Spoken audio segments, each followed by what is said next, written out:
Good evening all.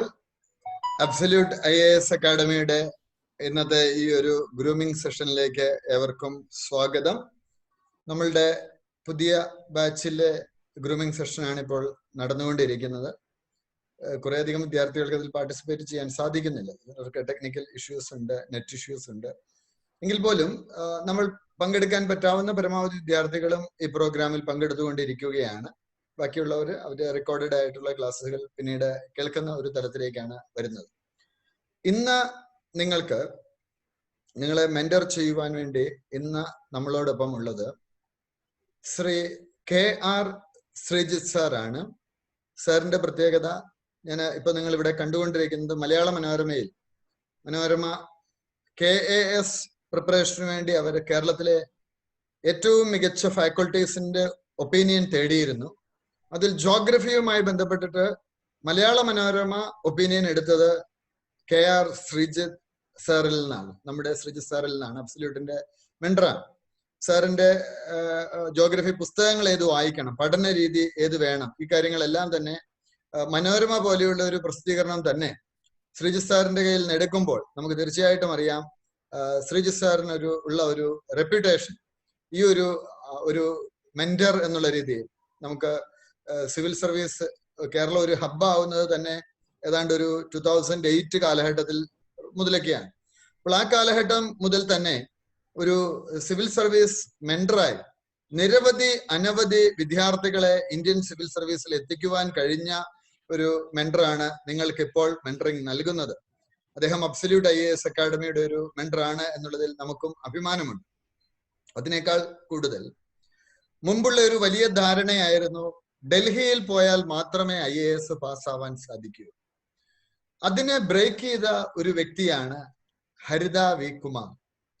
Indian civil service പരീക്ഷയ്ക്ക് ഇന്ത്യയിൽ വിവിധ ഭാഗങ്ങളിൽ നിന്ന് ലക്ഷക്കണക്കിന് വിദ്യാർത്ഥികൾ പാർട്ടിസിപ്പേറ്റ് ചെയ്യുമ്പോൾ ആ ലക്ഷങ്ങളെ പിന്നിലാക്കിക്കൊണ്ട് ഇന്ത്യൻ സിവിൽ സർവീസ് പരീക്ഷയ്ക്ക് 1ാം റാങ്ക് നേടിയ അതുല്യ വ്യക്തിത്വമാണ് ഹരിത വി കുമാർ. നമ്മുടെ ഒരു ഭാഗ്യമെന്ന് തന്നെ നമുക്ക് പറയാം. അബ്സല്യൂട്ട് IAS അക്കാഡമിയിൽ നിങ്ങളെ മെന്റർ ചെയ്യാൻ പോകുന്നത് ഹരിത വി കുമാറിനെ മെന്റർ ചെയ്ത അതേ ഫാക്കൾട്ടിയാണ്. ഇന്ന് നമ്മളോടൊപ്പമുള്ള ശ്രീജിത്ത് സാറിന്റെ വിദ്യാർത്ഥിനിയായിരുന്നു ഹരിത വി കുമാർ. അപ്പോൾ IASന് 1ാം റാങ്ക് കിട്ടിയ ഒരു വിദ്യാർത്ഥിനിയെ പഠിപ്പിച്ച അതേ അധ്യാപകൻ ആ സൂക്തങ്ങളാണ് നിങ്ങൾക്ക് പറഞ്ഞു തരാൻ പോകുന്നത്. അപ്പൊ നിങ്ങൾക്കെല്ലാം അറിയാവുന്ന മറ്റൊരു വ്യക്തിത്വമാണ് ഡോക്ടർ ശ്രീറാം വെങ്കട്ടരാമൻ. ശ്രീറാം വെങ്കട്ടരാമൻ 2ാം റാങ്ക് കൊണ്ടുവന്ന വ്യക്തിയാണ്. അദ്ദേഹത്തിന്റെ വ്യക്തി ജീവിതത്തിലെ കാര്യങ്ങളിലേക്ക് നമ്മൾ കിടക്കുന്നില്ല, പക്ഷെ അക്കാഡമിക്കൽ ലെവലിലേക്ക് നമ്മൾ പോകുമ്പോൾ 2ാം റാങ്ക് കിട്ടി. അദ്ദേഹത്തിന്റെയും അധ്യാപകനായിരുന്നു ശ്രീജിത്ത് സാർ. അപ്പോൾ അത്രയും തരത്തിലുള്ള ആഴത്തിലുള്ള ഒരു അധ്യാപനമാണ് നമ്മൾ അബ്സല്യൂട്ട് IAS അക്കാഡമിയിൽ നൽകുന്നത്. അതുകൊണ്ട് തന്നെ നമ്മളുടെ ഓരോ അധ്യാപകരും, നിങ്ങൾ കഴിഞ്ഞ ദിവസം കണ്ടു നിതിൻ കുന്നേപ്പറമ്പിൽ സാർ, അദ്ദേഹവും ഈ വർഷം IAS ഇന്റർവ്യൂ അറ്റൻഡ് ചെയ്ത ആളാണ്. കഴിഞ്ഞ വർഷവും ഇന്റർവ്യൂ അറ്റൻഡ് ചെയ്തിരുന്നു. IIT അലുമിനിയാണ്. അപ്പോൾ ഇത്തരത്തിലുള്ള മെന്റേഴ്സ് ആണ് നമുക്ക് അബ്സല്യൂട്ട് IAS അക്കാഡമിയിൽ ഉള്ളത്. അപ്പോൾ 1ാം റാങ്കും 2ാം റാങ്കും ഒക്കെ കിട്ടിയ വ്യക്തികളെ അതിനുവേണ്ട സൂത്രവാക്യങ്ങൾ പകർന്നു കൊടുത്ത ഒരു വ്യക്തി, മലയാള മനോരമ പോലെ കേരളത്തിലെ ആധികാരിക ദിനപത്രങ്ങൾ കോളം എഴുതാൻ വേണ്ടി ക്ഷണിക്കുന്ന വ്യക്തി. അപ്പോൾ നമ്മൾ അത് വളരെ ഗൗരവത്തോടു കൂടി കരുതണം. അദ്ദേഹത്തിന്റെ ക്ലാസ്സിനിടയ്ക്ക് നിങ്ങൾ ഡിസ്റ്റർബൻസ് ഉണ്ടാക്കാൻ പാടില്ല. ഞാനിപ്പോൾ മ്യൂട്ട് ഓൾ ഓപ്ഷനാണ് കൊടുത്തിരിക്കുന്നത്. പക്ഷെ ഇനിയിപ്പോൾ നിങ്ങൾക്ക് സംശയങ്ങൾ ചോദിക്കണമെങ്കിൽ ഞാൻ പാർട്ടിസിപ്പൻസിൽ അൺമ്യൂട്ട് ചെയ്യാനുള്ള ഒരു ഓപ്ഷൻ കൊടുക്കും. പക്ഷെ ആ സമയത്ത് മാത്രം നിങ്ങൾക്ക് ചോദ്യം ചോദിക്കേണ്ട സമയത്ത് മാത്രമേ അൺമ്യൂട്ട് ചെയ്യാവുള്ളൂ, ചോദ്യം ചോദിക്കാവുള്ളൂ. ക്ലാസ്സിൽ ഡിസ്റ്റർബൻസ് ഉണ്ടാക്കാൻ പാടില്ല. അപ്പോൾ അദ്ദേഹം തന്നെ 1ാം റാങ്ക് കിട്ടിയ ഹരിതയ്ക്കും 2ാം റാങ്ക് കിട്ടിയ ഡോക്ടർ ശ്രീറാം വെങ്കട്ടരാമന്റെയും ഒക്കെ ഗുരുനാഥൻ, ആ വ്യക്തിത്വം നമ്മുടെ പ്രിയപ്പെട്ട ശ്രീജിത്ത് സാർ ഇപ്പോൾ ജോഗ്രഫി സിവിൽ സർവീസ് പരീക്ഷയ്ക്ക് എങ്ങനെ പ്രിപ്പയർ ചെയ്യണം, ജോഗ്രഫി ഏത് രീതിയിലാണ് നിങ്ങൾ മുൻപോട്ടേക്ക് പഠിക്കേണ്ടത്. കാരണം സിവിൽ സർവീസ് പരീക്ഷയ്ക്ക് കൃത്യമായ മെന്ററിംഗ് ആണ് ഏറ്റവും പ്രധാനം. എന്ത് പഠിക്കണം, എങ്ങനെ പഠിക്കണം, എന്ത് പഠിക്കണ്ട എന്ന് മനസ്സിലാക്കുകയാണ് പ്രധാനം. അതുകൊണ്ട് തന്നെ അത്തരം കാര്യങ്ങൾ ശ്രീജിത്ത് സാർ നിങ്ങൾക്ക് പറഞ്ഞു തരും. സോ ശ്രീജിത്ത് സാറിലേക്ക് നമ്മൾ കിടക്കുകയാണ്. ഒരു ഓൺലൈനിലാണ് എങ്കിൽ പോലും നമുക്ക് ഹൃദയം നിറഞ്ഞ ഒരു കയ്യടിയോടുകൂടി നമുക്ക് ശ്രീജിത്ത് സാറിനെ ഇന്നത്തെ ഈ സെഷനിലേക്ക് സ്വാഗതം ചെയ്യാം. Over to you sir. Sir ഒന്ന് അൺമ്യൂട്ട് ചെയ്യണേ, അവിടെ ഒന്ന് അൺമ്യൂട്ട് ചെയ്യണം. ഞാൻ total mute. Okay sir. Sir ഒന്ന് PPT ഷെയർ ചെയ്യാമോ സർ? ഞാൻ വേണേ ഇത് സ്റ്റോപ്പ് ചെയ്യാം. എന്റെ ഷെയർ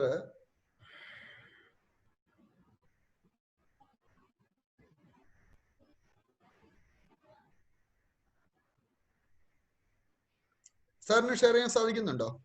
സാറേ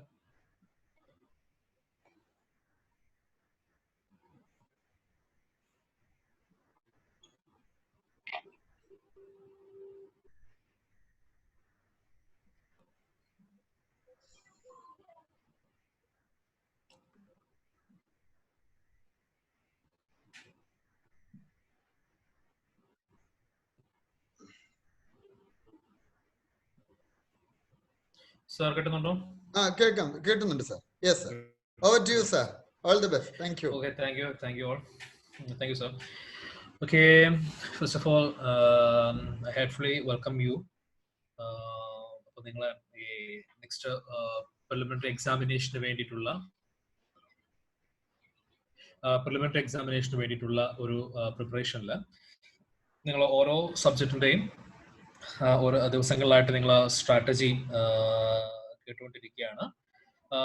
സോ ഇന്ന് നമ്മൾ ഡിസ്കസ് ചെയ്യുന്നത് ജോഗ്രഫി എന്ന് പറയുന്ന സബ്ജക്റ്റിനെ കുറിച്ചുള്ള ഒരു പ്രധാനപ്പെട്ട കുറച്ച് സ്ട്രാറ്റജി, എങ്ങനെയാണ് ജോഗ്രഫി എന്ന സബ്ജക്ട് നമ്മൾ പ്രിലിംസിൽ അപ്രോച്ച് ചെയ്യേണ്ടത്, പ്രിലിംസിൽ മാത്രമല്ല നമുക്ക് മെയിൻസിലും അപ്രോച്ച് ചെയ്യേണ്ടത് എങ്ങനെയാണ് എന്നതിനെ കുറിച്ചാണ് വളരെ ഒരു ബ്രീഫായിട്ടുള്ള ഒരു അനാലിസിസും അതേപോലെ തന്നെ നമുക്ക് ഒരു സ്ട്രാറ്റജിയും ഒക്കെയാണ് നമ്മളത് പ്ലാൻ ചെയ്യുന്നത്.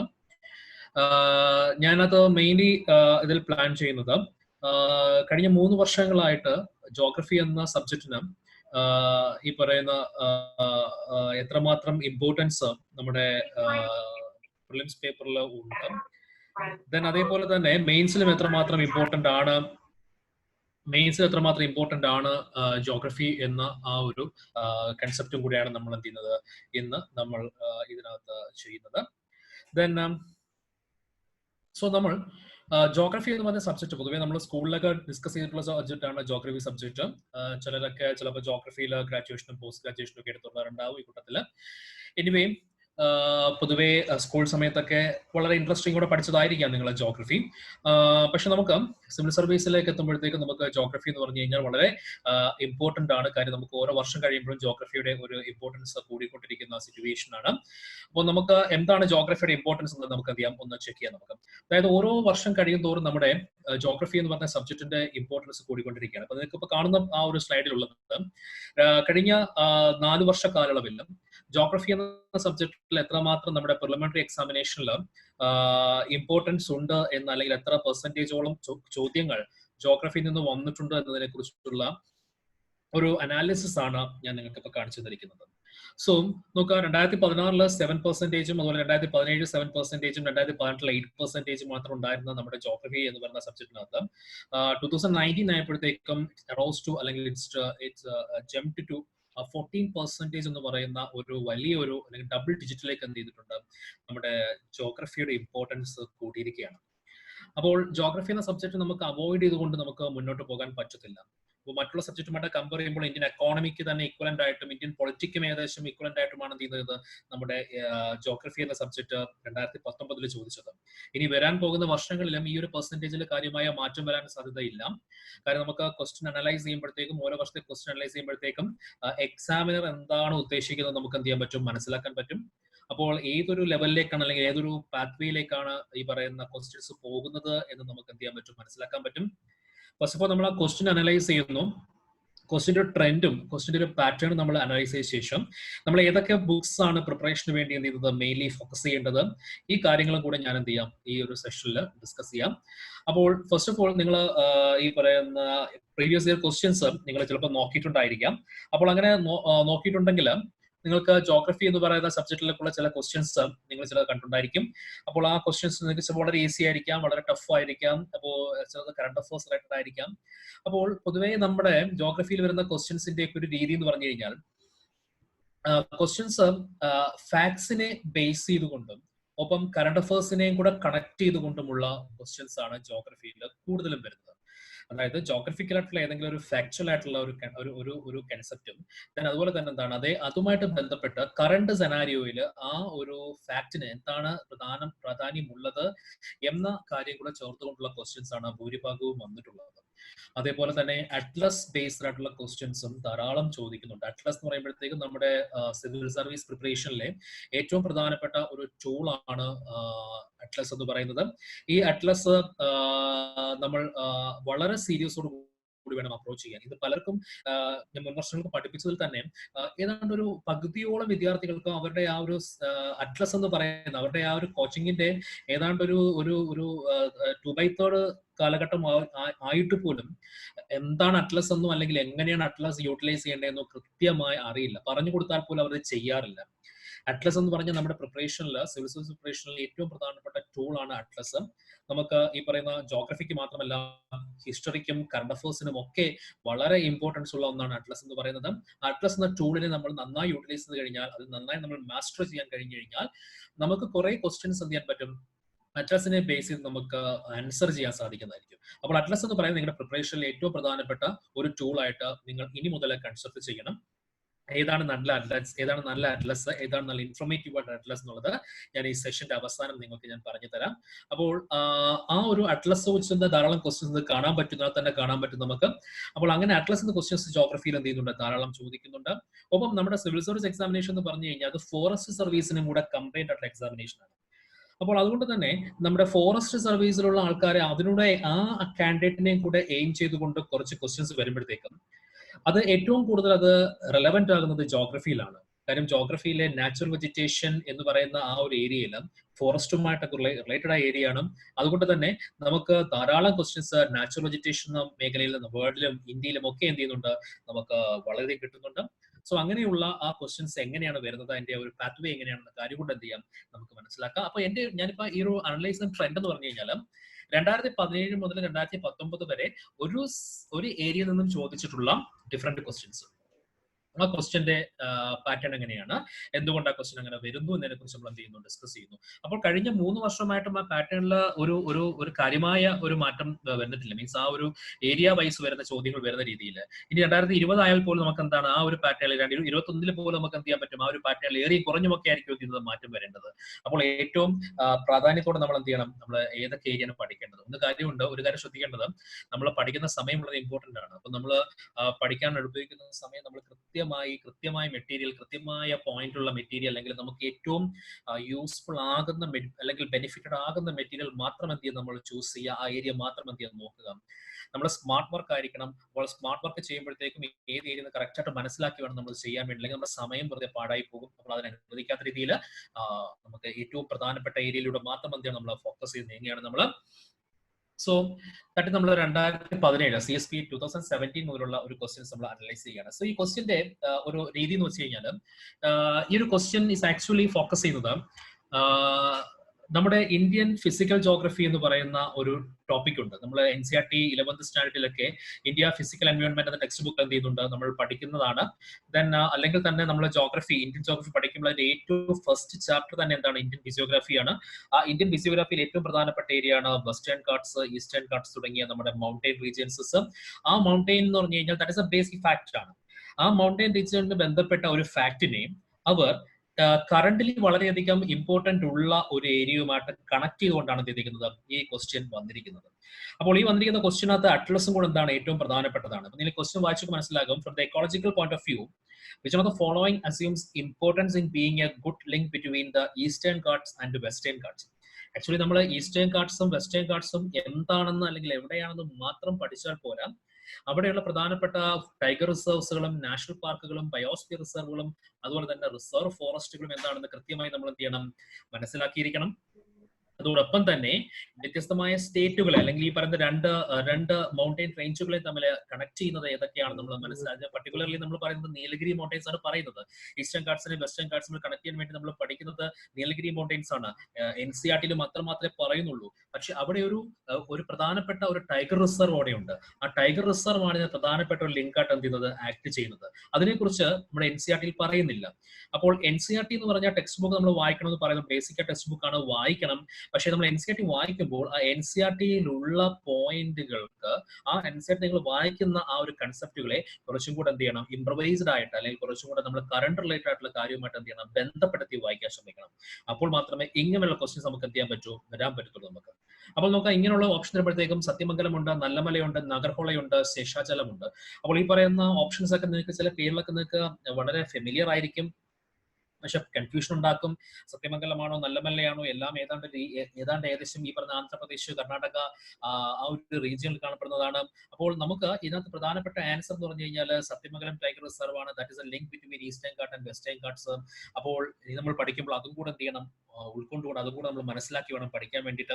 അപ്പോൾ ഇങ്ങനെ പഠിക്കുമ്പോഴത്തേക്കും നമ്മൾ വെസ്റ്റേൺ ഘാട്ട്സും ഈസ്റ്റേൺ ഘാട്ട്സും പഠിക്കുമ്പോൾ അറ്റ്ലസിന്റെ ഹെൽപ്പോട് കൂടി അറ്റ്ലസിനെ ഒരു എയ്ഡ് ആക്കി വെച്ചുകൊണ്ട്, അപ്പോൾ ഈ കാണുന്ന ടൈഗർ റിസർവ് എവിടെയാണെന്നുള്ളതും ഏതൊക്കെ ഭാഗത്താണ് ലൊക്കേറ്റ് ചെയ്യുന്നുള്ളതും കൃത്യമായി നമ്മൾ എന്ത് ചെയ്യണം, സമയമെടുത്ത് എന്ത് ചെയ്യണം, അതിൽ കണ്ടെത്തി വേണം പഠിക്കാൻ വേണ്ടി. അങ്ങനെയെങ്കിൽ മാത്രം നമുക്ക് ഇങ്ങനെയുള്ള ക്വസ്റ്റ്യൻസ് എന്ത് ചെയ്യാൻ പറ്റും, നമുക്ക് ആൻസർ ചെയ്യാൻ പറ്റത്തുള്ളൂ. അപ്പോൾ ഇതേപോലെ വന്നിരിക്കുന്ന മറ്റൊരു ക്വസ്റ്റ്യൻ അടുത്ത വർഷം വന്ന 2018 വന്ന ഇതേപോലുള്ള ക്വസ്റ്റ്യൻ ആണ്. അത് കൺസെപ്റ്റ് ആണ്.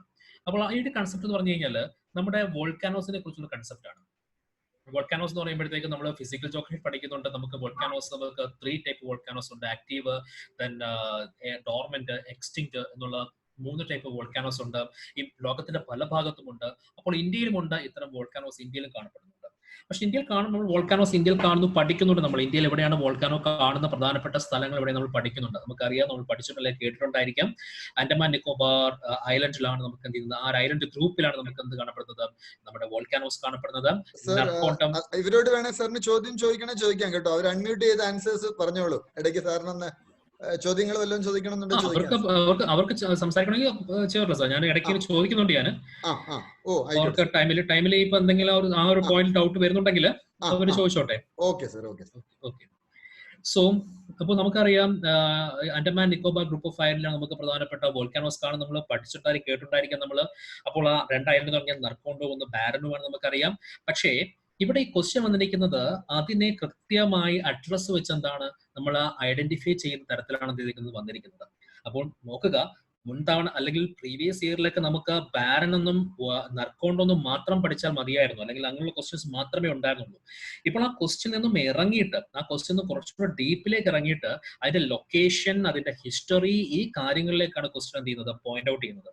അപ്പൊ നമ്മുടെ സ്റ്റഡീസും നിങ്ങൾ പഠിക്കാനിരിക്കുമ്പോൾ NCERT ഇത്രയും ഡീപ്പിലേക്ക് പോകില്ല, NCERT പോലും ഇത്ര ഡീപ്പിലേക്ക് പോകില്ല. അപ്പോൾ നിങ്ങൾ സ്വയമേ എന്ത് ചെയ്യണം, ആ ഒരു ഡീപ്പിലേക്ക് ഇറങ്ങി ഒരു റിസർച്ച് മൈൻഡാലിറ്റിയോടെ വേണം എന്ത് ചെയ്യാൻ വേണ്ടിയിട്ട്, അതിലേക്ക് ഇറങ്ങാൻ വേണ്ടിയിട്ട്. ക്വസ്റ്റ്യൻ ഏത് ആസ്പെക്റ്റിലും വരാം അതിനകത്ത്. ഓക്കെ, പക്ഷേ നമുക്ക് ഈ പറയുന്ന കാര്യങ്ങൾ വളരെ ഈസി ആയിട്ട് മനസ്സിലാക്കാവുന്ന കാര്യങ്ങൾ മാത്രമേ ഉള്ളൂ. ഇറ്റ്സ് ആൻ ആക്റ്റീവ് വോൾക്കാനോ നമുക്കറിയാം. Then next second option നോക്കിയാൽ Barren lies about 140 kilometre east of Great Nicobar. ഈ പറയുന്ന മെഷർമെന്റ് നമുക്ക് എന്തെങ്കിലും ഈ പറയുന്ന പോലെ ഡിഫറൻസ് ഉണ്ടോ ഇല്ലയോ നമുക്ക് അറിയില്ല. ചിലപ്പോൾ അതായിരിക്കാം കറക്റ്റ് ആയിട്ട് വരുന്നത്.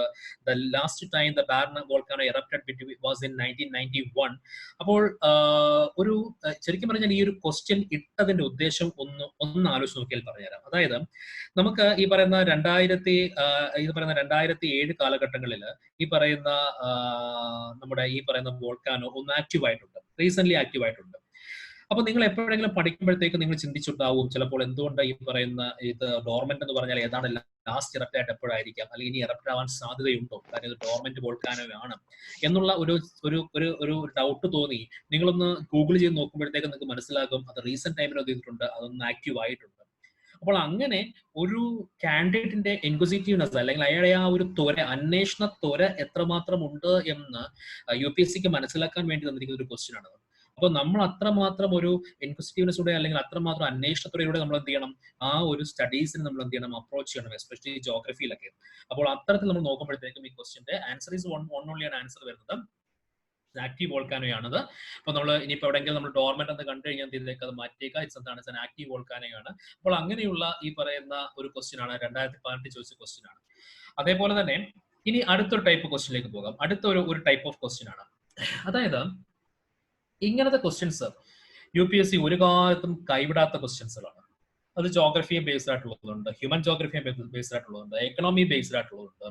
അതായത് ഗ്ലോബൽ ജെൻഡർ ഗ്യാപ്പ് ഇൻഡെക്സ് ഒരു ഇൻഡെക്സ് ആണ്. അപ്പൊ നമുക്കറിയാം, നമുക്ക് വേൾഡ് വൈഡ് പല ഓർഗനൈസേഷൻസും, പ്രധാനപ്പെട്ട നമ്മുടെ ഡെവലപ്മെന്റ് ഓർഗനൈസേഷൻസ് എല്ലാം, WHO ആയാലും ഈ പറയുന്ന നമ്മുടെ IMF ആയാൽ പോലും എല്ലാം എന്ത് ചെയ്യുന്നുണ്ട്, വേൾഡ് എക്കണോമിക് ഫോറം ആയാൽ പോലും ഈ പ്രധാനപ്പെട്ട WHO പ്രധാനപ്പെട്ട ഇൻഡെക്സുകൾ, എക്കണോമിക്കൽ, ഹെൽത്ത്, ഹ്യൂമൻ ഇൻഡെക്സുകൾ എന്ത് ചെയ്യുന്നുണ്ട്, റിലീസ് ചെയ്യാറുണ്ട്. ഓരോ വർഷവും അപ്ഡേറ്റ് ആവുന്നുണ്ട്. ഈ ഓരോ വർഷവും അപ്ഡേറ്റ് ആകുമ്പോഴത്തേക്കും അതിനകത്ത് ഇന്ത്യയുടെ പൊസിഷൻ എത്രയാണ്, അതേപോലെ ഇന്ത്യ മാത്രമല്ല, ഇന്ത്യയുടെ നെയ്ബറിംഗ് കൺട്രീസ്, തൊട്ടടുത്ത രാജ്യങ്ങളായ പാകിസ്ഥാൻ, നേപ്പാൾ, ശ്രീലങ്ക, ബംഗ്ലാദേശ്, ചൈന, ഈ രാജ്യങ്ങളൊക്കെ ഏത് റാങ്കിലാണുള്ളത്, അപ്പോൾ ഇന്ത്യയുടെ സ്ഥാനം എത്രയാണ്. അപ്പൊ അതൊക്കെ ഒന്ന് കമ്പാരിറ്റീവ് സ്റ്റഡി നടത്തി നോക്കണം നിങ്ങൾ. നമ്മൾ ഓരോ നമ്മളിപ്പം നമ്മൾ ഒരു പ്രിലിംസിനെ ഫേസ് ചെയ്യാൻ പോകുന്നതിന്റെ ലാസ്റ്റ് മന്തിൽ പോലും എന്ത് ചെയ്യാം, ഈ പറയുന്ന സ്റ്റഡി ഒരു അനാലിസിസ് നിങ്ങൾ നടത്തി നോക്കണം. ആക്ച്വലി ക്വസ്റ്റ്യൻ ഏപ്രിൽ അല്ലെങ്കിൽ ഈ പറയുന്ന ഫെബ്രുവരിയുടെ ക്വസ്റ്റ്യൻ ചിലപ്പോൾ റെഡി ആവുമായിരിക്കാം. എങ്കിൽ പോലും നിങ്ങൾ കറണ്ട് അഫയേഴ്സ് പറയുമ്പോൾ ഒരു വർഷത്തെ ബാക്കിലേക്കുള്ള ആ ഒരു ഇൻഡെക്സുകളൊക്കെ എന്ത് ചെയ്യണം, ഒന്ന് അനലൈസ് ചെയ്ത് നോക്കണം. ഏതൊക്കെ ഇന്ത്യയുടെ പൊസിഷൻ എവിടേക്കാന്നുള്ളത്. ഒരു കാലത്തും ഈ പറയുന്ന UPSC എല്ലാ തവണയും എന്താണ് ചോദിച്ചുള്ള ക്വസ്റ്റ്യൻസ് ആണ്, ഇൻഡെക്സിന്റെ ഭാഗത്തുള്ള ക്വസ്റ്റ്യൻസ്. അപ്പൊ ഇവിടെ ചോദിച്ചിരിക്കുന്നത് which of the following gives the global gender gap index ranking to the countries of the world ആണ് ചോദിച്ചിരിക്കുന്നത്. അപ്പോൾ ഇത് answer is the world economic forum ആണ്. ജെൻഡർ ഗ്യാപ്പ് എന്ന് പറയുമ്പോഴത്തെ ഹ്യൂമൻ റിസോഴ്സ് ബന്ധപ്പെട്ടതാണ്. അപ്പോൾ ഇത് ഹ്യൂമൻ ജോഗ്രഫിയിലെ ഏരിയ ആണിത്. അപ്പോൾ ഇൻഡെക്സ് ടോപ്പിക് എന്ന് പറഞ്ഞാൽ, ഇൻഡെക്സ് റിപ്പോർട്ട് എന്ന് പറഞ്ഞാൽ വളരെ പ്രധാനപ്പെട്ട. അപ്പൊ നിങ്ങൾ പഠിക്കാതിരിക്കുമ്പോഴത്തേക്കും ഹ്യൂമൻ ഡെവലപ്മെന്റ് HDI എന്താണെന്ന് നോക്കണം, അതുപോലെ എന്താണ് ഹാപ്പിനെസ് ഇൻഡെക്സ് എത്രയും നോക്കണം, മനസ്സിലായല്ലോ. അങ്ങനെയുള്ള ഡിഫറെന്റ് ആയിട്ടുള്ള ഇൻഡെക്സുകൾ എന്ത് ചെയ്യണം, നമ്മൾ എന്ത് ചെയ്യണം, ഇനി കറണ്ട് അഫയേഴ്സ് ബന്ധപ്പെട്ടിട്ടുള്ള പല ഇൻഡെക്സുകളും ഉണ്ട്. അതൊക്കെ എല്ലാം എന്ത് ചെയ്യണം, നിങ്ങൾ എന്ത് ചെയ്യണം, ടൈമിലി എന്ത് ചെയ്യണം നോക്കണം. ക്ലാസ്സിൽ നമ്മൾ എന്ത് ചെയ്യും, ഇത് ടൈമിൽ ഡിസ്കസ് ചെയ്യുന്നതായിരിക്കും. എങ്കിലും നിങ്ങളുടെ ഭാഗത്തുള്ള ഒരു അപ്ഡേഷൻ എന്ത് ചെയ്യണം, ഉണ്ടായിരിക്കണം. അപ്പോൾ ഇൻഡെക്സ് കണ്ടു കഴിഞ്ഞാൽ ഇന്ത്യയുടെ പൊസിഷൻ എത്രയാണെന്ന് മാത്രം പഠിക്കരുത്, മറിച്ച് അതും പഠിക്കണം. ഒപ്പം ഇന്ത്യയുടെ നെയ്ബറിംഗ് കൺട്രീസ് ഏതൊക്കെയാണ്, അല്ലെങ്കിൽ ഈ പറയുന്ന തൊട്ടടുത്ത രാജ്യങ്ങൾ ഏതൊക്കെ പൊസിഷനാണ് നിൽക്കുന്നത്. അപ്പോൾ അത് ബന്ധപ്പെട്ട് എന്ത് ചെയ്യാം, നമുക്ക് ഇന്ത്യയുടെ ആ ഒരു ഡെവലപ്മെന്റ് സ്ട്രാറ്റജി നമുക്ക് എന്ത് ചെയ്യാൻ പറ്റും, മനസ്സിലാക്കാൻ പറ്റും. അതേപോലെ 2019 അടുത്ത റിപ്പോർട്ട് ചോദിച്ചതാണ്, global competitiveness report is published by. അപ്പോൾ 2019 ചോദിച്ചതാണ്, കഴിഞ്ഞ വർഷം ചോദിച്ചതാണ്. അപ്പോൾ കോമ്പറ്റിറ്റീവ് റിപ്പോർട്ട് പബ്ലിഷ് ചെയ്തതാണ് വേൾഡ് എക്കണോമിക് ഫോറം ആണ് പബ്ലിഷ് ചെയ്യുന്നത്. അപ്പോൾ എക്കണോമിക് ജോഗ്രഫിയുമായി ബന്ധപ്പെടുത്താവുന്ന ഒരു ക്വസ്റ്റ്യൻ ആണത്. അപ്പോൾ ഇൻഡെക്സുകൾ എന്താണ്, വളരെ പ്രധാനപ്പെട്ട ഇൻഡെക്സുകളാണ്. നിങ്ങൾ എന്ത് ചെയ്യണം, അതൊരിക്കലും എന്ത് ചെയ്യാൻ പാടില്ല, കളയാൻ പാടില്ല. ഓക്കെ. അടുത്ത പോലെ തന്നെ ഈ നമ്മുടെ പ്രധാനപ്പെട്ട ഹ്യൂമൻ ജോഗ്രഫി ബന്ധപ്പെട്ട അടുത്ത ഒരു പ്രധാനപ്പെട്ട ഏരിയ ആണ്. ഞാൻ ഹ്യൂമൻ ജോഗ്രഫി ബന്ധപ്പെട്ടാണ് ഞാൻ ആദ്യത്തെ ക്വസ്റ്റ്യൻ ഇട്ടത്, 2017 ക്വസ്റ്റ്യൻ ഇട്ടത്. ദെൻ 2019 വരുമ്പോഴത്തേക്കും നമുക്ക് കറക്റ്റ്ലി നമുക്ക് ഹ്യൂമൻ ജോഗ്രഫിയിലേക്ക് വരുന്നുണ്ട്. അപ്പൊ നിങ്ങൾ ആലോചിക്കുക, എന്താണ് ഹ്യൂമൻ ജോഗ്രഫി നിങ്ങൾ ആലോചിക്കുന്നുണ്ടായിരിക്കും അല്ലെ. അപ്പോൾ ഹ്യൂമൻ ജോഗ്രഫി എന്ന് പറഞ്ഞു കഴിഞ്ഞാൽ നമ്മുടെ ജോഗ്രഫിയുടെ തന്നെ ഒരു ബ്രാഞ്ച് തന്നെയാണ് ഹ്യൂമൻ ജോഗ്രഫി. ആക്ച്വലി ജോഗ്രഫിക്ക് നമുക്ക് നമ്മുടെ സിലബസിൽ 3 ഡിവിഷൻസ് ഉണ്ട്. ഒന്ന് ഫിസിക്കൽ ജോഗ്രഫി, മറ്റൊന്ന് ഹ്യൂമൻ ജോഗ്രഫി അല്ലെങ്കിൽ സോഷ്യൽ ജോഗ്രഫി, അടുത്താണ് എക്കണോമിക് ജോഗ്രഫി. ഇങ്ങനെ 3 ഡിവിഷൻസ് ആണ് ഉള്ളത്. അതിൽ ഏറ്റവും പ്രധാനപ്പെട്ടതാണ് ഹ്യൂമൻ ജോഗ്രഫി എന്ന് പറയുന്നത്. ഹ്യൂമൻ ജോഗ്രഫി എന്ന് പറഞ്ഞു കഴിഞ്ഞാൽ ഹ്യൂമൻ ഡെവലപ്മെന്റിന് ജോഗ്രഫി എത്രമാത്രം ഇൻഫ്ലുവൻഷ്യൽ ആണ്, അല്ലെങ്കിൽ എത്രമാത്രം ഇൻഫ്ലുവൻസ് ഉണ്ട് എന്ന് മനസ്സിലാക്കുന്ന ജോഗ്രഫിയാണ് ഇത് ഹ്യൂമൻ ജോഗ്രഫി എന്ന് പറഞ്ഞു കഴിഞ്ഞാൽ. സിമ്പിളായി പറഞ്ഞു കഴിഞ്ഞാൽ നമ്മുടെ പോപ്പുലേഷൻ ഡിസ്ട്രിബ്യൂഷൻ, നമ്മുടെ പോപ്പുലേഷൻ ഡെവലപ്മെന്റ്, വർഷങ്ങളായിട്ടുള്ള നമ്മുടെ പോപ്പുലേഷന്റെ നമ്മുടെ ഡെവലപ്മെന്റ് ആയിട്ടുള്ള സ്റ്റേജസ്, അതുപോലെ നമ്മുടെ ലൈഫ് എക്സ്പെക്ടൻസി, ലിറ്ററസി, ഇങ്ങനെയുള്ള പല കാര്യങ്ങളും, അതുപോലെ തന്നെ ട്രൈബൽ ഗ്രൂപ്പിന്റെ ഡിസ്ട്രിബ്യൂഷൻ, അങ്ങനെയുള്ള പല ഏരിയകളും ഡിസ്കസ് ആണ് ഇത് ഈ പറയുന്ന ഹ്യൂമൻ ജോഗ്രഫി. ഈവൻ നമ്മുടെ സെറ്റിൽമെന്റ്, നമ്മുടെ എക്കണോമിക്കൽ ആക്ടിവിറ്റി, ലൈഫ് സ്റ്റൈല്, ഇതെല്ലാം ജോഗ്രഫിയുമായിട്ട് എന്ത് ചെയ്തു, ബന്ധപ്പെട്ടിരിക്കുന്നു. അതിനെക്കുറിച്ചുള്ള സ്റ്റഡിയാണ് ഹ്യൂമൻ ജോഗ്രഫി എന്ന് പറഞ്ഞിരിക്കുന്നത്. അപ്പോൾ ഹ്യൂമൻ ജോഗ്രഫി എന്ന് പറയുമ്പോഴത്തേക്കും നമുക്ക് +2 ടെക്സ്റ്റ് ബുക്ക് ഉണ്ട്, fundamentals of human geography text book ഉണ്ട്. ലാസ്റ്റില് അതിന്റെ ഡീറ്റെയിൽ തരാം ഞാനത്. അപ്പോൾ ആ ടെക്സ്റ്റ് ബുക്ക് ഒക്കെ വായിക്കുമ്പോഴത്തേക്ക് നമുക്ക് എന്താണ് ഈ പറയുന്ന PVTG, potentially vulnerable tribal group എന്ന് പറയുന്ന ആ ഒരു ഗ്രൂപ്പുകളെ പറ്റി നമുക്ക് എന്ത് ചെയ്യാൻ പറ്റും, മനസ്സിലാക്കാൻ പറ്റും. പർട്ടിക്കുലർലി വൾണറബിൾ ട്രൈബൽ ഗ്രൂപ്പ്സ് നമുക്ക് എന്ത് ചെയ്യാൻ പറ്റും, അറിയാൻ പറ്റും. അപ്പോൾ PVTG എന്ന് പറഞ്ഞു കഴിഞ്ഞാൽ ഒരു ട്രൈബൽ ഗ്രൂപ്പുകൾ, നിങ്ങൾ ട്രൈബൽസിനെ കുറിച്ച് കിട്ടുണ്ടാകും, ആദിവാസികളെ കുറിച്ച് കിട്ടുണ്ടായിരിക്കും. ഈ ആദിവാസികൾ തന്നെ എന്താണ്, വളരെയധികം ഈ പറയുന്ന വൾണറബിൾ ട്രൈബൽ ഗ്രൂപ്പ്, അതായത് അവരെ ലാംഗ്വേജ് പരമായിട്ടും അല്ലെങ്കിൽ ഈ പറയുന്ന കൾച്ചറായിട്ടും ഒക്കെ വളരെയധികം എന്താണ്, അവര് ഈ പറയുന്ന നമ്പേഴ്സ് വളരെ കുറഞ്ഞ് വളരെ റിമോട്ട് ഏരിയയിൽ ജീവിക്കുന്ന ആൾക്കാരുണ്ടായിരിക്കും. അപ്പോൾ അത്തരത്തിലുള്ള ആൾക്കാരെ കുറിച്ചാണ് എന്ത് ചെയ്യുന്നത്, ഈ പറയുന്ന ഒരു പോയിന്റ് തന്നിരിക്കുന്നത്. റീസെന്റ് വന്ന ഒന്നാണ് PVTG എന്ന് പറഞ്ഞു കഴിഞ്ഞാൽ. റീസെന്റ് വന്നുകൊണ്ടിരിക്കുന്ന ഒരു സ്റ്റഡിയാണ് PVTG. നേരത്തെ ട്രൈബൽ ഗ്രൂപ്പുകൾ മാത്രമേ ഉണ്ടായിരുന്നുള്ളൂ. പക്ഷേ ഇപ്പൊ ട്രൈബൽ ഗ്രൂപ്പുകൾക്കുള്ളിലുള്ള വളരെയധികം എന്താണ് വൾണറബിൾ ആയിട്ടുള്ള അല്ലെങ്കിൽ മെമ്പേഴ്സ് വളരെ കുറഞ്ഞ, കാരണം അവരുടെ എത്തനിസിറ്റി, അവരുടെ കൾച്ചറും ഒക്കെ ഡിസ്റ്റിങ്ക്റ്റ് ആണ്. അപ്പൊ അതിനെക്കുറിച്ചൊക്കെ എന്താണ്, നമ്മൾ അവരെ ആ കൾച്ചറിനെ പ്രൊട്ടക്ട് ചെയ്യാനും ആ ലാംഗ്വേജിനെ പ്രൊട്ടക്ട് ചെയ്യാനും ഒക്കെ നമ്മൾ എന്ത് ചെയ്യുന്നുണ്ട്, ഒരുപാട് ഇനിഷ്യേറ്റീവ്സ് എടുക്കാറുണ്ട് നമ്മൾ. അപ്പോൾ അങ്ങനെയുള്ള ഒരു കൺസെപ്റ്റ് ആണ് ചോദിച്ചിരിക്കുന്നത്, PVTG-നെ കുറിച്ച് ചോദിച്ചിരിക്കുന്നത്. ഇത് കറണ്ട് അഫേഴ്സ് ബന്ധപ്പെട്ട ക്വസ്റ്റ്യമാണ്, ജോഗ്രഫിയുമാണ്, കറണ്ട് അഫേഴ്സുമാണ്.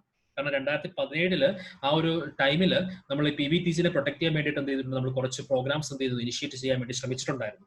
അപ്പോൾ അങ്ങനെ വന്നിട്ടൊരു ക്വസ്റ്റ്യൻ ആണിത്. അപ്പോൾ ആ ഒരു കറണ്ട് അഫേഴ്സും പ്ലസ് ജോഗ്രഫിയുമായിട്ട് ബന്ധപ്പെടുത്തി വന്ന ഒരു ക്വസ്റ്റ്യൻ ആണ് PVTG എന്താന്നുള്ള ക്വസ്റ്റ്യൻസ് പറഞ്ഞു കഴിഞ്ഞാൽ.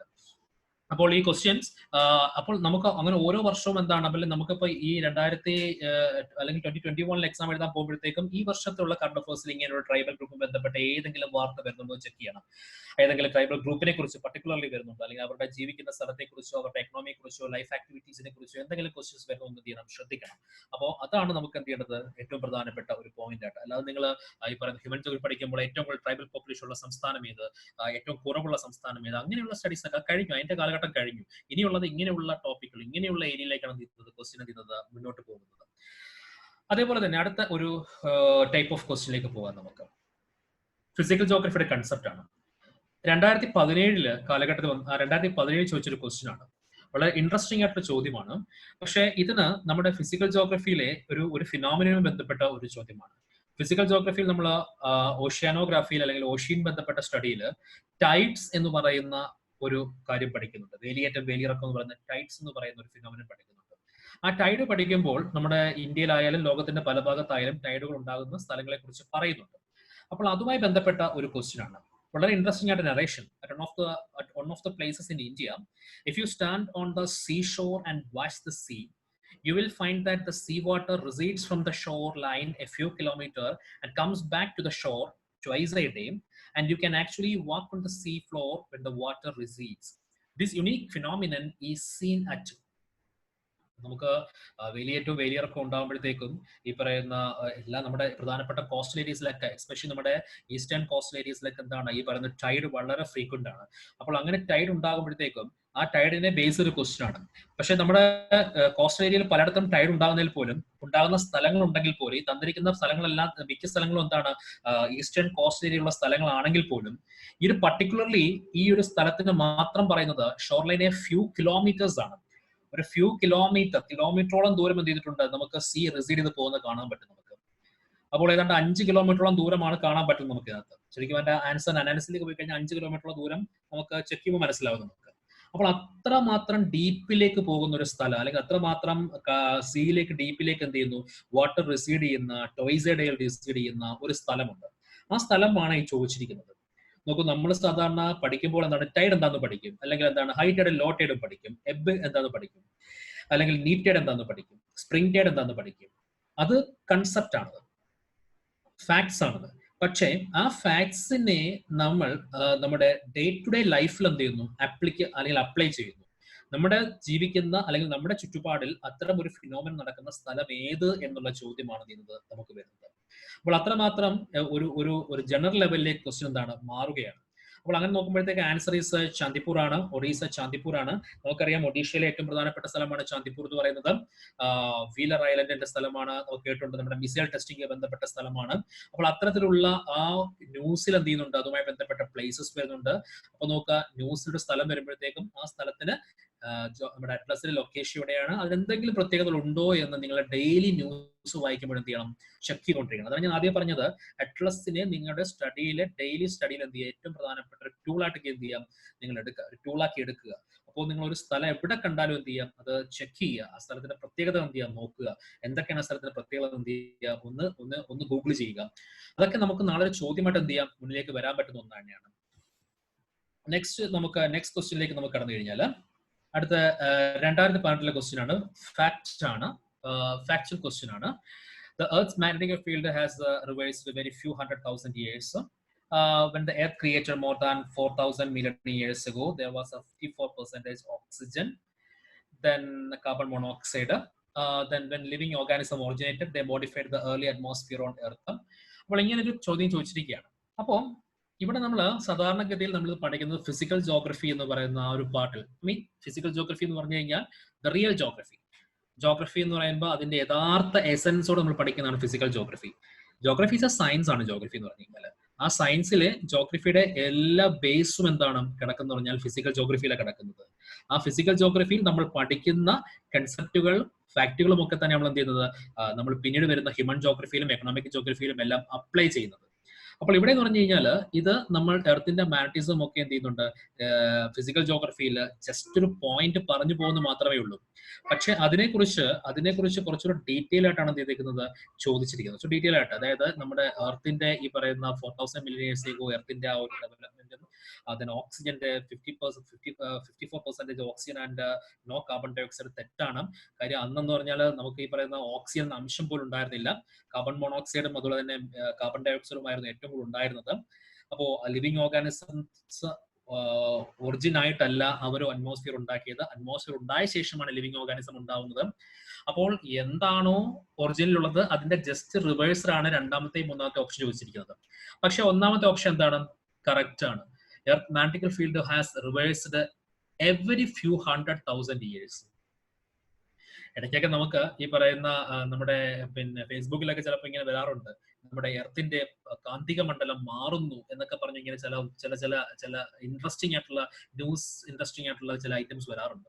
ശരിക്കും അതിനകത്തൊക്കെ ഒരു സയൻസ് ഉണ്ട്, അതിനകത്തൊക്കെ ഒരു യാഥാർത്ഥ്യം ഉണ്ട്, അതിനകത്തൊക്കെ ചില കാര്യങ്ങൾ യാഥാർത്ഥ്യമുണ്ട്. അപ്പൊ ഇത്തരത്തിൽ എന്ത് ചെയ്യുന്നുണ്ട്, നമ്മുടെ മാഗ്നറ്റിക് ഫീൽഡ് ചേഞ്ച് ചെയ്യുന്നുണ്ട്. ആ മാഗ്നറ്റിക് ഫീൽഡ് ചേഞ്ച് ചെയ്യുമ്പോൾ അത് നമ്മുടെ ആ മാഗ്നറ്റിക് ഫീൽഡുമായി ബന്ധപ്പെട്ടിരിക്കുന്ന മറ്റ് ഫിനോമിനുകളെ എന്ത് ചെയ്യാറുണ്ട്, ബാധിക്കാറുണ്ട്. അത് നമുക്ക് ഹ്യൂമൻ ബീങ്സ് ചിലപ്പോൾ അറിയാൻ പറ്റില്ല. അത് വളരെ ലൈറ്റ് ആയിരിക്കും ആ എഫക്ട് എന്ന് പറഞ്ഞു കഴിഞ്ഞാൽ, അറിയാൻ പറ്റില്ല അത്. പക്ഷെ 100 അല്ലെങ്കിൽ 1000 ഇയേഴ്സോടൊക്കെ എന്ത് ചെയ്യുന്നുണ്ട്, നമുക്ക് മാറ്റം സംഭവിക്കും. അതായത് നമുക്ക് ഇന്ന് കാണുന്ന എർത്തിന്റെ മാഗ്നറ്റിക്കൽ പോൾ ആയിരിക്കില്ല നമുക്ക് ഏതാണ്ട് 100 വർഷം മുമ്പത്തെ മാഗ്നറ്റിക്കൽ പോൾ എന്ന് പറഞ്ഞു കഴിഞ്ഞാൽ, അതിന്റെ പൊസിഷൻ മാറിയിട്ടുണ്ടായിരിക്കും. സോ അതുമായിട്ട് ബന്ധപ്പെട്ട ഒരു ചോദ്യമാണ് ഇത് വന്നിരിക്കുന്നത്. അപ്പോൾ എർത്തിന്റെ മാഗ്നറ്റിക്കൽ ഫീൽഡ് ഉണ്ട് നമ്മൾ പഠിക്കുന്നുണ്ട്, എർത്ത് ഒറിജിനേറ്റ് ചെയ്ത കാലം പഠിക്കുന്നുണ്ട്, ദെൻ എർത്തിന്റെ അറ്റ്മോസ്ഫിയർ ഉണ്ടായിരുന്നു പഠിക്കുന്നുണ്ട്. പക്ഷേ അതിനെല്ലാം ബന്ധപ്പെടുത്തി അതിന്റെ കൺസെപ്റ്റുകളെ കുറിച്ച് ചോദിക്കുമ്പോഴത്തേക്കും വളരെ കെയർഫുൾ ആയിട്ട് എന്ത് ചെയ്യണം, നമ്മൾ വായിച്ചു നോക്കിയെങ്കിൽ മാത്രമേ നമുക്ക് അത് ആൻസർ ചെയ്യാൻ പറ്റത്തുള്ളൂ.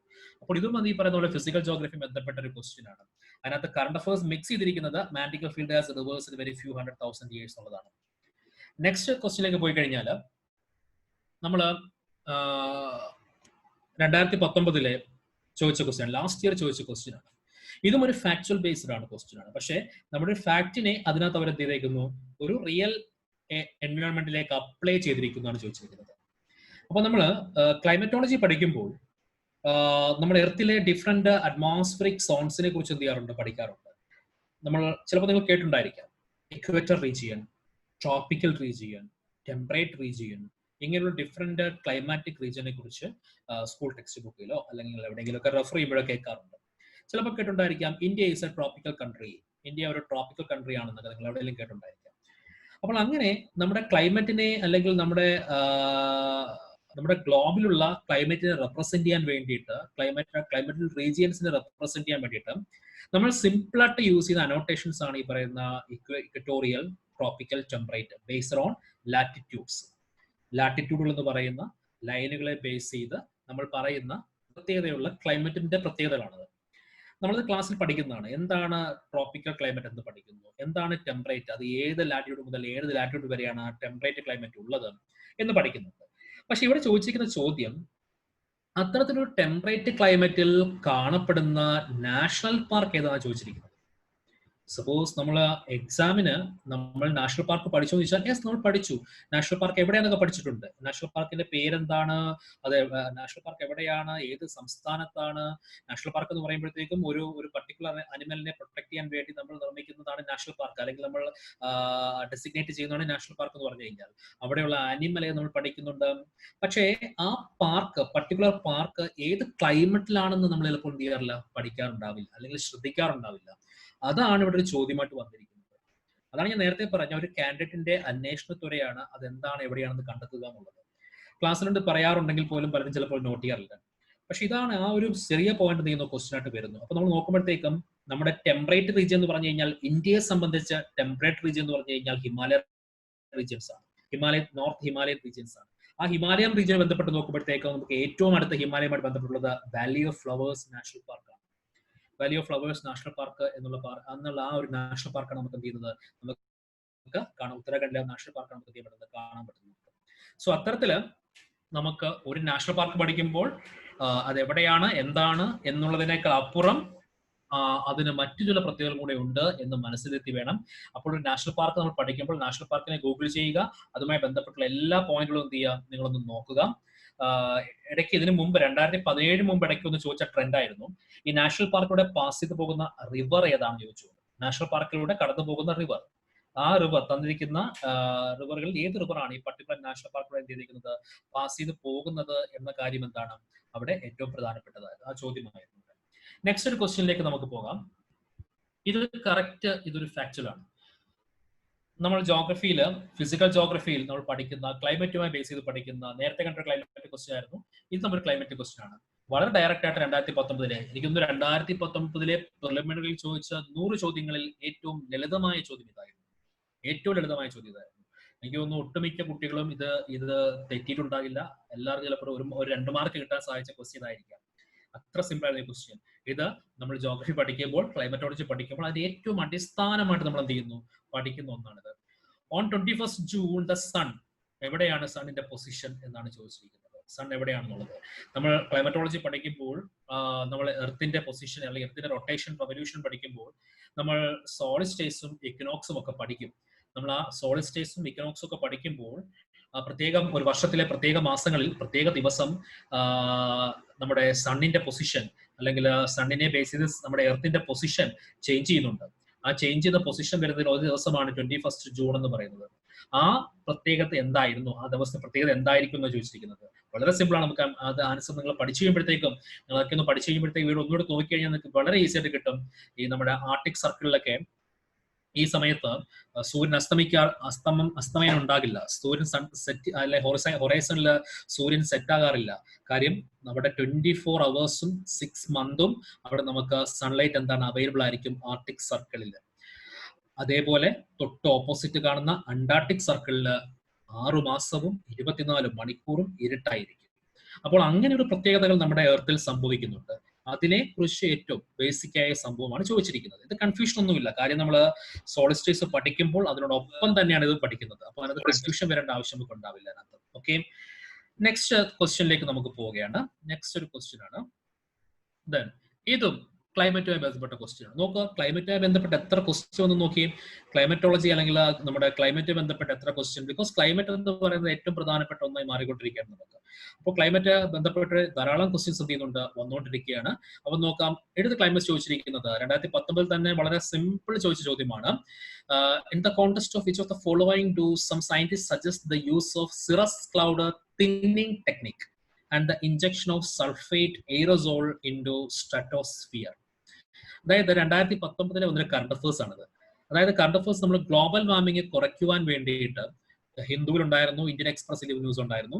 അപ്പോൾ നമ്മൾ ഈ പറയുന്ന ഗ്ലോബൽ വാർമിംഗ് കുറയ്ക്കാൻ വേണ്ടിയിട്ട് നമ്മൾ ക്ലൗഡിനെ കനം കുറച്ചു കഴിഞ്ഞാൽ, ക്ലൗഡിനെ തിൻ ചെയ്ത് കഴിഞ്ഞാൽ നമുക്ക് ഗ്ലോബൽ വാർമിംഗ് കുറയ്ക്കാൻ പറ്റും എന്നൊരു ഒരു ഒരു ഒരു സയന്റിഫിക് ആയിട്ടുള്ള നോളജിനകത്ത് നമ്മൾ അതിന് നമ്മൾ ഈ പറയുന്ന ക്ലൗഡിന്റെ തിന്നസ് കുറയ്ക്കാൻ അല്ലെങ്കിൽ അതിന്റെ തിക്നെസ് കുറയ്ക്കാൻ വേണ്ടിയിട്ട് നമ്മൾ സൾഫേറ്റ് എയറോസോൾ എന്ത് ചെയ്യുന്നു, ഇഞ്ചെക്ട് ചെയ്യുന്ന ഒരു പ്രോസസ്സ് ചെയ്യുകയുണ്ടായി. അങ്ങനെ ആ പ്രോസസ്സ് ചെയ്ത വഴി നമ്മൾ ഗ്ലോബൽ വാർമിങ്ങിനെ കുറയ്ക്കാൻ പറ്റും എന്ന് എന്ത് ചെയ്യാൻ പറ്റും, നമുക്ക് മനസ്സിലാക്കാൻ പറ്റുകയുണ്ടായി. അതിനെ ബേസ്ഡ് ക്വസ്റ്റ്യൻ ആണ് അവിടെ. അപ്പൊ നിങ്ങൾ ജോഗ്രഫിയിൽ ശരിക്കും പഠിക്കുന്നത് ക്ലൗഡ് എന്താണെന്ന് പഠിക്കുന്നുണ്ട്, ക്ലൗഡിന്റെ ക്ലാസിഫിക്കേഷൻ പഠിക്കുന്നുണ്ട്, ആ ക്ലൗഡ് മൂലം നമ്മുടെ അറ്റ്മോസ്ഫിയർ ഉണ്ടാകുന്ന ടെമ്പറേച്ചർ ചേഞ്ചസ് നമ്മൾ പഠിക്കുന്നുണ്ട്. പക്ഷെ അവിടെ ഈ പറയുന്ന ക്ലൗഡ് തിന്നിങ് ടെക്നിക്സോ അല്ലെങ്കിൽ സൾഫേറ്റ് എയറോസോളിനെ കുറിച്ചോ NCERT എങ്ങും പറയുന്നില്ല.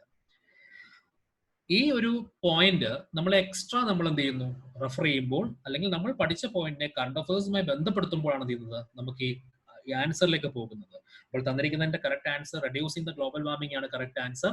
അപ്പോൾ ആ ഒരു കൺസെപ്റ്റിന് വേണ്ടി നമ്മൾ എന്ത് ചെയ്യുന്നു, എയറിന്റെ തിന്നിങ്, അത് എന്തുകൊണ്ട് അങ്ങനെ സംഭവിക്കുന്നു, എന്താണ് ആ കാര്യങ്ങൾ നമ്മൾ ക്ലാസ് ഡിസ്കസ് ചെയ്യാൻ.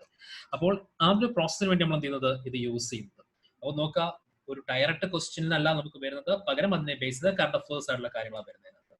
നമുക്ക് നോക്കാം, അടുത്ത 2019 ചോദിച്ച മറ്റൊരു ക്വസ്റ്റ്യൻ ആണ്, ക്ലൗഡ് ബേസ് ചെയ്ത ക്വസ്റ്റ്യൻ ആണ്. അറ്റ്മോസ്ഫിയറിലേക്ക് വീണ്ടും ക്വസ്റ്റ്യനിലേക്ക് പോവുകയാണ്. അതായത് why are dew drops not formed on a cloudy night. ഒരു ക്ലൗഡി നൈറ്റിൽ ഡ്യൂ ഡ്രോപ്സ് എന്തുകൊണ്ട് ഫോം ചെയ്യുന്നില്ല? ഇത് റിയൽ ലൈഫ് എക്സ്പീരിയൻസ് ആണത്. നമ്മൾ പലപ്പോഴും നമ്മൾ രാവിലെ എഴുന്നേൽക്കുമ്പോഴത്തേക്ക് മുറ്റത്തങ്ങൾ തണുപ്പുള്ള രാത്രികളിൽ നമ്മുടെ രാവിലെ നോക്കി കഴിഞ്ഞാൽ മെറ്റൽ സർഫസിലും അതുപോലെയുള്ള സ്റ്റോൺ സർഫസിലും ഒക്കെ ഡ്യൂ ഡ്രോപ്സ് നമുക്ക് ഇരിക്കുന്നത് കാണാൻ പറ്റും. അല്ലെങ്കിൽ ഈ പറഞ്ഞ ലീഫിലൊക്കെ ഡ്യൂ ഡ്രോപ്സ് ഇരിക്കുന്നത് കാണാൻ പറ്റും.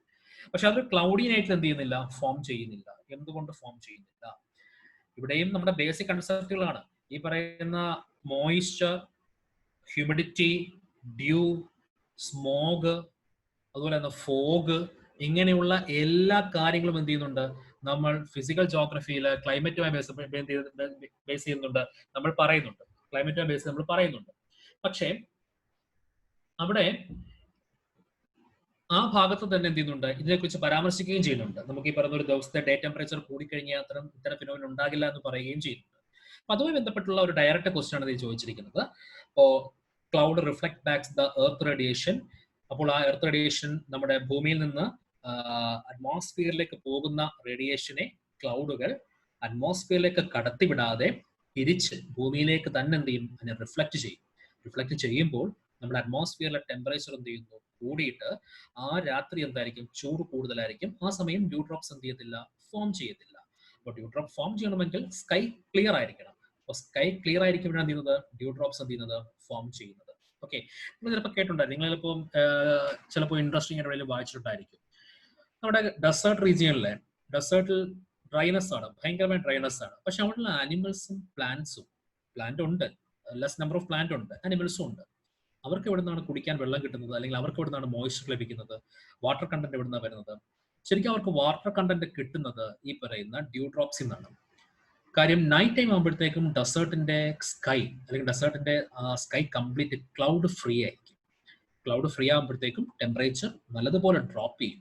ടെമ്പറേച്ചർ ഡ്രോപ്പ് ചെയ്യുമ്പോഴത്തേക്കും അറ്റ്മോസ്ഫിയറിൽ എന്തെങ്കിലും ഒക്കെ മോയ്സ്ചർ ഉണ്ടെങ്കിൽ എന്തായി മാറും, അത് ഡ്യൂ ഫോർമേഷനിലേക്ക് മാറും. അത് അങ്ങനെയുള്ള ഒരു മോയ്സ്ചർ അവൈലബിലിറ്റി എന്ത് ചെയ്യും, ഡെസേർട്ടിലെ ആനിമൽസിനും പ്ലാന്റ്സിനും ഒക്കെ എന്ത് ചെയ്യും, കിട്ടുകയും ചെയ്യും. അപ്പോൾ അതാണ് അതുമായി ബന്ധപ്പെട്ട ഒരു ക്വസ്റ്റ്യൻ ആണ് ചോദിച്ചത്. നെക്സ്റ്റ് ക്വസ്റ്റ്യനിലേക്ക് പോയാൽ 2017 ചോദിച്ച അടുത്ത ടൈപ്പ് ഓഫ് ക്വസ്റ്റ്യൻസ് ആണ്, അടുത്ത ഒരു ലെവൽ ഓഫ് ക്വസ്റ്റ്യൻസ് അല്ലെങ്കിൽ അടുത്ത ആംഗിൾ ഓഫ് ക്വസ്റ്റ്യൻസ് ആണ്. എങ്ങനെയാണ് ഈ ചോദ്യം വരുന്നത് നോക്കാം. ഇത് ഇന്ത്യൻ ജോഗ്രഫി ബന്ധപ്പെട്ട ചോദ്യങ്ങളാണ് വരുന്നത്. ഇന്ത്യൻ ജോഗ്രഫിയിൽ നമ്മൾ റിവേഴ്സിനെ കുറിച്ച് എന്ത് ചെയ്യുന്നുണ്ട്, ഡിസ്കസ് ചെയ്യുന്നുണ്ട്. റിവറുകൾ എവിടെ നിന്ന് സ്റ്റാർട്ട് ചെയ്യുന്നു, ഏത് പോയിന്റിലേക്ക് പോകുന്നു, അതിന്റെ ഒറിജിൻ എവിടെയാണ്, ഏതൊക്കെ സ്റ്റേറ്റിലൂടെ എന്ത് ചെയ്യുന്നുണ്ട്, അത് ഫ്ലോ ചെയ്ത് പോകുന്നുണ്ട്, ഈ പറയുന്ന റിവറുകൾ എവിടെയാണ് എംറ്റിയിങ് ആകുന്നത്, അത് ഏത് ഓഷ്യനിലാണ് എംറ്റിയിങ് ആകുന്നത്. ഇങ്ങനെയുള്ള കൺസെപ്റ്റുകൾ നമ്മൾ NCERT ടെക്സ്റ്റ് ബുക്കിൽ ഡിസ്കസ് ചെയ്യുന്നുണ്ട്. പക്ഷേ എന്നാൽ ചില കാര്യങ്ങൾ എന്ത് ചെയ്യുന്നില്ല, ഈ ക്വസ്റ്റ്യൻ കാണുന്ന പോലെ ചില കാര്യങ്ങൾ എന്ത് ചെയ്യുന്നില്ല, അവിടെ ഡിസ്കസ് ചെയ്യുന്നുമില്ല. നോക്കാം എന്തൊക്കെയാണെന്ന് നോക്കാം. ഫസ്റ്റ് സ്റ്റേറ്റ്മെന്റ് വായിച്ചു നോക്കാം.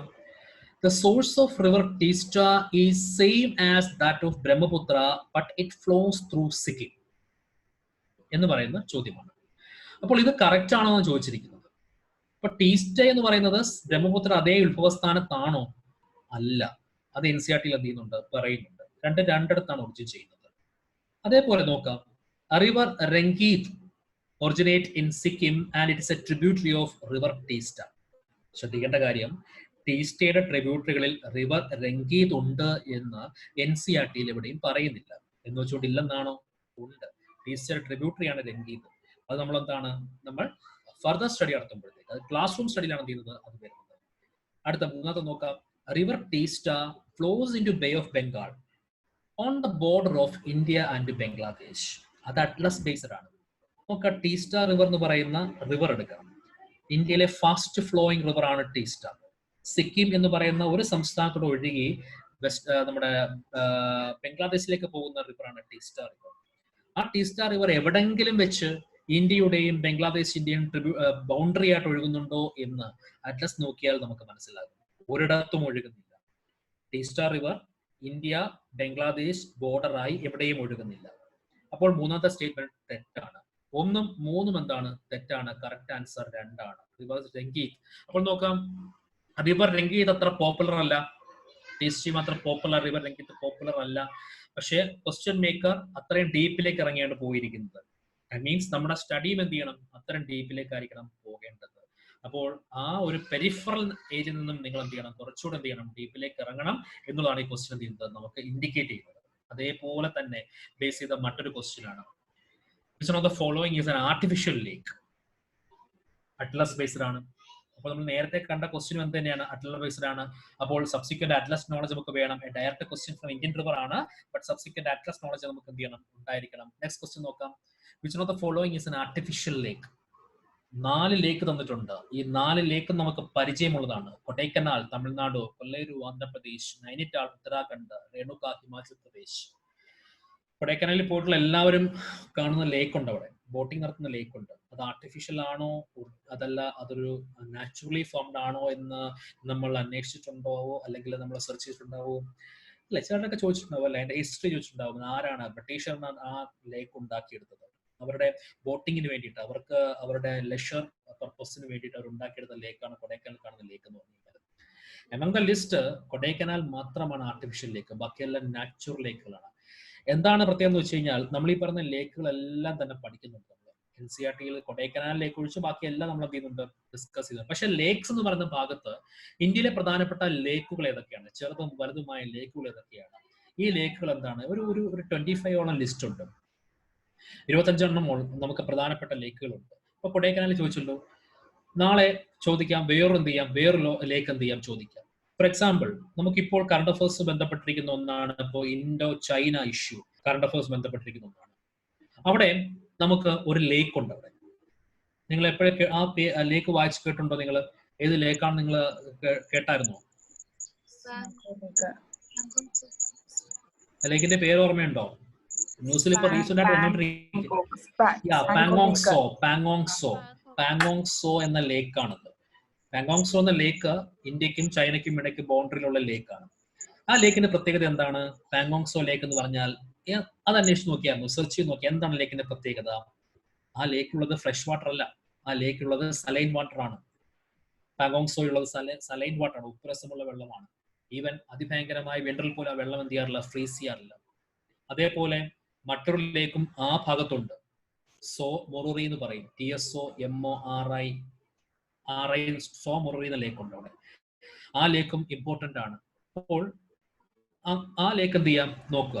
അതേപോലെ തന്നെ നമുക്ക് ഈ നമ്മുടെ മണിപ്പൂരില്, നമ്മുടെ നോർത്ത് ഈസ്റ്റേൺ സ്റ്റേറ്റില് നമുക്കൊരു ലേക്കുണ്ട്.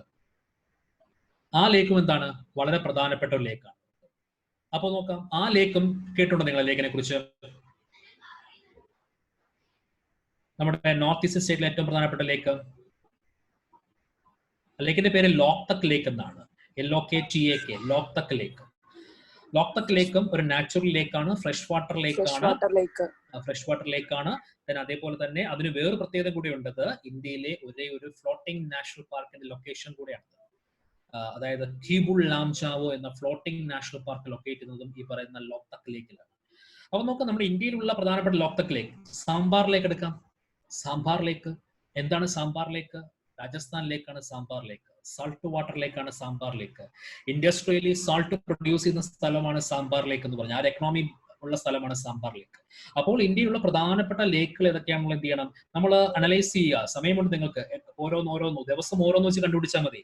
നമുക്ക് എന്ത് ചെയ്യാൻ പറ്റും, നല്ലൊരു ലിസ്റ്റ് എന്ത് ചെയ്യാൻ പറ്റും, നമുക്ക് ഉണ്ടാക്കിയെടുക്കാൻ പറ്റും. അത് ആർട്ടിഫിഷ്യൽ ആണോ അല്ല നാച്ചുറൽ ആണോ എന്നുള്ളൊരു അനാലിസിസ് എന്ത് ചെയ്യണം, നിങ്ങൾ ചെയ്ത് നോക്കണം. അപ്പോൾ ആ ഒരു പോയിന്റിലേക്ക് ക്വസ്റ്റ്യൻസ് എന്ത് ചെയ്യുന്നുണ്ട്, വരുന്നുണ്ട് അവിടെ. അപ്പോൾ ഇതെല്ലാം പലപ്പോഴും പല തവണ പ്രിലിംസിന് പല ഓപ്ഷനായിട്ട് വന്നതാണ്. അതിലേക്ക് ഒന്ന് ഇംപ്രവൈസ് ചെയ്തിരിക്കുന്നു, ഇത്തരത്തിലേക്ക് എത്തിച്ചിരിക്കുന്നുള്ളതാണ്. നോക്കാം നെക്സ്റ്റ് ക്വസ്റ്റ്യൻ. 2019 ചോദിച്ച ക്വസ്റ്റ്യൻ ആണ്, റിവറിനെ കുറിച്ച് ചോദിച്ച ക്വസ്റ്റ്യൻ ആണ്. ഗ്ലേസിയറും റിവറുമാണ് ചോദിച്ചിരിക്കുന്നത്. അതായത് ഗ്ലേസിയർ എന്ന് പറഞ്ഞു കഴിഞ്ഞാൽ ഇന്ത്യയില് ഗ്ലേസിയർ കാണുന്ന സ്ഥലം ഹിമാലയ മൗണ്ടെയിൻ റേഞ്ച് ആണ്. അപ്പോൾ ഹിമാലയ മൗണ്ടെയിൻ റേഞ്ചിലെ ഗ്ലേസിയർ മെൽറ്റ് ആയിട്ട് ധാരാളം വാട്ടർ എന്ത് ചെയ്യുന്നുണ്ട്, ഒഴുകുന്നുണ്ട്. ആ ഒഴുകുന്ന അല്ലെങ്കിൽ ആ ഗ്ലേസിയർ മെൽറ്റ് ചെയ്ത വാട്ടറിൽ നിന്ന് റിവറുകൾ എന്ത് ചെയ്യുന്നുണ്ട്, ഫോം ചെയ്യുന്നുണ്ട്. അങ്ങനെ ഫോം ചെയ്യുന്ന റിവറുകളുടെ ലിസ്റ്റ് ആണ് എന്ത് ചെയ്തിരിക്കുന്നത്, തന്നിരിക്കുന്നത്. ഇതിൽ കറക്റ്റ്ലി മാച്ച് ചെയ്യുന്ന റിവർ ഏതൊക്കെയാണ്, ഏതൊക്കെ റിവർ ആണ് എന്ത് ചെയ്തിരിക്കുന്നത്, കറക്റ്റ്ലി മാച്ച് ചെയ്യുന്നത്. ഇതിനകത്ത് കുറെയൊക്കെ നിങ്ങൾക്ക് പരിചയം ഉണ്ടായിരിക്കും. സിയാച്ചിൻ പരിചയം ഉണ്ടായിരിക്കും, സിയാച്ചിൻ ഗ്ലേസിയർ പരിചയം ഉണ്ടായിരിക്കും, നൂബ്ര, കാര്യം നമ്മളത് NCERT ഡിസ്കസ് ചെയ്യുന്നതാണ്. അതുപോലെ സെമു നമുക്ക് പരിചയമുള്ളതാണ്, അത് ഈ പറയുന്ന മനസ്സിലേക്ക് വരുന്നതാണ്. അപ്പോൾ സിയാച്ചിനിലെ നൂബ്ര ശരിക്കും സിയാച്ചിൻ എന്ത് ചെയ്യുന്നുണ്ട്, സ്റ്റാർട്ട് ചെയ്യുന്നുണ്ടോ ഇല്ലയോ നമുക്ക് കൺഫ്യൂഷൻ ഉണ്ടാകാം. അതുപോലെ സെമു ആ ഭാഗത്തുള്ള ലേക്കാണ്, ഗ്ലേസിയർ ആണ് സെമു ലേക്ക്. നമുക്ക് നമ്മുടെ കാരക്കോറം റേഞ്ച് കാണുന്ന ലേക്കാണ്, കാരക്കോറം റേഞ്ച് കാണുന്ന ഗ്ലേസിയർ ആണ് സെമു എന്ന് പറഞ്ഞ ലേക്ക്. അവിടെ നിന്നാണോ മനസ്സ് സ്റ്റാർട്ട് ചെയ്യുന്നത് ചോദിച്ചു കഴിഞ്ഞാൽ അല്ല. അപ്പോൾ മനസ് റിവർ പഠിച്ചിട്ടുണ്ട്. മനസ് റിവർ നിന്നാണ് സ്റ്റാർട്ട് ചെയ്യുന്നത്. മനസ് എന്ന് പറഞ്ഞു കഴിഞ്ഞാൽ നമ്മുടെ നോർത്ത് ഈസ്റ്റേൺ സംസ്ഥാനത്തുള്ള ഒരു റിവറാണ് മനസ് റിവർ എന്ന് പറഞ്ഞു കഴിഞ്ഞാൽ. ആ നോർത്ത് ഈസ്റ്റേൺ സംസ്ഥാനത്തുള്ള മനസ്സിന് ഈ പറയുന്ന നമ്മുടെ ഹിമാലയത്തിലെ ഗ്ലേസിയറുമായിട്ട് എന്താണ് ബന്ധം വരുന്നത്? സോ അങ്ങനെയുള്ള നമുക്ക് മനസ് റിവർ പഠിക്കുന്നുണ്ട്, പക്ഷെ സെമു ഗ്ലേസിയറുമായിട്ട് ബന്ധമില്ല നമുക്കറിയാം. നൂബ്ര റിവർ നമ്മൾ NCERT പഠിക്കുന്നുണ്ട്, നമുക്കറിയാം. ദെൻ മന്ദാകിനി റിവർ പഠിക്കുന്നുണ്ട്. മന്ദാകിനി എന്ന് പറഞ്ഞാൽ ഗംഗയുടെ ഒരു ട്രിബ്യൂട്ടറിയാണ് മന്ദാകിനി എന്ന് പറഞ്ഞു കഴിഞ്ഞാൽ. ഗംഗയുടെ ഹിമാലയത്തിലുള്ള ട്രിബ്യൂട്ടറിയാണ് മന്ദാകിനി എന്ന് പറഞ്ഞു കഴിഞ്ഞാൽ. ചിനാബ് നമ്മൾ പഠിക്കുന്നുണ്ട്. ചിനാബ് നമ്മൾ ഇൻഡസ് ട്രിബ്യൂട്ടറിയാണ് ചിനാബ് പഠിക്കുന്നത്. യമുന പഠിക്കുന്നുണ്ട്. യമുന നമ്മൾ എന്ത് ചെയ്യുന്നുണ്ട്? ഗ്ലേസിയറിന് ഏതൊക്കെ പ്ലേസിൽ ആരംഭിക്കുന്നു പഠിക്കുന്നുണ്ട്. അപ്പോൾ ഈ തന്നിരിക്കുന്ന റിവറുകളിലെ യമുന ഫെമിലിയർ ആണ്, ചിനാബ് ഫെമിലിയർ ആണ്, മന്ദാകിനി ഫെമിലിയർ ആണ്, നൂബ്ര ഫെമിലിയർ ആണ്, മനസ് ഫെമിലിയർ ആണ്. പക്ഷേ ഈ റിവറുകളുടെ എല്ലാം സോഴ്സ് ഏത് ഗ്ലേസിയറിലേക്കാണെന്നാണ് ചോദിച്ചിരിക്കുന്നത്. അപ്പോൾ ഇത് മനസ്സിലാക്കാൻ പറ്റുന്നത് വളരെ ഈസി ആയിട്ട് നമുക്ക് മനസ്സിലാക്കാൻ പറ്റുന്നത് കിട്ടും. നമുക്ക് വളരെ ഈസി ആയിട്ട് ആൻസർ കിട്ടുകയും ചെയ്യും. 1, 2, 4 ആൻസർ കിട്ടുകയും ചെയ്യും. കാര്യം നമുക്ക് ഏറ്റവും നല്ല ഒരു ഇൻഡിക്കേഷൻ എന്ന് പറഞ്ഞു കഴിഞ്ഞാൽ നമുക്ക് സിയാച്ചിൻ നല്ലൊരു ക്ലൂ കിട്ടും നമുക്ക്. അതേപോലെ തന്നെ ചിനാബ് ബാരാലാച്ചാല പാസ് നടത്തുന്നത് സ്റ്റാർട്ട് ചെയ്യുന്നത്. അപ്പോൾ അവിടെ നിന്ന് സ്റ്റാർട്ട് ചെയ്യുന്ന നമ്മുടെ ഈ പറയുന്ന ചിനാബ് റിവറിന്റെ പൊസിഷൻ.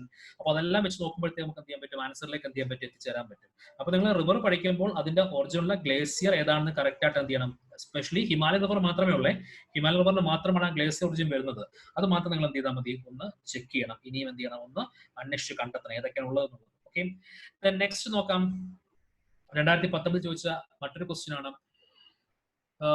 ഒറ്റ പേര് കൊണ്ട് മാത്രം ഒരുപക്ഷെ മലയാളികളും തമിഴന്മാരും അല്ലെങ്കിൽ തമിഴിയൻസും മലയാളികളും തമിഴ്നാട്ടിലുള്ള കാൻഡിഡേറ്റുകളും ഒറ്റ പേര് കൊണ്ട് മാത്രം എന്താണ് ചിലപ്പോൾ ഐഡന്റിഫൈ ചെയ്തിട്ട് കിട്ടിയ ഒരു ആൻസർ ആയിരിക്കും ഇത്. What is the common to the places known as Aliyar, Isapur and Kangsabati? നമ്മൾ വാട്ടർ റിസർവോയറിനെ കുറിച്ച് നമ്മൾ ഈ പറയുന്ന ഫിസിക്കൽ ജോഗ്രഫിയിൽ ഡാംസിനെ കുറിച്ച് പഠിക്കും. റിവർ പഠിക്കുമ്പോൾ ഡാമുകളെ കുറിച്ച് പഠിക്കും. റിവർ പഠിക്കുമ്പോൾ എല്ലാ റിവറിലുമുള്ള പ്രധാനപ്പെട്ട മൾട്ടിപർപ്പസ് പ്രോജക്റ്റുകളെ കുറിച്ച് നമ്മൾ എന്ത് ചെയ്യുന്നു? ഡിസ്കസ് ചെയ്യുന്നുണ്ട്. ഈ മൾട്ടിപർപ്പസ് പ്രോജക്റ്റുകളുടെ ഭാഗമാണ് ഡാമുകൾ. ഡാമുകൾക്ക് ഓരോന്നിനും പേരുണ്ട്. ഹിരാക്കുഡ് ഡാമിന് പേരുണ്ട്, ഗോവിന്ദസാഗർ.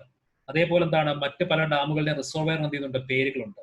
അപ്പോൾ ഇങ്ങനെയുള്ള റിസർവോയറുകളുടെ ഡാമുകളുടെ റിസർവോയറുകളുടെ പേരുകൾ എന്ത് ചെയ്യണം? നമുക്കൊന്ന് ലിസ്റ്റ് ഔട്ട് ചെയ്യേണ്ടിയിരിക്കുന്നു. അപ്പോൾ അങ്ങനെ ലിസ്റ്റ് ഔട്ട് ചെയ്യുമ്പോഴത്തേക്കും അതിൽ വരുന്ന ഒന്നാണ് ആളിയാർ എന്ന ഡാം വരുന്നത്. ഇടയ്ക്ക് ന്യൂസുകൾ 2019 കാലഘട്ടത്തിലൊക്കെ ന്യൂസിൽ ആളിയാർ ഡാമിന്റെ കുറിച്ച് ഒരുപാട് വാർത്തകൾ ഉണ്ടായിരുന്നു. കാര്യം കേരളത്തിൽ നിന്നും തമിഴ്നാട്ടിലേക്ക് വെള്ളം കൊണ്ടുപോകാൻ വേണ്ടിയിട്ട് ആളിയാർ ഡാമിനെ എന്ത് ചെയ്യുന്നു? ഡിപ്പെൻഡ് ചെയ്യുന്ന അല്ലെങ്കിൽ ആളിയാർ ഡാമിലേക്ക് ഒരു കണക്ഷൻ കൊടുക്കുന്നതിനെ കുറിച്ചൊക്കെ എന്താണ് പഠനങ്ങൾ നടക്കുകയുണ്ടായി. അതിലേക്ക് എന്താണ് ചർച്ചകൾ നടക്കുകയുണ്ടായി. അപ്പോൾ അതുമായി ബന്ധപ്പെട്ട് വന്ന ഒരു റിസർവോയർ ആണ് ആളിയാർ റിസർവോയർ. അപ്പോൾ ആ ഒരു ആളിയാർ ഒറ്റ പേര് കൊണ്ട് നമുക്ക് എന്ത് ചെയ്യാൻ പറ്റും? അതൊരു വാട്ടർ റിസർവോയർ നമുക്ക് എന്ത് ചെയ്യാൻ പറ്റും? ഐഡന്റിഫൈ ചെയ്യാൻ പറ്റുമായിരുന്നു. അപ്പൊ അങ്ങനെയുള്ള ന്യൂസിൽ വരുന്ന ഒരു പേരിൽ നിന്നും ആ പേര് എന്താണ് അല്ലെങ്കിൽ ഏതാണ് ആ സംഭവം നമ്മൾ എന്ത് ചെയ്യണം? കറക്റ്റായിട്ട് എന്ത് ചെയ്യണം? മനസ്സിലാക്കി ഒന്ന് പോയിന്റ് ഔട്ട് വെച്ച് കഴിഞ്ഞാൽ നമുക്ക് ചില ഈസി ക്വസ്റ്റ്യൻസ് എന്ത് ചെയ്യും? നമുക്ക് അവിടെ നിന്ന് കിട്ടുകയും ചെയ്യും. ആ ഒരു എഫേർട്ടാണ് അതിനകത്ത് വേണ്ടത്. ഇനി നെക്സ്റ്റ് ഒരു ഏരിയയിലേക്കാണ് നമ്മൾ പോകുന്നത്. 2017 മുതൽ 18-19 കാലഘട്ടത്തിൽ ചോദിച്ച നമ്മുടെ ജോഗ്രഫിന്ന് ചോദിച്ച ഒരു ഏരിയ. അതായത് ഈ ഏരിയയിൽ നമുക്ക് അറിഞ്ഞിരിക്കേണ്ടത് നമ്മുടെ ഫോറസ്റ്റ് ലോസ് ഉണ്ട്. കാലാകാലങ്ങളായി നമ്മൾ കൊണ്ടുവന്നിട്ടുള്ള ഫോറസ്റ്റ് ലോസ് ഉണ്ട്. അതിൽ ചില അമെൻമെന്റുകൾ ഉണ്ട്. പൊളിറ്റിയേക്കാൾ കൂടുതൽ നമുക്കത് ജോഗ്രഫിയിൽ നാച്ചുറൽ വെജിറ്റേഷൻ എന്ന പാർട്ടിലാണ് എന്ത് ചെയ്യുന്നത്? നമുക്ക് ആ ഒരു ഏരിയ പ്രധാനമായിട്ടും വരുന്നത്. നോക്കാം. ഈ പറയുന്ന ഫോറസ്റ്റ് ലോസും അതുമായി ബന്ധപ്പെട്ടിട്ടുള്ള വാർത്തകളുമൊക്കെ നിരവധി തവണ പേപ്പറിൽ വന്നിട്ടുള്ളതാണ്. ഈ ക്വസ്റ്റ്യൻ 2017 വന്ന ഈ ക്വസ്റ്റ്യൻ ആധാരം എന്ന് പറഞ്ഞു കഴിഞ്ഞാൽ 2017 ജൂലൈയില് കർണാടക ഗവൺമെന്റ് ഒരു നിയമം കൊണ്ടുവന്നു. അതായത് കൃഷി നശിപ്പിക്കാൻ ഇറങ്ങുന്ന കാട്ടുപന്നികളെ വെടിവെച്ച് കൊല്ലാം എന്നുള്ള നിയമം കൊണ്ടുവന്നു. നമ്മുടെ ഈ പറയുന്ന ഫോറസ്റ്റ് ലോകളില് കുറച്ച് പട്ടികകളുണ്ട്, ഷെഡ്യൂളുകളുണ്ട്. ഈ ഷെഡ്യൂളുകളിൽ അനിമൽസിന്റെ പേരുണ്ട്. ആ ഷെഡ്യൂളുകളിൽ ഉൾപ്പെട്ട അനിമലുകളെ കൊല്ലാനോ അതിനെ വീഴ്ത്തി വളർത്താനോ പാടില്ല. അങ്ങനെ ചെയ്തു കഴിഞ്ഞാൽ അത് കുറ്റകരമാണ്. തടവ് ശിക്ഷ അടക്കം കിട്ടുന്ന കുറ്റകരമായ ഒരു കൃത്യമാണ്. അപ്പോൾ ആ ഒരു അനിമൽസിന്റെ എന്നാൽ ഗവൺമെന്റുകൾ കാലാകാലങ്ങളിൽ ആ ലിസ്റ്റിൽ നിന്നും ചില അനിമലുകളെ എന്ത് ചെയ്യാറുണ്ട്? ഒമിറ്റ് ചെയ്യാറുണ്ട്, എക്സ്ക്ലൂഡ് ചെയ്യാറുണ്ട്. അങ്ങനെ അത്തരത്തിൽ എക്സ്ക്ലൂഡ് ചെയ്ത ഒന്നാണ് ഇത് ഈ വൈൽഡ് ബോർ എന്ന് പറയുന്ന അല്ലെങ്കിൽ കാട്ടുപന്നി എന്ന് പറയുന്ന ഒരു സാധനം. റീസെന്റ് കേരള ഗവൺമെന്റ് എന്ത് ചെയ്തു? അങ്ങനെ ഒരു തീരുമാനം എടുക്കുകയുണ്ടായി. കൃഷി നശിപ്പിക്കുന്ന കാട്ടുപന്നികളെ വെടിവെച്ച് കൊല്ലാം എന്നുള്ള ഒരു തീരുമാനം കൊണ്ടുവരികയുണ്ടായി. അപ്പോൾ അങ്ങനെ ആ ലിസ്റ്റിൽ വരുന്ന അനിമൽസുകളുണ്ട്. ആ അനിമൽ എല്ലാം പ്രത്യേകതകൾ, മിക്കതിന്റെ പ്രത്യേകതകൾ എൻഡേഞ്ചേർഡ് ആയിരിക്കും, അല്ലെങ്കിൽ ഈ പറയുന്ന വളരെ വളരെ സ്പെഷ്യാലിറ്റി ഉള്ള സ്പീഷീസുകളായിരിക്കും. ആ സ്പീഷീസുകൾ ഏതൊക്കെയാണെന്ന് എന്ത് ചെയ്യണം, നിങ്ങളൊന്ന് നോക്കണം. അതായത് ആ ലിസ്റ്റ് ഉണ്ട്, ഷെഡ്യൂൾ ലിസ്റ്റ് ഉണ്ട്. ആ ഷെഡ്യൂൾ ലിസ്റ്റുകൾ അനിമൽസിനെ ഓരോ ദിവസവും എന്ത് ചെയ്യണം, ഓരോ അനിമൽസിന്റെ പേരെടുത്തിട്ട് ഒന്ന് ഗൂഗിൾ ചെയ്ത് നോക്കുക. ഇത് ഏത് പ്രദേശത്ത് കാണുന്ന അനിമലാണ്. കാര്യം നിങ്ങൾ അങ്ങോട്ട് പോകുമ്പോഴത്തെ ക്വസ്റ്റ്യൻസ് വരുന്നുണ്ട്, ഈ മേഖലയിൽ ഈ ഒരു അനിമൽസിന്റെ ബേസിൽ ക്വസ്റ്റ്യൻസ് വരുന്നുണ്ട്. അത് IFSന്റെ കൂടെ എക്സാം ആയതുകൊണ്ടാണ് ചെയ്യുന്നത് ക്വസ്റ്റ്യൻസ് കൂടുതൽ വരുന്നത് നമുക്ക്. അപ്പൊ അതിനകത്ത് ഈ പറയുന്ന ആൻസർ, ഈ പറയുന്ന ക്വസ്റ്റ്യൻ നോക്കാം. According to the wildlife protection act 1972, which of the following animal cannot be hunted by any person except under the some provisions provided by law. ഈ പറഞ്ഞിരിക്കുന്ന ലിസ്റ്റിൽ അനിമൽസിനെ ഏതിനെങ്കിലും ഹണ്ട് ചെയ്യാൻ പറ്റുമെന്നാണ് ചോദിച്ചിരിക്കുന്നത്. ഈ തന്നിരിക്കുന്ന ഒരു അനിമൽസിന് എന്ത് ചെയ്യാൻ പറ്റത്തില്ല, നമുക്ക് ഹണ്ട് ചെയ്യാൻ പറ്റത്തില്ല. കരിയൽ ആയാലും, കരിയൽ എന്ന് പറഞ്ഞു കഴിഞ്ഞാൽ ഒരു ക്രൊക്കഡൈലാണ് കരിയൽ എന്ന് പറയുന്നത്. ഇന്ത്യൻ വൈൽഡ് ആസ് ആയാലും വൈൽഡ് ബഫല്ലോ ആയാലും ഇതിനെ ഒന്നും എന്ത് ചെയ്യാൻ പറ്റും, നമുക്ക് വേട്ടയാടാൻ പറ്റത്തില്ല. എന്നാൽ ഇതിന് ചില അനിമൽസ് എന്ത് ചെയ്തിട്ടുണ്ട്, നമ്മൾ ഒമിറ്റ് ചെയ്തിട്ടുമുണ്ട്. ചിലപ്പോൾ നാളെ അതായിരിക്കും എന്ത് ചെയ്യുന്നത്, ക്വസ്റ്റൻ ആയിട്ട് വരുന്നത്. ചിലപ്പോൾ ഒമിറ്റ് ചെയ്തായിരിക്കും ചോദിക്കുന്നത്, ചോദിച്ചതായിരിക്കാം. ഗവൺമെന്റ് അങ്ങനെ ഒരു തീരുമാനം എടുത്തപ്പോൾ ആ ലിസ്റ്റിൽ ബന്ധപ്പെട്ടുള്ള പ്രധാനപ്പെട്ട അനിമൽസ് ഏതൊക്കെയാണ് എന്നാണ് എന്ത് ചെയ്യുന്നത് ചോദ്യമായിട്ട് വരുന്നത്. അപ്പോൾ ഇനിയും കറണ്ട് അഫയേഴ്സ് അത്തരം ചോദ്യങ്ങൾ വരുന്നെങ്കിൽ എന്ത് ചെയ്യുക, നോക്കിക്കൊള്ളുക. അതും നമ്മുടെ എക്സാമിന് എന്താണ് വളരെ പ്രധാനപ്പെട്ട ക്വസ്റ്റ്യൻ ആണ്. ഓക്കെ, അതേപോലെ ബേസ് ചെയ്ത മറ്റൊരു ക്വസ്റ്റ്യൻ ആണ് ഫോറസ്റ്റുമായി ബന്ധപ്പെട്ട ക്വസ്റ്റ്യൻ ആണ്. നമ്മുടെ രാജ്യത്തുള്ള സംസ്ഥാനങ്ങളിലെ ഫോറസ്റ്റിന്റെ, ഏതൊക്കെ സംസ്ഥാനങ്ങളിലെ ഫോറസ്റ്റ് എത്ര പെർസെന്റേജ് ഉണ്ട് എന്നതിനെ കുറിച്ച്. ഇതും നിങ്ങൾ ചിന്തിക്കും, ഇതും വേണ്ടതാണോ? വേണ്ടത് തന്നെയാണ്. കാര്യം ഓരോ 2 വർഷം കൂടുമ്പോഴും നമ്മുടെ Indian forest survey state of the Indian forest എന്ന് പറഞ്ഞ റിപ്പോർട്ട് പുറത്തിറക്കാറുണ്ട്. State of the Indian forest എന്ന് പറഞ്ഞുകൊണ്ട് ആ റിപ്പോർട്ടില് നിലവിലുള്ള സംസ്ഥാനങ്ങളിൽ എത്ര ശതമാനം ഫോറസ്റ്റ് ഇന്ത്യ ഒട്ടാകെയുണ്ട്, ഓരോ സംസ്ഥാനങ്ങളിൽ എത്ര ശതമാനം ഫോറസ്റ്റ് ഉണ്ട് എന്നതിനെ കുറിച്ച് വളരെ വളരെ ഡീറ്റെയിൽ ആയിട്ട് ഒരു ടേബിൾ പ്രസന്റ് ചെയ്യാറുണ്ട്. ആ ടേബിളിനെ ബേസ് ചെയ്യുന്ന ക്വസ്റ്റ്യൻ ആണിത്. ആ കൃത്യമായ ടേബിളിനെ ബേസ് ചെയ്ത ക്വസ്റ്റ്യൻ ആണിത്. അപ്പോൾ തന്നിരിക്കുന്ന ഈ 4 സംസ്ഥാനങ്ങളിൽ in terms of percentage of forest cover to the total area of the state, ആ സംസ്ഥാനത്തിന്റെ ഏരിയയിൽ ഉള്ള ഫോറസ്റ്റിന്റെ ആ ഒരു പെർസെന്റേജിൽ which one of the following is the correct ascending order? ഏറ്റവും കുറവിൽ നിന്നും ഏറ്റവും എന്ത് ചെയ്യുന്നു, കൂടുതലിലേക്ക് പോകുന്ന അസെൻഡിങ് ഓർഡറിലേക്ക് എന്താണ് അറേഞ്ച് ചെയ്യാൻ ചോദിച്ചിരിക്കുന്നതാണ്. അപ്പോൾ ഇതിന്റെ ഈ പറയുന്ന നിങ്ങൾ നോക്കിയാൽ തന്നെ എന്ത് ചെയ്യാൻ പറ്റും, നമുക്ക് ചില കൺക്ലൂഷൻ, ചില ഏരിയാസ് ഒക്കെ കിട്ടും. കാര്യം മധ്യപ്രദേശ് എന്ന പേര് കാണുമ്പോൾ തന്നെ മനസ്സിലാകും, നിങ്ങൾ കേട്ടിട്ടുണ്ടായിരിക്കും ഇന്ത്യയിൽ ഏറ്റവും കൂടുതൽ ഫോറസ്റ്റ് ഉള്ള സംസ്ഥാനമാണ് മധ്യപ്രദേശ്. പക്ഷെ സംസ്ഥാനം വലുതാണ്. അതിന്റെ പെർസെന്റേജ് വൈസ് നോക്കുമ്പോൾ എന്താണ്, മറ്റുള്ള സംസ്ഥാനങ്ങൾ ഈ ലിസ്റ്റിൽ തന്നെ എന്താണ്, ചില സംസ്ഥാനങ്ങൾ ചെറുതാണ്, പക്ഷെ പെർസെന്റേജ് വൈസ് ഫോറസ്റ്റ് നോക്കുമ്പോഴത്തേക്ക് എന്തായിരിക്കും, കൂടുതലായിരിക്കും. അപ്പോൾ അങ്ങനെ ഏതൊക്കെ സംസ്ഥാനങ്ങൾക്കാണ് പെർസെന്റേജ് വൈസ് ഏറ്റവും കൂടുതലുള്ളത്, ഏറ്റവും കുറവുള്ളത് എന്നതിനെ കുറിച്ച് എന്ത് ചെയ്യണം, ഒരു അനലിറ്റിക്സ് എന്ത് ചെയ്യണം, നിങ്ങൾ ചെയ്യണം. എന്റെ ക്ലാസ്സിൽ, നാഷണൽ എഡ്യൂക്കേഷൻ ക്ലാസ്സിൽ ഞാൻ അനലിറ്റിക്സ് ചെയ്യാറുണ്ട്. ഇങ്ങനെ ഏതൊക്കെ സംസ്ഥാനങ്ങളാണ് ഏറ്റവും കൂടുതലും കുറവുള്ളത്, എത്ര പെർസെന്റേജ് ഉണ്ട്, ഏറ്റവും കൂടുതലുള്ളത് ഏത്, ഏറ്റവും കുറവുള്ളത് ഏത്. അപ്പോൾ ആ ഒരു അനലിറ്റിക്സ് സാധാരണ ചെയ്യാറുള്ളൂ. അപ്പോൾ അതുമായി ബേസ് ചെയ്യുന്ന ക്വസ്റ്റ്യൻ ആണിത്. അപ്പോൾ വളരെ സിമ്പിൾ ആയിട്ട് ചോദിച്ചൊരു ക്വസ്റ്റ്യൻ ആണിത്. അപ്പോൾ ഇങ്ങനെയുള്ള നമ്മുടെ ഫോറസ്റ്റ് കവറുമായി ബന്ധപ്പെട്ടുള്ള, ഫോറസ്റ്റ് റിപ്പോർട്ടുമായി ബന്ധപ്പെട്ടുള്ള കാര്യം 2019 നമുക്ക് റീസെന്റ് റിപ്പോർട്ട് എന്ത് ചെയ്തത് പുറത്തു വന്നത്. 2019 റിപ്പോർട്ട് പുറത്തു വന്നത്. കാര്യം 2017 വന്ന ശേഷം പിന്നെ ആ റിപ്പോർട്ട് പറയുന്നത് 2019. അതുകൊണ്ടാണ് എന്ത് ചെയ്തത്, ഈ റിപ്പോർട്ട് എടുത്ത് ചോദിച്ചിരിക്കുന്നത്. അപ്പോൾ അത് കറണ്ട് അഫയേഴ്സ് ബന്ധപ്പെട്ടതാണ്. അടുത്ത നോക്കാം, വീണ്ടും ഫോറസ്റ്റ് ലോസിനെ കുറിച്ച് 2019 വന്ന ക്വസ്റ്റ്യൻ ആണ്. ധാരാളം ക്വസ്റ്റ്യൻ വന്നിട്ടുണ്ടായിരുന്നു. ദെൻ ഫോറസ്റ്റുമായി ബന്ധപ്പെട്ട എന്ത് ക്വസ്റ്റ്യൻ ചോദിക്കുന്നുണ്ട്, ഫോറസ്റ്റ് പ്രോഡക്റ്റിനെ കുറിച്ച് ചോദിക്കുന്നുണ്ട്. അപ്പോൾ ഈ പറയുന്ന ബാംബൂസ് വെട്ടാമോ വെട്ടിക്കൂടെ എന്നുള്ള ചോദ്യങ്ങൾ.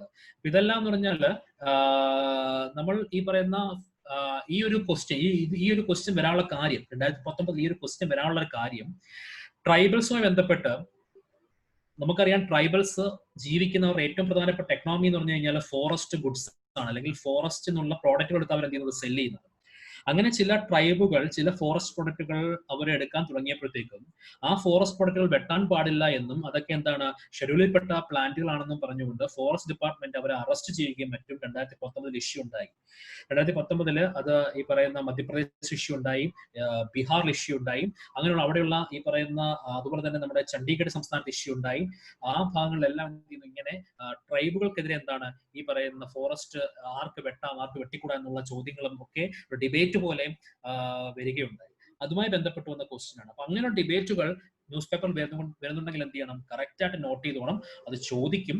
കാര്യം നമ്മുടെ പ്രിലിംസ് എക്സാമിനേഷൻ സിവിൽ സർവീസിനും ഒപ്പം എന്താണ് ഇന്ത്യൻ ഫോറസ്റ്റ് സർവീസിനും കൂടെ ചേർന്നുള്ളതായതുകൊണ്ട് എന്ത് ചെയ്യാം, തീർച്ചയായും ക്വസ്റ്റ്യൻ വരാനുള്ള സാധ്യതയുണ്ട്. ഇനി വീണ്ടും ഫോറസ്റ്റിനെ കുറിച്ച് 2019 ചോദിച്ച ക്വസ്റ്റ്യൻ ആണ്. As per law the compensatory afforestation fund management and planning authority exists at both the national and the state level. Then people participation mandatory for the compensatory afforestation program carried out by the Compensatory Afforestation Fund Act 2016. Which one of the above is are correct എന്ന് ചോദിച്ച ഒരു ചോദ്യമുണ്ടായിരുന്നു. ഇത് 2019 recent വന്ന ഒരു issue ബന്ധപ്പെട്ടാണ്. ആ issue എന്തെന്ന് പറഞ്ഞുതരാം. അതായത് നമ്മുടെ 2019 നമ്മുടെ അർബൻ ഏരിയയിൽ ഹീറ്റ് ഇൻക്രീസ് അല്ലെങ്കിൽ അർബൻ ഹീറ്റ് ഐലൻഡ് ഫിനോമിനൻ വളരെ കൂടിയ ഒരു വർഷമായിരുന്നു 2019. അർബൻ ഹീറ്റ് ഐലൻഡുകൾ, അർബൻ ഹീറ്റ് ഫിനോമിനൻ.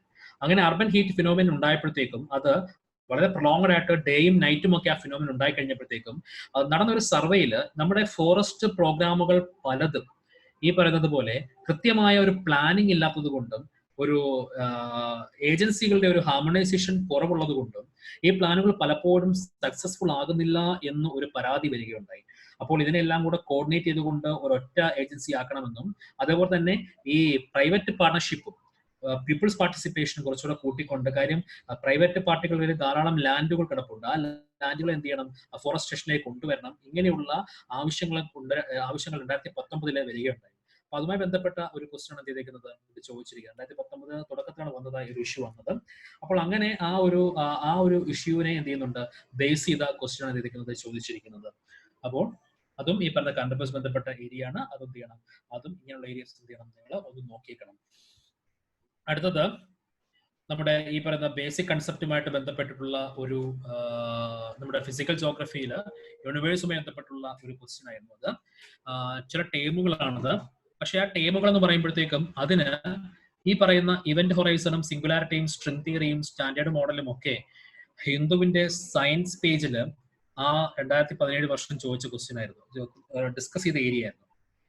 കാര്യം ആ സമയത്ത് സ്റ്റീവൻ ഹോക്കിങ്സിന്റെ മരണവുമായി ബന്ധപ്പെട്ട് സ്റ്റീവൻ ഹോക്കിങ്സ് എന്ന് പറഞ്ഞ ആ ഒരു ലെജൻഡറി സയന്റിസ്റ്റിന്റെ മരണവുമായി ബന്ധപ്പെട്ട് ആ ഒരു കാലഘട്ടത്തിൽ ഡിസ്കസ് ചെയ്ത ഏരിയാസ് ആയിരുന്നു ഇതെല്ലാം. അപ്പോൾ ഇത്തരത്തിലുള്ള ക്വസ്റ്റ്യൻസ് എന്താണ് ആ സമയത്ത് എന്താണ് ധാരാളം ഉണ്ടായിരുന്നത്. അപ്പോൾ അതുമായി ബന്ധപ്പെട്ടുള്ള ക്വസ്റ്റ്യൻ ആണ്, കറണ്ട് അഫയേഴ്സുമായി ക്വസ്റ്റ്യൻ. അപ്പൊ അങ്ങനെയുള്ള ഇവന്റുകൾ എന്ത് ചെയ്യുക, നിങ്ങൾ എന്ത് ചെയ്യുക, കൺസിഡർ ചെയ്യുക. അങ്ങനെ ഇവന്റുകൾ എന്ത് ചെയ്യുക, ഈ പറയുന്ന പോലെ അതിനകത്ത് ഏതൊക്കെയാണ് പ്രധാനപ്പെട്ട കറണ്ട് അഫയേഴ്സ് വരുന്നത് എന്ത് ചെയ്യുക, നിങ്ങളൊന്ന് നോക്കുക. ഓക്കെ, ദെൻ നെക്സ്റ്റ് ഒരു ക്വസ്റ്റ്യനിലേക്ക് നമുക്ക് പോയാൽ, നെക്സ്റ്റ് ഒരു ഏരിയയിലേക്ക് നമ്മൾ പോവുകയാണെങ്കിൽ 2015 മറ്റൊരു ക്വസ്റ്റ്യൻ ആണ്. വളരെ സിമ്പിൾ ക്വസ്റ്റ്യൻ ആണ്. അത് നമ്മൾ ഈ പറയുന്ന പോലെ അറ്റ്ലസ് ബേസ് ചെയ്ത വളരെ സിമ്പിൾ ഒരു ക്വസ്റ്റ്യൻ. അറ്റ്ലസിനെ ഐഡന്റിഫൈ ചെയ്യുന്ന വളരെ ക്വസ്റ്റ്യൻ ആണ്. കേട്ടാൽ വളരെ ലളിതമെന്ന് തോന്നും, പക്ഷേ ക്വസ്റ്റ്യൻ വളരെ ഇൻട്രസ്റ്റിംഗ് ആണ്. If you travel by road from Kohima to Kottayam, what is the minimum number of states within India through which you can travel, including the origin and destination? അപ്പം ഒറിജിൻ ഡെസ്റ്റിനേഷനും കൂടെ ഇൻക്ലൂഡ് ചെയ്യിപ്പിച്ചുകൊണ്ട് നമ്മൾ നോക്കിയാൽ എത്ര സ്റ്റേറ്റിൽ കൂടെ എന്ത് ചെയ്യണം, നിങ്ങൾക്ക് ട്രാവൽ ചെയ്യേണ്ടി വരും എന്നത് ഒരു ചോദ്യമായിട്ട് വന്നതായിരുന്നു. നമുക്ക് വളരെ പലപ്പോഴും നമ്മൾ ചിന്തിച്ചിട്ടുണ്ടായിരിക്കും അല്ലെ, ചിലപ്പോൾ നമ്മൾ ഈ പറയുന്ന നമ്മുടെ കേരളത്തിൽ നിന്നും സഞ്ചരിച്ച് അല്ലെങ്കിൽ നോർത്ത് ഈസ്റ്റ് സ്റ്റേറ്റിലേക്ക് നമുക്കറിയാം വിവേക് എക്സ്പ്രസ് എന്ന് പറഞ്ഞൊരു ട്രെയിൻ ഉണ്ട്. ഇന്ത്യയിൽ ഏറ്റവും ഡിസ്റ്റൻസിൽ എന്താണ് റൺ ചെയ്യുന്ന ട്രെയിനാണ് വിവേക് എക്സ്പ്രസ് എന്ന് പറയുന്നത്. വിവേക് എക്സ്പ്രസ് എന്ന ട്രെയിൻ ഏതൊക്കെ സംസ്ഥാനത്തോടെ എന്ത് ചെയ്യുന്നുണ്ട്, പോകുന്നുണ്ട്, ഏതൊക്കെ അതിന്റെ ഡെസ്റ്റിനേഷൻ, സ്റ്റാർട്ടിംഗ് ഡെസ്റ്റിനേഷൻ നോക്കുമ്പോഴത്തേക്കും എത്ര സ്റ്റേറ്റിലൂടെ എന്ത് ചെയ്യുന്നുണ്ട് ഈ പറയുന്ന ട്രെയിൻ ട്രാവൽ ചെയ്യുന്നുണ്ട് എന്നത് വളരെ ഒന്ന് ഇൻട്രസ്റ്റിംഗ് ആണെങ്കിൽ എപ്പോഴും നോക്കിയിട്ടുണ്ടോ, ചുമ്മാ ഒരു ക്യൂരിയോസിറ്റിക്ക് വേണ്ടിയിട്ട് എപ്പോഴും നോക്കിയിട്ടുണ്ടോ. പോട്ടെ, ഹിമസാഗർ എക്സ്പ്രസ് ഉണ്ട്. നമ്മുടെ ഇന്ത്യയിലെ സൗത്തിൽ നിന്ന് നോർത്തിലേക്ക് പോകുന്ന ഹിമസാഗർ എക്സ്പ്രസ്, ഏതൊക്കെ സംസ്ഥാനങ്ങൾ ഹിമസാഗർ എക്സ്പ്രസ് കടന്നു പോകുന്നുണ്ട്, അല്ലെങ്കിൽ എത്ര സംസ്ഥാനങ്ങൾ കടന്നു പോകുന്നുണ്ട്. അപ്പോൾ അങ്ങനെയൊക്കെ എന്ന് പറഞ്ഞാൽ ഒരു ജനറൽ ക്യൂരിയോസിറ്റിയുടെ പുറത്ത് പോകുന്ന ചില കാര്യങ്ങളാണ്. അപ്പോൾ ആസ് എ സ്റ്റുഡന്റ് ഇങ്ങനെയുള്ള ജനറൽ ക്യൂരിയോസിറ്റിയും എന്ത് ചെയ്യണം, നിങ്ങൾ ഡെവലപ്പ് ചെയ്യണം. അപ്പൊ അങ്ങനെ ഒരു ക്വസ്റ്റ്യൻ ചോദിച്ചാൽ വളരെ സിമ്പിൾ ക്വസ്റ്റ്യൻ ആണ്. നോക്കാം, കൊഹിമ എന്ന് പറഞ്ഞാൽ നാഗാലാൻഡ് ആണ്. കൊഹിമ നാഗാലാൻഡിൽ നിന്നും കേരളത്തിലേക്കുള്ള ദൂരം നോക്കാം. നാഗാലാൻഡ് എവിടെ, കേരളം എവിടെ? അപ്പോൾ ഈ രണ്ട് സംസ്ഥാനത്തിടയിലും ഏതൊക്കെ സംസ്ഥാനങ്ങളോട് നമുക്ക് ട്രാവൽ ചെയ്യേണ്ടി വരും? അറ്റ്ലസ് ആണ്, പ്യൂർലി അറ്റ്ലസ് ബേസ്ഡ് ക്വസ്റ്റ്യൻ ആണ്. കൊഹിമ നാഗാലാൻഡ് കഴിഞ്ഞാൽ നമുക്ക് ആസാമിലേക്ക് വരണം. ആസാമിൽ നേരെ വെസ്റ്റ് ബംഗാളിലേക്ക്, വെസ്റ്റ് ബംഗാളിൽ നിന്നും ഒഡീഷയിലേക്ക്, ഒഡീഷയിൽ നിന്നും ആന്ധ്രാപ്രദേശിലേക്ക്, ആന്ധ്രാപ്രദേശിൽ നിന്നും തമിഴ്നാട്ടിലേക്ക്, തമിഴ്നാട്ടിൽ നിന്നും കേരളത്തിലേക്ക്. മൊത്തം നമ്മൾ 7 സംസ്ഥാനങ്ങളിൽ കയറും നമ്മൾ. അപ്പോൾ നമ്മൾ ആന്ധ്രാപ്രദേശ് കയറി, അപ്പോൾ നമുക്ക് അപ്പോൾ ഇങ്ങനെയുള്ള ആന്ധ്രാപ്രദേശ് കയറിയുള്ള വേണമെങ്കിൽ നമുക്ക് തമിഴ്നാട് കട്ട് ചെയ്യുന്നതിന് കർണാടക വഴി നമുക്ക് എന്ത് ചെയ്യാം, കേരളത്തിലേക്ക് വരാം. അവിടെ ഇപ്പം ആന്ധ്രാപ്രദേശ് ഉണ്ടാവില്ല, കർണാടകമായിരിക്കും ഉണ്ടായിരിക്കുന്നത്. സോ അങ്ങനെ നമ്മുടെ അറ്റ്ലസിനെ ഇമാജിൻ ചെയ്തുകൊണ്ടുള്ള ക്വസ്റ്റ്യൻസ് എന്ത് ചെയ്യുന്നുണ്ട്, നമുക്ക് ധാരാളം എന്ത് ചെയ്യുന്നുണ്ട് ഇങ്ങനെയുള്ള. നീ അങ്ങോട്ട് പോകുമ്പോഴും നിങ്ങൾക്ക് മനസ്സിലാകുക അറ്റ്ലസിനെ ബേസ് ചെയ്ത് എങ്ങനത്തെ ക്വസ്റ്റ്യൻസ് ആണ് വരുന്നതെന്നുള്ളത്. 2017 തന്നെ ചോദിച്ചതാണ്, അറ്റ്ലസ് ബേസ് ചെയ്ത് ചോദിച്ച ചോദ്യമാണ്. Mediterranean see is A border of which of the following countries? Jordan, Iraq, Lebanon, Syria. ഈ പറയുന്ന രാജ്യങ്ങളില് ഏതൊക്കെ രാജ്യങ്ങളാണ് ഈ പറയുന്ന നമ്മുടെ മെഡിറ്ററേനിയൻ സീയെ ബോർഡർ ചെയ്തിരിക്കുന്നത് ചോദിച്ച ചോദ്യമാണ്.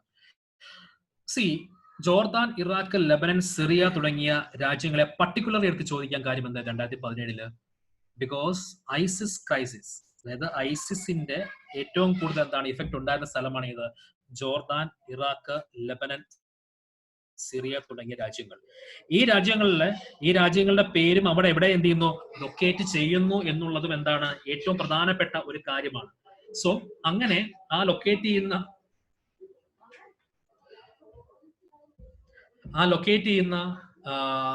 രാജ്യങ്ങളും അത് ആ രാജ്യങ്ങൾ മെഡിറ്ററേനിയൻ സീയുടെ ഏത് ഭാഗത്താണ് ലൊക്കേറ്റ് ചെയ്തിരിക്കുന്നത്, അല്ലെങ്കിൽ അവ ലൊക്കേറ്റ് ചെയ്യുന്നുണ്ടോ ഇല്ലയോ, ബോർഡർ ചെയ്യുന്നുണ്ടോ ഇല്ലയോ തുടങ്ങിയ കാര്യങ്ങൾ കറണ്ട് അഫയേഴ്സ് ബന്ധപ്പെട്ടതാണ്. ആ സ്ഥലങ്ങൾ കറണ്ട് അഫയേഴ്സ് ബന്ധപ്പെട്ടതാണ്. അപ്പോൾ അങ്ങനെ എന്ത് ചെയ്യുന്നുണ്ട്, ക്വസ്റ്റ്യൻ എന്ത് ചെയ്യുന്നുണ്ട് വരുന്നതാണ്. അപ്പോൾ ആ ഒരു കറണ്ട് അഫയേഴ്സ് നിങ്ങൾ വായിച്ച് നോക്കുമ്പോൾ എന്ത് ചെയ്യുക, ആ ക്വസ്റ്റ്യൻ എന്ത് ചെയ്യുക, നോക്കാൻ എന്ത് ചെയ്യണം, ശ്രമിക്കണം. ഓക്കെ, അറ്റ്ലസ് ബേസ് ചെയ്ത ക്വസ്റ്റ്യൻസ് ആണല്ല. നെക്സ്റ്റ് ക്വസ്റ്റ്യനിലേക്ക് പോകാം നമുക്ക്. നെക്സ്റ്റ് 2018 ചോദിച്ചതാണ്, അറ്റ്ലസ് ബേസ് ചെയ്ത ക്വസ്റ്റ്യൻ ആണ്. ഇതും ഈ പറയുന്നത് പോലെ കറണ്ട് അഫയേഴ്സ് ആണ്. കാറ്റലോണിയ, ക്രിമിയ, മിൻഡനാവോ, ഒറോമിയ. നോക്ക, ക്രിമിയ ഇഷ്യൂ 2018 വന്നാണ് ക്രിമിയ ഇഷ്യൂ. 2017 വന്നാണ് ക്രിമിയ എന്ന് പറഞ്ഞ രാജ്യത്തിന്റെ ഇഷ്യൂ വന്നത്.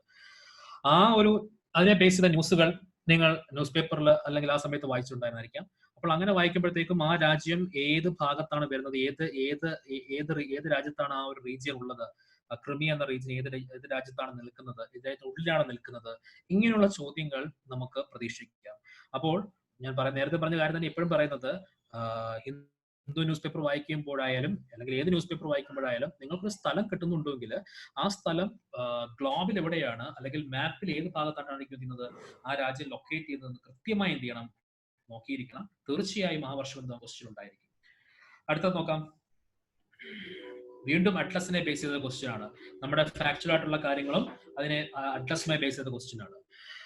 വളരെ സിമ്പിൾ ആണ് ഈ ക്വസ്റ്റ്യൻ, പക്ഷേ വളരെ ട്രാപ്ഡ് ആണ് ഈ ക്വസ്റ്റ്യൻ. കാര്യം നമുക്ക് ഒരു അശ്രദ്ധ കൊണ്ട് സംഭവിക്കാൻ പറ്റുന്ന കാര്യമാണ്. നോക്കാം, വായിച്ച എല്ലാം കറക്റ്റ് ആണ് തോന്നുന്നു നമുക്ക്. In India the Himalayas are spread over 5 states only. Then Western Ghats are spread over 5 states only. Pulicat lake spread over 2 states only.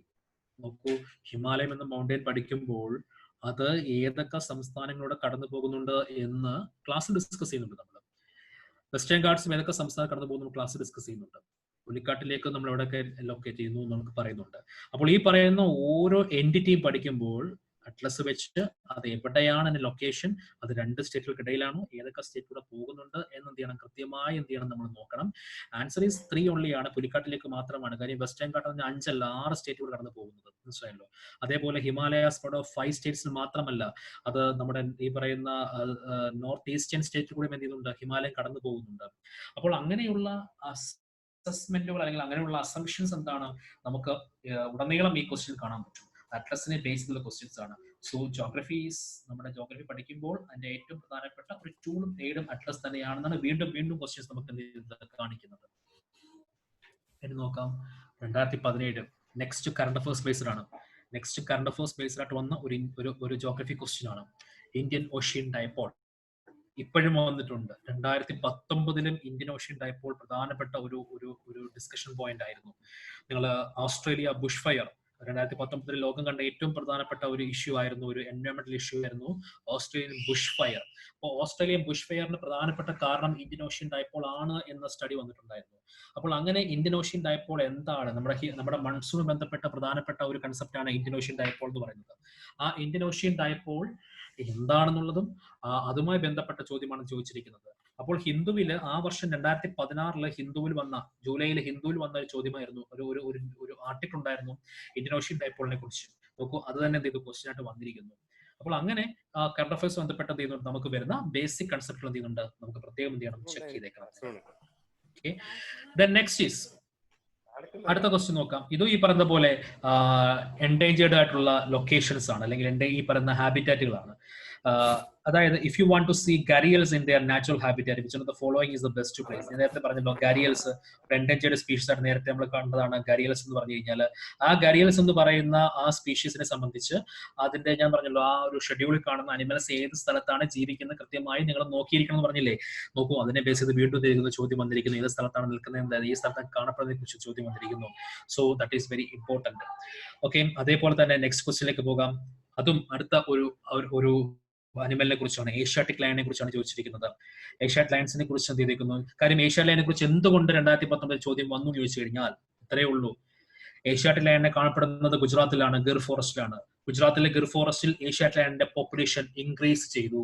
Population വളരെ കൂടിയെന്നൊരു വാർത്ത 2019 പുറത്തു വന്നു. അപ്പൊ അതിനെ ബേസ് ചെയ്ത ക്വസ്റ്റ്യൻ ആണ്. നോക്കൂ, ആൻസർ നോക്കൂ, എന്റെ വൺ ഓൺലി ആണ് ആൻസർ. അപ്പോൾ അങ്ങനെ കറണ്ട് അഫയേഴ്സ് ബന്ധപ്പെട്ട ക്വസ്റ്റ്യൻസ് എന്ത് ചെയ്യുന്നുണ്ട്, ഈ പറയുന്ന ഫോറസ്റ്റ് ബന്ധപ്പെട്ടുള്ളതും അനിമൽസ് ബന്ധപ്പെട്ട ക്വസ്റ്റ്യൻസ് എന്ത് ചെയ്യുന്നുണ്ട്, ജോഗ്രഫിയിൽ എന്ത് ചെയ്യാൻ നമുക്ക് പ്രതീക്ഷിക്കാം. അടുത്തത് നോക്കാം. 2019 തന്നെ വന്ന മറ്റൊരു ക്വസ്റ്റ്യൻ ആണ്, which of the following are in Agasthyamala biosphere reserve. Agasthyamala biosphere reserve കേരളത്തിന്റെ ഭാഗമായിട്ടുള്ള അഗസ്ത്യമല ബയോസ്ഫിയർ റിസർവ് ആണ്. എന്തുകൊണ്ട് ഈ ക്വസ്റ്റ്യൻ വന്നു എന്ന് ചിന്തിച്ചാൽ വളരെ ഇൻട്രസ്റ്റിംഗ് ആയിട്ട് പറയാം. 2019 അഗസ്ത്യമല, ഈ അഗസ്ത്യമല ഒരു ട്രക്കിംഗ് ഉണ്ട്. വർഷത്തിലെ 2 മാസം മാത്രമേ അഗസ്ത്യമലയിലേക്ക് ട്രക്കിംഗ് അനുവദിക്കത്തുള്ളൂ. അങ്ങനെ അഗസ്ത്യാർകൂടം, അഗസ്ത്യമലയിലെ ഏറ്റവും ഹൈസ്റ്റ് പീക്കാണ് അഗസ്ത്യാർകൂടം എന്ന് പറയുന്ന സ്ഥലം. ഈ അഗസ്ത്യാർകൂടത്തിലേക്ക് വർഷത്തിൽ 2 മാസം മാത്രമാണ് ട്രക്കിംഗ് അനുവദിക്കുന്നത്. പക്ഷെ 2019 ട്രക്കിംഗ് വളരെയധികം പ്രത്യേകതകളൊന്നുണ്ടായിരുന്നു. എന്താണെന്ന് ഓർമ്മയുണ്ടോ? 2019 ട്രക്കിംഗ് കാലഘട്ടം അഗസ്ത്യമല അല്ലെങ്കിൽ അഗസ്ത്യാർകൂടത്തിലേക്ക് ട്രക്കിംഗ് ഒരു സ്ത്രീ ഉണ്ടായിരുന്നു. അതെ, ഒരു സിവിൽ സർവീസ് ഓഫീസർ ആയിരുന്നു. ഇന്ത്യൻ ഇൻഫർമേഷൻ സർവീസിൽ ഉണ്ടായിരുന്ന ധന്യ സനൽ എന്ന പെൺകുട്ടി. ഫോർച്യൂനേറ്റ്ലി ധന്യ സനലിനെ പഠിപ്പിക്കാനുള്ള ഭാഗ്യം കിട്ടിയിട്ടുണ്ടായിരുന്നില്ല. ആ ധന്യ സനൽ ഇപ്പോൾ പ്രസന്റ്ലി ഡിഫൻസ് മിനിസ്ട്രിയുടെ സ്പോക്സ് പേഴ്സൺ ആണ്. അപ്പോൾ ആ ധന്യ സനൽ ആദ്യമായിട്ട് എന്ത് ചെയ്തു, ആദ്യ സ്ത്രീ അഗസ്ത്യാർകൂടത്തിലേക്ക് കാല് ചവിട്ടിയ, അഗസ്ത്യാർകൂടത്തിൽ കാലുകുത്തിയ ആദ്യ സ്ത്രീ ആയിരുന്നു അത്. അപ്പോൾ അഗസ്ത്യാർകൂടം വന്ന അഗസ്ത്യമല ബയോസ്ഫിയർ റിസർവ് ന്യൂസിൽ നിറയെ ഉണ്ടായിരുന്നു. നോക്കൂ, അതിനെ ബേസ് ചെയ്ത് ക്വസ്റ്റ്യൻ വന്നിരിക്കുന്നതാണ്. നമുക്ക് അങ്ങനെ ക്വസ്റ്റ്യൻ വന്നാൽ മലയാളി എന്ന നിലയിൽ നമുക്ക് കണ്ണും പൂട്ടി എഴുതാമായിരുന്നു. നെയ്യാർ, പേപ്പാറ, ശെന്തർണി വൈൽഡ് ലൈഫ് എന്ന് പറഞ്ഞാൽ തിരുവനന്തപുരം, കൊല്ലം ജില്ലകളിലെ വൈൽഡ് ലൈഫ് സാനിച്ചുകളാണ് നെയ്യാർ, പേപ്പാറ, ശെന്തർണി എന്ന് പറയുന്നത്. ഈ വൈൽഡ് ലൈഫ് സാനിച്ചുകളുടെ ഭാഗമാണ് ഇത് അഗസ്ത്യമല ബയോസ്ഫിയർ റിസർവ് എന്ന് പറയുന്നത്. വളരെ ഈസി ക്വസ്റ്റ്യൻ ആണ് കിട്ടിയത്. അപ്പോൾ നിങ്ങൾ ന്യൂസിലുള്ള ഓരോ കാര്യം എന്ത് ചെയ്തേക്കണം, ബയോസ്ഫിയർ റിസർവ് കാണുമ്പോഴത്തേക്കും എന്ത് നോക്കുക, അത് എവിടെയാണ് നോക്കുക, എന്താണ് ഇമ്പോർട്ടൻസ് എന്ത് ചെയ്യുക, അപ്പോഴേ അന്വേഷിച്ച് കണ്ടെത്തി ഒരു നോട്ടാക്കി എന്ത് ചെയ്യുക, വെക്കുക. അതാണ് ഗുഡ് സ്ട്രാറ്റജി എന്ന് പറയുന്നത്. അടുത്തത് സോയില ബേസ് ചെയ്ത ക്വസ്റ്റ്യൻസ് ആണ്. നമ്മുടെ ഫിസിക്കൽ ജോഗ്രഫിയിൽ ഏറ്റവും പ്രധാനപ്പെട്ട എൻറ്റിറ്റിയാണ് സോയിൽ. നോക്കുക, കഴിഞ്ഞ വർഷം 2017 മുതൽ ഇങ്ങോട്ട് അഗ്രികൾച്ചറിനെയും സോയിലിനെയും ബേസ് ചെയ്ത് ധാരാളം ക്വസ്റ്റ്യൻസ് വരുന്നുണ്ട്. അപ്പൊ നിങ്ങൾ പഠിക്കുമ്പോൾ ആ ഏരിയ പ്രത്യേകം ഇമ്പോർട്ടൻസ് കൊടുത്തു വേണം പഠിക്കാൻ. അഗ്രികൾച്ചർ അതുപോലെ തന്നെ സോയിലുമായിട്ട് ബന്ധപ്പെട്ടിട്ടുള്ളത് 2017 ചോദ്യം ചോദിച്ചതാണ്. 2017 ക്വസ്റ്റ്യൻ എന്നാണ് അതിനെക്കുറിച്ച്. അതേപോലെ തന്നെ 2018 ഈ പറയുന്ന കറണ്ട് അഫയേഴ്സ് ബന്ധപ്പെട്ടുള്ള ഒരു ഡെവലപ്മെന്റ് അതോറിറ്റിയെ കുറിച്ച് ഒരു ക്വസ്റ്റ്യൻ വന്നിട്ടുണ്ടായിരുന്നു. അപ്പോൾ നോക്കുക, ന്യൂസ് പേപ്പറിൽ അഗ്രികൾച്ചറുമായിട്ടോ സോയിലുമായിട്ടോ അല്ലെങ്കിൽ ഫുഡ് പ്രോഡക്റ്റുമായിട്ടോ ബന്ധപ്പെട്ടുള്ള ഓർഗാനിക് ഫാമിങ്ങുമായിട്ടോ ബന്ധപ്പെട്ടുള്ള എന്തെങ്കിലും ഒക്കെ വരുന്നുണ്ടെങ്കിൽ എല്ലാം എന്ത് ചെയ്യുക, നിങ്ങൾ എന്ത് ചെയ്യുക, പ്രത്യേകം എന്ത് ചെയ്യുക, നോട്ട് ചെയ്ത് വെക്കുക നിങ്ങൾ. ഓക്കെ, അതേപോലെ അടുത്ത വർഷം 2018 തന്നെ വീണ്ടും ചോദിച്ചതാണ് ഈ പറയുന്ന സോയിലിനെ കുറിച്ച് ചോദ്യം എന്താണ്. High content of organic matter in soil, drastically reduces water holding capacity, does not play in role in sulphur cycle തുടങ്ങിയിട്ടുള്ള ക്വസ്റ്റ്യൻ വന്നിട്ടുണ്ടായിരുന്നു. അപ്പോൾ ആ ഒരു സോയിലുമായി ബന്ധപ്പെട്ടുള്ള എല്ലാ കാര്യങ്ങളും എന്ത് ചെയ്യണം, നിങ്ങൾ എന്ത് ചെയ്യണം, ടൈമിൽ എന്ത് ചെയ്തേക്കണം, നിങ്ങൾ ഒന്ന് നോട്ട് ചെയ്ത് വെച്ചിരിക്കണം. ഓക്കെ, ദെൻ 2018 വീണ്ടും വന്നിട്ടുണ്ടായിരുന്നു അഗ്രികൾച്ചറിന്റെ ബേസ് ചെയ്ത ക്വസ്റ്റ്യൻ 2018 വന്നിരിക്കുന്നു. ദെൻ നോക്കാം, ഈ ക്വസ്റ്റ്യൻ ഈ പറയുന്ന ആൻസർ ഇപ്പം ഇതിനകത്ത് നമുക്ക് വളരെ കേരളവുമായി ബന്ധപ്പെട്ട ആൻസർ ആണ് ചോദ്യത്തിനുണ്ട്. കേരളം ബന്ധപ്പെട്ടുള്ള നല്ലൊരു ഓപ്ഷൻ അകത്തുണ്ട്. അതായത് മൂന്നാമത്തെ ഓപ്ഷൻ നോക്കിയാൽ മതി. In Kerala a little over 60% of agricultural household reported to have received maximum income from sources other than agricultural activities. Okay, അപ്പോൾ agricultural activities എന്നല്ലാതെ ഈ പറയുന്ന ഇൻകം ജനറേറ്റ് ചെയ്യുന്നവരാണ് 60% കേരളത്തിലുള്ള ആൾക്കാർ. അഗ്രികൾച്ചർ ഹൗസ് ഹോൾഡുകളാണ്, പക്ഷേ അവരുടെ മേജർ സോഴ്സ് ഓഫ് ഇൻകം എന്തല്ല, അഗ്രികൾച്ചറൽ ആക്ടിവിറ്റീസ് അല്ല. കാര്യം നമ്മൾ അഗ്രികൾച്ചർ അത്രമാത്രം പ്രൊമോട്ട് ചെയ്യുന്നില്ല എന്നുള്ളതിന്റെ ഒരു നാഷണൽ റിപ്പോർട്ടാണത്. അപ്പോൾ അതും എന്താണ് പ്രധാനപ്പെട്ട കൺസെപ്റ്റുകളാണ്, അല്ലെങ്കിൽ ഏരിയാസ് ആണ്. Okay, then next question agriculture base ചെയ്ത് 2019 റീസെന്റ് ചോദിച്ചതാണ്. ഈ പറയുന്ന സോയിലുമായി ബന്ധപ്പെട്ടുള്ള ചോദിച്ചതാണ്. ഈ പിന്നെ നമ്മുടെ സോയിലിനകത്തുള്ള പിന്നെ മിനറൽസും അതുപോലെ തന്നെ ഈ പറയുന്ന ആനിമൽസ്, അഗ്രികൾച്ചർ ആയിട്ടുള്ള കാറ്റിൽസ് റിലീസ് ചെയ്യുന്ന ഈ പറയുന്ന അമോണിയ പോലെയുള്ള കോമ്പൗണ്ടുകളും ഇതുമായി ബന്ധപ്പെട്ടുള്ള ക്വസ്റ്റ്യൻസ് എന്ത് ചെയ്യുന്നുണ്ട്. അപ്പോൾ അഗ്രികൾച്ചർ ബേസ് ചെയ്ത ക്വസ്റ്റ്യൻസ് തുടർച്ചയായിട്ട് എന്ത് ചെയ്യുന്നുണ്ട്, വന്നിരുന്നുണ്ട്. 2019 വീണ്ടും വരുന്നുണ്ട്. ഖാരിഫ് ക്രോപ്പിനെ കുറിച്ച് ഒരു ക്വസ്റ്റ്യൻ വരുന്നുണ്ട്. With reference to the cultivation of kharif crops in India last 5 years consider the following statement. ഇപ്പോൾ ഖാരിഫ് ക്രോപ്സിനെ കുറിച്ച് ഖാരിഫ് ക്രോപ്പ് എന്ന് പറയുമ്പോഴത്തേക്കും നമ്മുടെ ഈ പറഞ്ഞ ഈ പ്രധാനപ്പെട്ട ഒരു ക്രോപ്പാണ് ഇത്. ഖാരിഫ് ക്രോപ്പ് എന്ന് പറയുന്നത് നമ്മുടെ വീറ്റടക്കമുള്ള പ്രധാനപ്പെട്ട ഈ പറയുന്ന ക്രോപ്പിന്റെ ഏരിയ ആയിട്ട് വരുന്നതാണ്. അപ്പോൾ ഹയസ്റ്റ് ഈ പറയുന്ന റൈസ് വരുന്നത്. അപ്പൊ റൈസും ബന്ധപ്പെട്ടുള്ള കൾട്ടിവേഷൻ ആണ് ഖാരിഫ് ക്രോപ്പ് എന്ന് അറിയപ്പെടുന്നത്. അത് ബേസിക് ആയിട്ട് അഗ്രികൾച്ചർ എന്താണ് നമ്മൾ പഠിക്കുന്ന കാര്യമാണ്. ഏറ്റവും പ്രധാനപ്പെട്ട കാര്യമാണ് എന്തിരിക്കുന്നത്, ചോദിച്ചിരിക്കുന്നത്. ഓക്കെ, 2017 വീണ്ടും ഈ പറയുന്ന ഒരു വൈൽഡ് ലൈഫ് ബന്ധപ്പെട്ട ക്വസ്റ്റ്യൻ വന്നിട്ടുണ്ട്. അത് നേരത്തെ ഇൻക്ലൂഡ് ചെയ്യിപ്പിക്കേണ്ടായിരുന്നു. 2017 വീണ്ടും ഒരു വൈൽഡ് ലൈഫ് ആക്ടിലേക്ക് കുറിച്ച് എന്ത് ചെയ്യുന്നു, 1972 വീണ്ടും വരുന്നു. സോ അങ്ങനെ നോക്കുമ്പോഴത്തേക്കും നമ്മൾ നോക്കാം, വീണ്ടും ക്വസ്റ്റിലേക്ക് പോകുമ്പോഴത്തേക്കും ഈ പറയുന്ന ഡിഫറെന്റ് ആയിട്ടുള്ള നാഷണൽ പാർക്കുകളെ കുറിച്ചും എല്ലാം എന്ത് ചെയ്യുന്നുണ്ട്, ഡിസ്കസ് ചെയ്യുന്നുണ്ട്. ജോബി സാർ, നമ്മുടെ സമയം ഇൻക്രീസ് ചെയ്യുന്നുണ്ടോ? Joby sir, hello.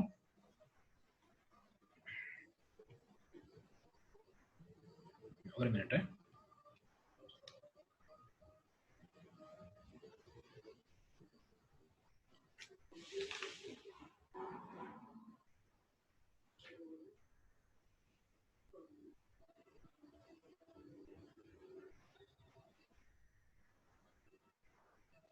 സാർ, നമ്മൾ ടൈം ഇൻക്രീസ് ചെയ്യുന്നുണ്ടോ?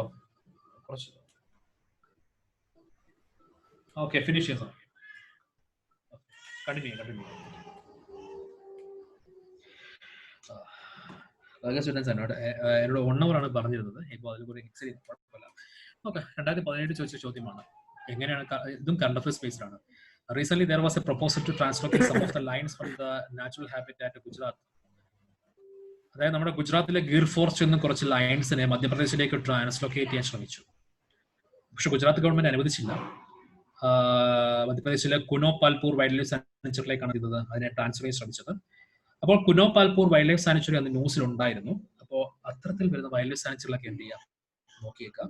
ഞാൻ വീണ്ടും കാണിക്കുന്നത് വീണ്ടും ഈ ഇത്തരം ക്വസ്റ്റ്യൻസ് വരുന്നുണ്ട്. വീണ്ടും ഒരു അഡ്രസ് ബേസ്ഡ് ക്വസ്റ്റ്യൻസ് ആണ്. Which of the following is geographically closest to the Great Nicobar? നമ്മുടെ അണ്ടമാൻ നിക്കോബാർ ഐലൻഡ് ഗ്രൂപ്പുമായിട്ട് ഏറ്റവും അടുത്ത് നിൽക്കുന്ന മറ്റൊരു രാജ്യം അല്ലെങ്കിൽ മറ്റൊരു ഐലൻഡ് ഗ്രൂപ്പ് ഏതാണ് എന്നുള്ള ചോദ്യമാണ്. അപ്പോൾ നമ്മൾ അണ്ടമാൻ നിക്കോബാർ ഗ്രൂപ്പ് പഠിക്കുമ്പോൾ വെറും ഒരു ഇന്ത്യൻ ഐലൻഡ് ഗ്രൂപ്പ് എന്ന് മാത്രം നമ്മൾ പഠിക്കാൻ ശ്രമിക്കാതെ അറ്റ്ലസ് ഉപയോഗിച്ച് എന്ത് ചെയ്യുക, അതിന്റെ സറൗണ്ടിങ്സിലുള്ള മറ്റ് പ്രധാനപ്പെട്ട രാജ്യങ്ങളുടെ ഏരിയയിൽ വരുന്ന ടെറിട്ടറി ആയിട്ട് വരുന്ന മറ്റ് പ്രധാനപ്പെട്ട സ്ഥലങ്ങൾ കൂടെ എന്ത് ചെയ്യണം, ഒന്ന് പോയിന്റ് ഔട്ട് ചെയ്യാൻ എന്ത് ചെയ്യാം, നിങ്ങൾ ശ്രമിക്കുക. അപ്പോൾ അങ്ങനെ പോയിന്റ് ഔട്ട് ചെയ്യുമ്പോഴായിരിക്കും കൂടുതൽ ഇൻഫർമേഷൻസ് നിങ്ങൾക്ക് എന്ത് ചെയ്യുന്നത് എത്തുന്നത്. അതിലൊന്നാണ് ഏത് ഈ തന്നിരിക്കുന്ന സുമാത്ര, ബോർണിയോ, ജാവ, ശ്രീലങ്ക. ഒന്നോർത്താൽ ശ്രീലങ്ക അടുത്താണ്, സുമാത്ര, ബോർണിയോ, ജാവ ഇന്തോനേഷ്യൻ ഐലൻഡുകളാണ്. ഇതിൽ ഏത് ഐലൻഡുമായിട്ടാണ് എന്ത് ചെയ്യുന്നത്, അണ്ടമാൻ നിക്കോബാർ ഏറ്റവും അടുത്ത് നിൽക്കുന്നത്. അപ്പോൾ നോക്കുമ്പോഴത്തേക്ക് നമുക്ക് സുമാത്രയാണ് ആൻസർ ആയിട്ട് കിട്ടുന്നത്. കാര്യം സുമാത്ര 1400 കിലോമീറ്റർ ദൂരം മാത്രമേ ഉള്ളൂ. പക്ഷേ ശ്രീലങ്ക എന്ന് പറഞ്ഞാൽ 1900 കിലോമീറ്റർ ദൂരമുണ്ട് അണ്ടമാൻ നിക്കോബാറിൽ. സോ അങ്ങനെയുള്ള അറ്റ്ലസ് ബേസ്ഡ് ആയിട്ടുള്ള ക്വസ്റ്റ്യൻസ് എന്ത് ചെയ്യാം, നമുക്ക് ഇത് എന്ത് ചെയ്യാം, പ്രതീക്ഷിക്കാം. വീണ്ടും ഈ പറയുന്ന അറ്റ്ലസ് ബേസ്ഡ് ക്വസ്റ്റ്യൻ ആണ്. 2018 which one of the following lies very close to the Delhi? Among the following cities, which one lies on a longitude closest to that of Delhi? ഡൽഹിയുമായിട്ട് ഏറ്റവും അടുത്ത്, ലോഞ്ചിറ്റ്യൂഡിൽ ഏറ്റവും അടുത്ത് കിടക്കുന്ന ഏതാണ് ചോദിച്ചിരിക്കുന്നത്. തന്നിരിക്കുന്നത് ബാംഗ്ലൂരു, ഹൈദരാബാദ്, നാഗ്പൂർ, പൂനെ. ഈ തന്നിരിക്കുന്ന ഡൽഹിക്ക് നേരെ താഴെ ലോഞ്ചിറ്റ്യൂഡിൽ ഏതാണ് വരുന്നതെന്ന് ചോദിച്ചിരിക്കുന്നത്. അറ്റ്ലസ് നോക്കുമ്പോഴത്തേക്ക് മനസ്സിലാക്കും ബംഗളൂരു ആണ് നമുക്ക് എന്ത് ചെയ്യാൻ പറ്റും, മനസ്സിലാക്കാൻ പറ്റും. അപ്പോൾ അറ്റ്ലസ് എടുത്ത് വെച്ചിട്ട് ഇന്ത്യ നോക്കുമ്പോഴത്തേക്കും ഇന്ത്യയുടെ ആ ഒരു ഷേപ്പും സൈസും മാത്രം നോക്കിക്കൊണ്ട് ഒന്നും ആവില്ല. നമ്മുടെ ലോഞ്ചിറ്റ്യൂഡുകൾ അവർക്ക് പാസ് ചെയ്യുന്നുണ്ട്. ഫോർ എക്സാമ്പിൾ, നമ്മുടെ ഇന്റർനാഷണൽ നമ്മുടെ Indian standard time IST line ഉണ്ട് 82.5 ഏതൊക്കെ സിറ്റി കൂടെ പാസ് ചെയ്യുന്നത്, ഏതൊക്കെ സംസ്ഥാനത്തൂടെ പാസ് ചെയ്യുന്നു, അതൊരു ഇൻഫർമേഷൻ, അത് നമുക്ക് ചെക്ക് ചെയ്യാവുന്ന ഇൻഫർമേഷൻ ആണ്, നിങ്ങൾ അന്വേഷിച്ച് കണ്ടുപിടിക്കുന്ന ഇൻഫർമേഷൻ ആണ്.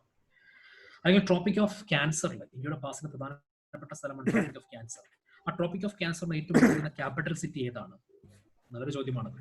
സോ അങ്ങനെയുള്ള ക്വസ്റ്റ്യൻസ് ഒക്കെ എന്ത് ചെയ്യാം, അഡ്രസ് ഉപയോഗിച്ച് നിങ്ങൾ എക്സ്പ്ലോർ ചെയ്യേണ്ട ക്വസ്റ്റ്യൻസ് ആണ് ഇതൊക്കെ. ഓക്കെ, ക്ലാസ്സിൽ ഡിസ്കസ് ചെയ്യുന്ന ക്വസ്റ്റ്യൻസും ആണിതൊക്കെ. എങ്കിലും നിങ്ങളുടെ ഭാഗത്തൂടെ എന്ത് ചെയ്യണം, അതിനെന്ത് ചെയ്യണം, ചെയ്യണം. അടുത്ത് നോക്കാം, ഇതും അറ്റ്ലസ് ബേസ്ഡ് ആണ്. വീണ്ടും നിരവധി ക്വസ്റ്റ്യൻസ് അറ്റ്ലസ് ബേസ്ഡ് ആണ്. 2019 famous place river, Pandharpur, Chandrabhaga, Tiruchirappalli, Kaveri, Hampi, Malaprabha, ഇതിൽ ഏതാണ് കറക്റ്റ്ലി മാച്ച് ആയിരിക്കുന്നത്? അപ്പോൾ ഈ പറയുന്ന ഹംപി കർണാടകയിലെ ഹംപിയാണ്, പക്ഷേ അത് മലപ്രഭ എന്ന് പറഞ്ഞാൽ ആന്ധ്രാപ്രദേശിലെ ഒരു റിവറാണ്. മാച്ച് ആവില്ല. 1 ഉം 2 ഉം എന്ത് ചെയ്യും, മാച്ച് ആവും. തിരുച്ചിറപ്പള്ളി കാവേരി തീരത്തുള്ളതാണ് തിരുച്ചിറപ്പള്ളി. അപ്പോൾ അങ്ങനെയുള്ള റിവറുകളുടെ തീരത്തുള്ള, റിവറുകളുടെ ബാങ്ക്സിലുള്ള പ്രധാനപ്പെട്ട ഹിസ്റ്റോറിക്കൽ നോക്കുക, ഈ സ്ഥലങ്ങളെല്ലാം തന്നെ ഹിസ്റ്റോറിക്കലി ഇമ്പോർട്ടന്റ് സ്ഥലങ്ങളാണ്. ഹംപിയും തിരുച്ചിറപ്പള്ളിയും ബന്ദാർപൂറും ഒക്കെ എന്താണ്, ഹിസ്റ്റോറിക്കലി ഇമ്പോർട്ടന്റ് സ്ഥലങ്ങളാണ്. ഏത് നദീതീരത്താണ് ചോദിച്ചിരിക്കുന്നത്? നമ്മൾ ഹിസ്റ്ററി പഠിക്കുമ്പോഴും ജോഗ്രഫി പഠിക്കുമ്പോഴും ഒക്കെ എന്ത് ചെയ്യണം, അതിനെ അറ്റ്ലസുമായിട്ട് എന്ത് ചെയ്യുക, ഒന്ന് കോറിലേറ്റ് ചെയ്യുക. വീണ്ടും നമ്മൾ നേരത്തെ കണ്ട മെഡിറ്ററേനിയൻ സീനെ കണ്ടതുപോലെ തന്നെ 2019 വീണ്ടും ചോദിച്ചിരിക്കുന്നു, കടലുകൾ ഏത് രാജ്യത്തെയാണ് ബോർഡർ ചെയ്യുന്നത്? ഇവിടെ നമുക്ക് പ്രധാനപ്പെട്ട ഒരു ഏരിയ നമുക്ക് ഡിസ്കസ് ചെയ്യാനുള്ളതെന്ന് വെച്ച് കഴിഞ്ഞാൽ, നമ്മൾ ഓഷ്യൻസ് പഠിക്കുമ്പോഴത്തേക്കും 4 മേജർ ഓഷ്യൻസ് പഠിക്കേണ്ട, മേജർ ഓഷ്യൻ മാത്രം പഠിച്ചാൽ പോരാ, മറിച്ച് ഈ മേജർ ഓഷ്യൻസിന്റെ മാർജിനിലുള്ള മട്ട്, മാർജിനൽ സീയും കൂടെ എന്ത് ചെയ്യണം, നമ്മൾ പഠിക്കണം. അഡ്രിയാറ്റിക് സീ, അതുപോലെ എന്താണ് ഈ പറയുന്ന മെഡിറ്ററേനിയൻ സീ, അതുപോലെ തന്നെ ബ്ലാക്ക് സീ, ഗൾഫ് സീ, ഇങ്ങനെയുള്ള പ്രധാനപ്പെട്ട മാർജിനൽ സീകളെ എന്ത് ചെയ്യണം, നമ്മൾ പഠിക്കണം. ഏതൊക്കെ രാജ്യങ്ങൾക്കിടയിലാണ് എന്ത് ഈ മാർജിനൽ സീസ് കിടക്കുന്നത്? വേണമെങ്കിൽ നമ്മുടെ ലെഷർ ടൈമുകളിൽ, അല്ലെങ്കിൽ നമുക്ക് ഉറക്കമൊന്ന് മാറാൻ വേണ്ടിയിട്ടോ, അല്ലെങ്കിൽ എന്താണ് മൈൻഡ് ഒന്ന് ഫ്രീ ആവാനോ ഒക്കെ എന്ത് ചെയ്യാം, അറ്റ്ലസ് എടുത്ത് വെച്ചിട്ട് എന്ത് ചെയ്യുക, ഈ മാർജിനൽ സീ ചുറ്റുമുള്ള രാജ്യങ്ങളൊക്കെ എന്ത് ചെയ്യുക, ഒന്ന് നോക്കുക. മനസ്സിലായല്ലോ? അപ്പോൾ അങ്ങനെ രാജ്യങ്ങളൊക്കെ എന്ത് ചെയ്യുക, ഒന്ന് നോക്കി പഠിക്കുക. അറിയാൻ പറ്റില്ല, ഇന്ത്യൻ ഫോറിൻ സർവീസ് കിട്ടി ഏത് രാജ്യത്താണ് പോയിരിക്കുന്നത് അറിയാൻ പറ്റത്തില്ലല്ലോ. അപ്പൊ അതുകൊണ്ട് എന്ത് ചെയ്യുക, രാജ്യങ്ങളൊക്കെ എന്ത് ചെയ്യുക. Hello, okay. അപ്പോൾ ഈ രാജ്യങ്ങളും എന്ത് ചെയ്യാം, ആ രാജ്യങ്ങളും അതോ ഈ സീകളും അതോട് ചേർന്നുള്ള ബോർഡറിൽ നിൽക്കുന്ന രാജ്യങ്ങളും അതൊക്കെയാണ് എന്ത് ചെയ്യാം, നോക്കിക്കൊള്ളുക. ദെൻ നെക്സ്റ്റ് 2018 ക്വസ്റ്റ്യൻസ് ആണ്. റിസോഴ്സ് ബേസ് ചെയ്ത ക്വസ്റ്റ്യൻസ് ധാരാളം ചോദിച്ചിട്ടുണ്ടായിരുന്നു. ആ റിസോഴ്സിനെയും കറണ്ട് അഫേഴ്സിനെയും ബേസ് ചെയ്താണ് എന്ത് ചെയ്യുന്നത്, ചോദ്യങ്ങൾ വരുന്നത്. റിസോഴ്സുകൾ എന്ന് പറയുമ്പോഴത്തേക്കും നമ്മുടെ 11th സ്റ്റാൻഡേർഡിലെയും നമുക്ക് ഇപ്പൊ ഇന്ത്യ പീപ്പിൾ ആൻഡ് എക്കോണമി എന്ന ടെക്സ്റ്റ് ബുക്ക് ഉണ്ട്. ഇന്ത്യ പീപ്പിൾ ആൻഡ് എക്കോണമി എന്ന ടെക്സ്റ്റ് ബുക്കിൽ NC ടെക്സ്റ്റ് ബുക്കാണ്. ഇന്ത്യയിലെ പ്രധാനപ്പെട്ട റിസോഴ്സിനെ കുറിച്ച് പറയുന്നുണ്ട്. ആ റിസോഴ്സ് എന്ന് പറയുമ്പോഴത്തേക്കും കോള്, അതുപോലെ തന്നെ എന്താണ് അയണോറ്, ബോക്സൈറ്റ്, പിന്നെ കോപ്പർ, ഗോൾഡ്, ഡയമണ്ട് തുടങ്ങിയിട്ടുള്ള റിസോഴ്സുകളെ കുറിച്ചും അതുപോലെ തന്നെ ഈ പറയുന്ന ന്യൂക്ലിയർ മിനറൽസിനെ കുറിച്ചും ഒക്കെ എന്ത് ചെയ്യുന്നുണ്ട്, അത് ഡിസ്കസ് ചെയ്യുന്നുണ്ട്. അതിനകത്ത് ഏതൊക്കെ സംസ്ഥാനങ്ങളാണ് അല്ലെങ്കിൽ ഇന്ത്യയിലെ ഏതൊക്കെ പ്രദേശങ്ങളാണ് ആ റിസോഴ്സുകൾ എന്ത് ചെയ്തിരിക്കുന്നത് ഏറ്റവും കൂടുതൽ നിൽക്കുന്നത് എന്നുള്ള കാര്യങ്ങൾ എന്ത് ചെയ്യുന്നുണ്ട്, അതിനകത്ത് ഡിസ്കസ് ചെയ്യുന്നുണ്ട്. അപ്പോൾ അങ്ങനെയുള്ള റിസോഴ്സിനെ നമ്മൾ വളരെ ഇമ്പോർട്ടന്റ് ആയിട്ട് എന്താണ് കാണേണ്ടത്. കാരണം ഇനിയിപ്പോൾ റിസോഴ്സുകളെ കുറിച്ചുള്ള പഠനങ്ങളും റിസോഴ്സിന്റെ അല്ലെങ്കിൽ നീഡും ഒക്കെ എന്താണ് വളരെയധികം വേണ്ടി വരുന്ന ഒരു കാലഘട്ടമാണ്. അപ്പോൾ റിസോഴ്സിനെ ബേസ് ചെയ്ത് ഇന്ത്യയിൽ വരുന്ന എല്ലാ ക്വസ്റ്റ്യൻസും എന്ത് ചെയ്യാച്ചു നമുക്ക് നോക്കുക. ഈ ക്വസ്റ്റ്യൻ 2018 വരാനുള്ള പ്രധാനപ്പെട്ട കാര്യം, India is the third largest in the world in the manufacturing of silicon wafers used in photovoltaic unit എന്ന് പറഞ്ഞാൽ, അല്ലെങ്കിൽ നമ്മുടെ സോളാർ പവറിനെ കുറിച്ച് ഒരു ബേസ് ചെയ്ത ക്വസ്റ്റ്യൻസ് ആണ്. എന്തുകൊണ്ട് 2018 വന്നു എന്ന് ചോദിച്ചു കഴിഞ്ഞാൽ, ഇന്ത്യയിൽ തന്നെ ഏറ്റവും പ്രധാനപ്പെട്ട ഒരു ചില സംഭവം ഈ ഒരു കാലഘട്ടത്തിൽ നമുക്ക് ഈ പറയുന്ന സോളാർ എനർജിയിൽ വളരെയധികം ഒരു സ്റ്റെപ്പിംഗ് സ്റ്റോണിലേക്ക് നമ്മൾ എന്ത് ചെയ്യാറ് പോവുകയുണ്ടായി. അതായത് ഇന്റർനാഷണൽ സോളാർ അലയൻസിന്റെ ഭാഗമാവുകയും ഇന്ത്യ അതിന്റെ ഭാഗമാവുകയും നമ്മുടെ കൊച്ചി ഇന്റർനാഷണൽ എയർപോർട്ടൊക്കെ എന്താണ് ഫുള്ളി സോളാർ പവറിലേക്ക് മാറുകയും ഇന്ത്യയിലെ പ്രധാനപ്പെട്ട നമ്മുടെ രാജസ്ഥാനിലൊക്കെ ഏറ്റവും പ്രധാനപ്പെട്ട ഏറ്റവും വലിയ സോളാർ പ്ലാന്റുകളും സോളാർ ഫീൽഡുകളും ഒക്കെ എന്ത് ചെയ്യുന്നു നിർമ്മിക്കുന്ന ഒരു കാലഘട്ടമായിരുന്നു. അപ്പോൾ അതുമായി ബേസ് ചെയ്ത ക്വസ്റ്റ്യൻസ് ആണ് ചെയ്തത് ഇവിടെ വന്നത്. കറണ്ട് അഫേഴ്സ് ബേസ് ചെയ്ത ക്വസ്റ്റ്യൻ വന്നത്. അതേപോലെ തന്നെ ഈ പറയുന്ന കോൾ മൈനിന്റെ ഓപ്ഷനെ സംബന്ധിച്ച് 2018 വന്ന ക്വസ്റ്റ്യൻ കറണ്ട് അഫേഴ്സ് ക്വസ്റ്റ്യൻ ആണ്. ആന്ധ്രാപ്രദേശ് ആൻഡ് ഈ പറയുന്ന Andhra Pradesh and Jharkhand do not have gold mines. Rajasthan has iron ore mines. In India, state government do not have the power to auction non-coal mines. ഇങ്ങനെയുള്ള ക്വസ്റ്റ്യൻസ് വന്നത് call മൈനിന്റെ ഓപ്ഷനുമായിട്ട് ബന്ധപ്പെട്ട് വന്നത്. കാര്യം എന്ന് വെച്ച് കഴിഞ്ഞാൽ ആ വർഷമായിരുന്നു നമ്മുടെ ഒരു സീനിയർ ആയിട്ടുള്ള IAS ഓഫീസർ, റിട്ടയർഡ് IAS ഓഫീസറാണ്. പുള്ളി ഇച്ചിരി കറപ്ഷൻ കാണിച്ചു. കാര്യം നമ്മുടെ കോൾ ഫീൽഡുകളുടെ ഓപ്ഷൻ ബന്ധപ്പെട്ട് വെച്ച് കറപ്ഷൻ കാണിക്കുകയുണ്ടായി. അങ്ങനെ പുള്ളിയെ അറസ്റ്റ് ചെയ്യുകയും പുള്ളിയെ പ്രോസിക്യൂട്ട് ചെയ്യുകയുണ്ടായി. അതുമായി ബന്ധപ്പെട്ടുള്ള ആ ഒരു സമയത്ത് ന്യൂസ് ഉണ്ടായിരുന്നു. അപ്പോൾ അതുമായി ബന്ധപ്പെട്ട വന്നപ്പോഴത്തേക്കും എന്ത് ചെയ്തു, കോൾ മൈൻസിലേക്കും അതിന്റെ ഓപ്ഷനിലേക്കും അടുത്ത 2019 ചോദിച്ചതാണ് ലോട്ടറി ആണോ എടുക്കുന്നത് അല്ലെങ്കിൽ എന്താണ് ഇത് പിന്നെ നമ്മൾ ഓപ്ഷൻ ചെയ്യുകയാണോ ചെയ്യുന്നത്, എങ്ങനെയാണ് ചെയ്യുന്നതൊക്കെ ചോദ്യം വന്നിട്ടുണ്ടായിരുന്നു 2019. ഒക്കെ നമുക്ക് ഇത്രയും ഈ പറയുന്ന ക്വസ്റ്റ്യൻസ് ആണ് എന്ത് ചെയ്തേക്കുന്നത് നമുക്ക് പ്രധാനമായും നമ്മുടെ ഈ പ്രിലിംസിന്റെ ഏരിയയിൽ നിന്ന് നമുക്ക് വന്നിട്ടുള്ള ചോദ്യങ്ങൾ. അപ്പോൾ ഈ പ്രിലിംസിന്റെ ഏരിയ നമുക്ക് ഇത്രയും ഡിസ്കസ് ചെയ്ത് ഒന്ന് കൺസെപ്റ്റലൈസ് ചെയ്ത് കഴിഞ്ഞാൽ എനിക്ക് നിങ്ങളോട് പറയാനുള്ള പ്രധാനപ്പെട്ട കാര്യം പറഞ്ഞാൽ NCERT ആണ് ബേസിക് ടെക്സ്റ്റ് ബുക്ക്. നമുക്ക് പഠിക്കേണ്ട ബേസിക് ടെക്സ്റ്റ് ബുക്ക് NCERT ആണ്. പക്ഷെ NCERT പഠിക്കുമ്പോൾ നിങ്ങൾ NCERTയിൽ മാത്രം എന്ത് നിൽക്കരുത്. NCERT നിങ്ങൾ പഠിക്കുന്ന കാര്യങ്ങൾ അതിനെക്കുറിച്ച് ഒന്ന് ഇംപ്രവൈസ് ചെയ്യണം, അല്ലെങ്കിൽ അതിനെക്കുറിച്ച് എന്ത് ചെയ്യണം, ഒന്ന് സെർച്ച് ചെയ്ത് കുറച്ചുകൂടെ ഡേറ്റാസ് അല്ലെങ്കിൽ കുറച്ചുകൂടെ ഇൻഫർമേഷൻസ് എന്ത് ചെയ്യണം, ഗാദർ ചെയ്യാൻ ശ്രമിക്കണം. കാര്യം ഈ ഒരു ക്വസ്റ്റ്യന്റെ ഒരു നിർമ്മാണ രീതി കണ്ടിട്ട് തോന്നുന്നത് അല്ലെങ്കിൽ അങ്ങനെ ഒരു അനാലിസിസ് നടന്നത്, ക്വസ്റ്റ്യൻ മേക്കർ NCERTയിൽ നിന്നും എന്ത് ചെയ്യുന്നു, ഒരു കീവേഡ് എടുക്കുന്നു, ആ കീവേഡിനെ ഒന്ന് ഇംപ്രവൈസ് ചെയ്യുന്നു, അല്ലെങ്കിൽ അതിനെ എന്ത് ചെയ്യുന്നു, ഒന്ന് ഗൂഗിൾ അല്ലെങ്കിൽ ഒന്ന് സെർച്ച് ചെയ്തിട്ട് അതിനെ റീസെന്റ് കറണ്ട് അഫയേഴ്സുമായിട്ടൊക്കെ എന്ത് ചെയ്യുന്നു, ഒന്ന് ലിങ്ക് ചെയ്യിപ്പിക്കുന്നു, ഒരു ക്വസ്റ്റ്യൻ ഉണ്ടാവും. മോസ്റ്റ് ഓഫ് ദ ക്വസ്റ്റ്യന്റെ നിർമ്മാണ രീതി എങ്ങനെയാണ് നമുക്ക് നോക്കിയാൽ മനസ്സിലാകും. അപ്പോൾ NCERTയിലും അതുപോലെ കറണ്ട് അഫയേഴ്സിലും വരുന്ന ഇത്തരം കീ വേർഡുകൾ എന്നാണ് എന്ത് ചെയ്യുന്നത് ഓരോ ക്വസ്റ്റ്യനും ഉണ്ടാകുന്നത്. അപ്പോൾ you yourself become a question maker എന്നുള്ള അവസ്ഥയിലേക്ക് മാറണം. നിങ്ങൾ ഓരോരുത്തരും എന്ത് ചെയ്യണം, ഓരോ ക്വസ്റ്റ്യൻ മേക്കറായിട്ട് എന്ത് ചെയ്യണം, മാറണം. അപ്പോൾ നിങ്ങൾ ഡെയിലി വായിക്കുന്ന കറണ്ട് അഫയേഴ്സിൽ കിട്ടുന്ന ടേമുകൾ ഒരു നാഷണൽ പാർക്ക് ആയിരിക്കാം, അല്ലെങ്കിൽ ഒരു സീ ആയിരിക്കാം, അല്ലെങ്കിൽ ഒരു പ്ലേസ് ആയിരിക്കാം, എനിത്തിങ് എന്തും ആയിക്കൊള്ളട്ടെ, അതിനെ അറ്റ്ലസ് ബേസ് ചെയ്തിട്ടും അല്ലെങ്കിൽ അതിനെ എന്താണ് നമ്മുടെ NCERTയുമായിട്ട് എന്താണ് ലിങ്ക് ചെയ്യിപ്പിച്ചും എന്ത് ചെയ്യുക, നമുക്ക് അതിലേക്ക് എന്ത് ചെയ്യുക, എത്തിച്ചേരുക. അപ്പോഴാണ് നിങ്ങൾക്ക് ഓരോ ക്വസ്റ്റ്യൻ കിട്ടുമ്പോഴത്തേക്കും എന്ത് ചെയ്യാൻ പറ്റും, നിങ്ങൾക്ക് അത് വളരെ ഫെമിലിയർ ആയിട്ട് എന്ത് ചെയ്യാൻ പറ്റും, തോന്നുകയും ചെയ്യാം. ഒരു ഷോർട്ട് ടൈമിൽ ഞാൻ 1-2 മെയിൻസിന്റെ ക്വസ്റ്റ്യൻ കൂടെ എന്ത് ചെയ്യാം, ഒന്ന് പറഞ്ഞു പോകട്ടെ. 2019 മെയിൻസ് ചോദിച്ച ക്വസ്റ്റ്യൻസ് ആണ്. ക്വസ്റ്റ്യൻസ് നോക്കിക്കഴിഞ്ഞാൽ നമുക്ക് വളരെ സിമ്പിൾ ആയ ചോദ്യങ്ങളാണ് വന്നിട്ടുള്ളത് 2019 മെയിൻസ് ചോദിച്ചുള്ളത്. അതായത് നമ്മൾ ഫിസിക്കൽ ജോഗ്രഫിയിലായാലും പ്രിലിമിനറി ആയിട്ട് പഠിക്കുന്ന ഈവൻ ഒരു സ്കൂൾ കുട്ടിക്ക് പോലും എന്താണ് ആൻസർ ചെയ്യാൻ പറ്റുന്ന ക്വസ്റ്റ്യൻസിനകത്തുണ്ട്. അതായത് assess the impact of global warming on coral life systems with examples. Coral ലൈഫിനെ കുറിച്ച് സ്കൂളിൽ പഠിക്കുമ്പോൾ പോയി സാധാരണ കൊടുക്കുന്ന അസൈൻമെന്റ് ആണ് ഇത്, impact of global warming on coral life എന്ന് പറയുന്നത്. അത് അവർക്കൊക്കെ ഈസി ആയിട്ട് എഴുതാൻ പറ്റും. സോ കോറൽ ലൈഫ് എന്ന് പറഞ്ഞാൽ നമ്മൾ ഓഷ്യനോഗ്രാഫിയിൽ പഠിക്കുന്നതാണ്, കോറൽസ് പഠിക്കുന്നത്. അപ്പോൾ കോറലിനെ കുറിച്ച് വളരെ ഡിസ്കസ് ചെയ്യുന്ന, കാലങ്ങളായി ഡിസ്കസ് ചെയ്തുകൊണ്ടിരിക്കുന്നതാണ് ഒന്നാണ് impact of global warming on coral life എന്ന് പറയുന്നത്. എക്സാമ്പിൾസ് ഉപയോഗിച്ച് എന്ത് ചെയ്യാൻ പറ്റും, നമുക്ക് വളരെ നന്നായിട്ട് എക്സ്പ്ലെയിൻ ചെയ്യാൻ പറ്റുന്ന ഒന്നാണ്. നല്ല മാർക്ക് കിട്ടുക ചെയ്യുന്നത്. 150 വേർഡ്സിന് ചോദിച്ച ചോദ്യം, ഐ മീൻ ഒരു 10 മാർക്ക് 15 മാർക്ക് നമുക്ക് ചോദിച്ച ചോദ്യമായിരുന്നു. മിനിമം ഒരു 8 മാർക്കെങ്കിലും നമുക്ക് എന്ത് ചെയ്യാൻ പറ്റും, സ്കോർ ചെയ്യാൻ പറ്റുന്ന നല്ല രീതിയിൽ പറ്റും. അടുത്ത് നോക്കാം, discuss the causes of depletion of mangroves and explain their importance in maintaining coastal ecology. മാംഗ്രൂവ്സിനെ കുറിച്ച് പഠിക്കുമ്പോൾ തന്നെ കോസ്റ്റൽ ഇക്കോളജിയിൽ ഏറ്റവും പ്രധാനപ്പെട്ട ഒരു എൻറ്റിറ്റിയാണ് മാംഗ്രൂവ്സ്. അതായത് നമ്മളെ സുനാമിയിൽ നിന്ന് പോലും നമ്മൾ പ്രൊട്ടക്ട് ചെയ്യുന്ന ഒരു സ്പീഷീസ് ആണ് മാംഗ്രൂവ്സ് എന്ന് പറഞ്ഞു കഴിഞ്ഞാൽ. അപ്പോൾ ഇന്ത്യയിലെ മാംഗ്രൂവ്സ് കാണുന്ന സുന്ദർബൻ ഡെൽറ്റ റീജിയൻ പോലെയുള്ള, അല്ലെങ്കിൽ കൃഷ്ണ ഗോദാവരി ഡെൽറ്റ റീജിയൻ പോലുള്ള ഡെൽറ്റ റീജിയനുകളെല്ലാം തന്നെ എന്താണ് ഈ പറയുന്ന മാംഗ്രൂവ്സിന്റെ പ്രധാന ലൊക്കേഷൻസ് ആണ്. അപ്പോൾ ഈ മാംഗ്രൂവ്സുകൾ ഈ ലൊക്കേഷനിൽ അവിടുത്തെ കോസ്റ്റൽ ഇക്കോളജിക്ക് എത്രമാത്രം യൂസ്ഫുൾ ആണ്. പക്ഷേ ഈ മാംഗ്രൂവ്സിനെ പല കാര്യങ്ങൾ കൊണ്ട് എന്ത് ചെയ്യുന്നുണ്ട്, നശിപ്പിക്കപ്പെട്ടു പോകുന്നുണ്ട്. ഇൻഡസ്ട്രിയൽ പർപ്പസിന് വേണ്ടിയിട്ട്, അതുപോലെ തന്നെ ഫാമിംഗ് പർപ്പസിന് വേണ്ടിയിട്ട്, അഗ്രികൾച്ചർ പർപ്പസിന് വേണ്ടിയിട്ട് എന്ത് ചെയ്യുന്നുണ്ട്, ഈ മാംഗ്രൂവ്സിനെ ക്ലിയർ ചെയ്ത് കൊണ്ടുപോകുന്നുണ്ട്. അപ്പോൾ അത്തരത്തിലുള്ള ഇഷ്യൂസ് ധാരാളമായി എന്ത് ചെയ്യുന്നുണ്ട്, മാംഗ്രൂവ് എക്കോളജിയിൽ സംഭവിക്കുന്നുണ്ട്. അത് നമ്മൾ എൻവയോൺമെന്റ് എക്കോളജിയിൽ ബേസിക് ആയിട്ട് പഠിക്കുന്നതാണ്. ജോഗ്രഫി പഠിക്കുമ്പോൾ, ഇന്ത്യൻ ജോഗ്രഫിയിൽ സുന്ദർബൻസ് ഒക്കെ പഠിക്കുമ്പോൾ നമ്മൾ അവിടെ ഡിസ്കസ് ചെയ്യുന്നതാണിത്. ഡയറക്റ്റ് ആയിട്ട് വന്ന ക്വസ്റ്റ്യൻ ആണ്. അടുത്ത് തേർഡ് ക്വസ്റ്റ്യൻ നോക്കാം. Can the strategy of regional resource-based manufacturing help in promoting employment in India? അതായത് ഇന്ത്യയിലെ ഹ്യൂമൻ ജോഗ്രഫിയെയും എക്കണോമിക് ജോഗ്രഫിയും കൂടെ ലിങ്ക് ചെയ്ത് വന്ന ക്വസ്റ്റ്യൻ ആണ്.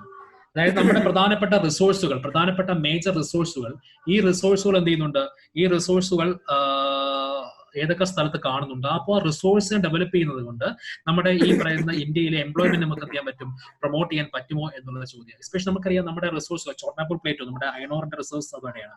പക്ഷേ ഈ പറയുന്ന ചോട്ടാനപ്പൂർ പ്ലേറ്റോ എന്ന് പറഞ്ഞു കഴിഞ്ഞാൽ നമ്മുടെ ഏറ്റവും ബാക്ക്വേർഡ് ഏരിയയാണ് ചോട്ടാനപ്പൂർ പ്ലേറ്റോ റീജിയൻ. അതേപോലെയുള്ള പ്രധാനപ്പെട്ട നമ്മുടെ മൈനിങ് ഏരിയ എല്ലാം തന്നെ ബാക്ക്വേർഡ് റീജിയൻസ് ആണ്. അപ്പൊ ഇവിടെയുള്ള ഈ പറയുന്ന റിസോഴ്സുകളെയും ഇത് ഉപയോഗിച്ച് എന്താണ് ഈ റിസോഴ്സ് ഡെവലപ്പ് ചെയ്യുമ്പോഴത്തേക്കും കൂടുതൽ പേർക്ക് എന്ത് ചെയ്യാൻ പറ്റും, നമുക്ക് ഈ പറയുന്ന ഒരു എംപ്ലോയ്മെന്റ് ചെയ്യാൻ പറ്റും, കൊടുക്കാൻ പറ്റുമോ തുടങ്ങിയ കാര്യങ്ങൾ എന്താണ് നമുക്ക് റീജിയണലി സ്ട്രാറ്റജി ഡെവലപ്പ് ചെയ്യാൻ പറ്റുമോ എന്ന കാര്യങ്ങളാണ് ചോദിക്കുന്നത്. അടുത്ത് നോക്കാം. 4ാമത്തെ question, discuss the factors for localisation of agro based food processing industries of north west India. North western India എന്ന് പറയുമ്പോഴത്തേക്ക് നമ്മുടെ ഏതാണ് ഈ പറയുന്ന നമ്മുടെ രാജസ്ഥാൻ അടക്കം, രാജസ്ഥാൻ, പഞ്ചാബ്, ഹരിയാന സംസ്ഥാനങ്ങളാണ് നോർത്ത് വെസ്റ്റേൺ ഇന്ത്യ ഭാഗമായിട്ട് വരുന്നത്. അപ്പോൾ ഈ പറയുന്ന ഈ ഭാഗത്ത് അഗ്രോ ബേസ്ഡ് ഫുഡ് പ്രോസസിംഗ് ഇതൊരു ഇൻഡസ്ട്രിയാണ്, അഗ്രോ ബേസ്ഡ് ഫുഡ് പ്രോസസിംഗ്. അപ്പോൾ ഇത് ഈ പറയുന്ന നമ്മുടെ റീജിയണൽ അല്ലെങ്കിൽ ഈ പറയുന്ന locational factors of an industry എന്ന് പറയുന്നത് മെയിൻസിന്റെ ഏറ്റവും പ്രധാനപ്പെട്ട ഒരു ഏരിയ ആണ്. കാര്യം കഴിഞ്ഞ വർഷം ചോദിച്ചത് the locational aspects of cotton industries in India. അതുപോലെ തന്നെ എന്താണ് ഈ പറയുന്ന നമ്മുടെ പ്രധാനപ്പെട്ട നമ്മുടെ ഈ ഗാർമെന്റ് ഇൻഡസ്ട്രീസ്, അതുപോലെ തന്നെ നമ്മുടെ ഫാർമസ്യൂട്ടിക്കൽ ഇൻഡസ്ട്രീസ്, അങ്ങനെ ഓരോ വർഷവും ഓരോ ഇൻഡസ്ട്രിയെ കുറിച്ചുള്ള ആ ഇൻഡസ്ട്രി ആ സ്ഥലത്ത് ഉണ്ടാകാനുള്ള ലോക്കൽ ഫാക്ടറുകൾ എന്തൊക്കെയാണെന്നാണ് ചോദിച്ചിരിക്കുന്നത്. ഇവിടെ നോർത്ത് വെസ്റ്റേൺ സംസ്ഥാനത്ത് അഗ്രോ ബേസ്ഡ് ഫുഡ് പ്രോസസിംഗ് എന്ന് പറയുമ്പോഴത്തേക്ക് അത് ഡയറി ആയിട്ടും ഉണ്ട്, അതുപോലെ തന്നെ എന്താണ് ഈ പറയുന്ന വീറ്റുമായിട്ട് ബന്ധപ്പെട്ട ഫുഡ് പ്രോസസിംഗ് ഉണ്ട്. കാര്യം അവിടേക്ക് എന്താണ് ഈ പറയുന്ന ഗ്രീൻ റവല്യൂഷനും ഓപ്പറേഷൻ ഫ്ലഡും വഴിയൊക്കെ ധാരാളം അഗ്രികൾച്ചർ പ്രോസ്പെക്റ്റീവ് ഉള്ള സ്ഥലങ്ങളാണ്.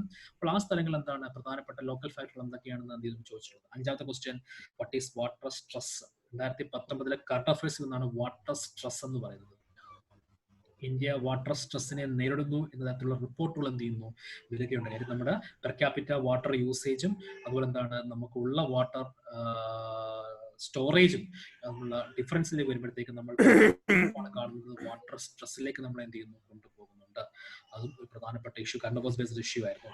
അടുത്ത 6ാമത്തത്, how can the mountain ecosystem be restored from the negative impact of development initiatives and tourism?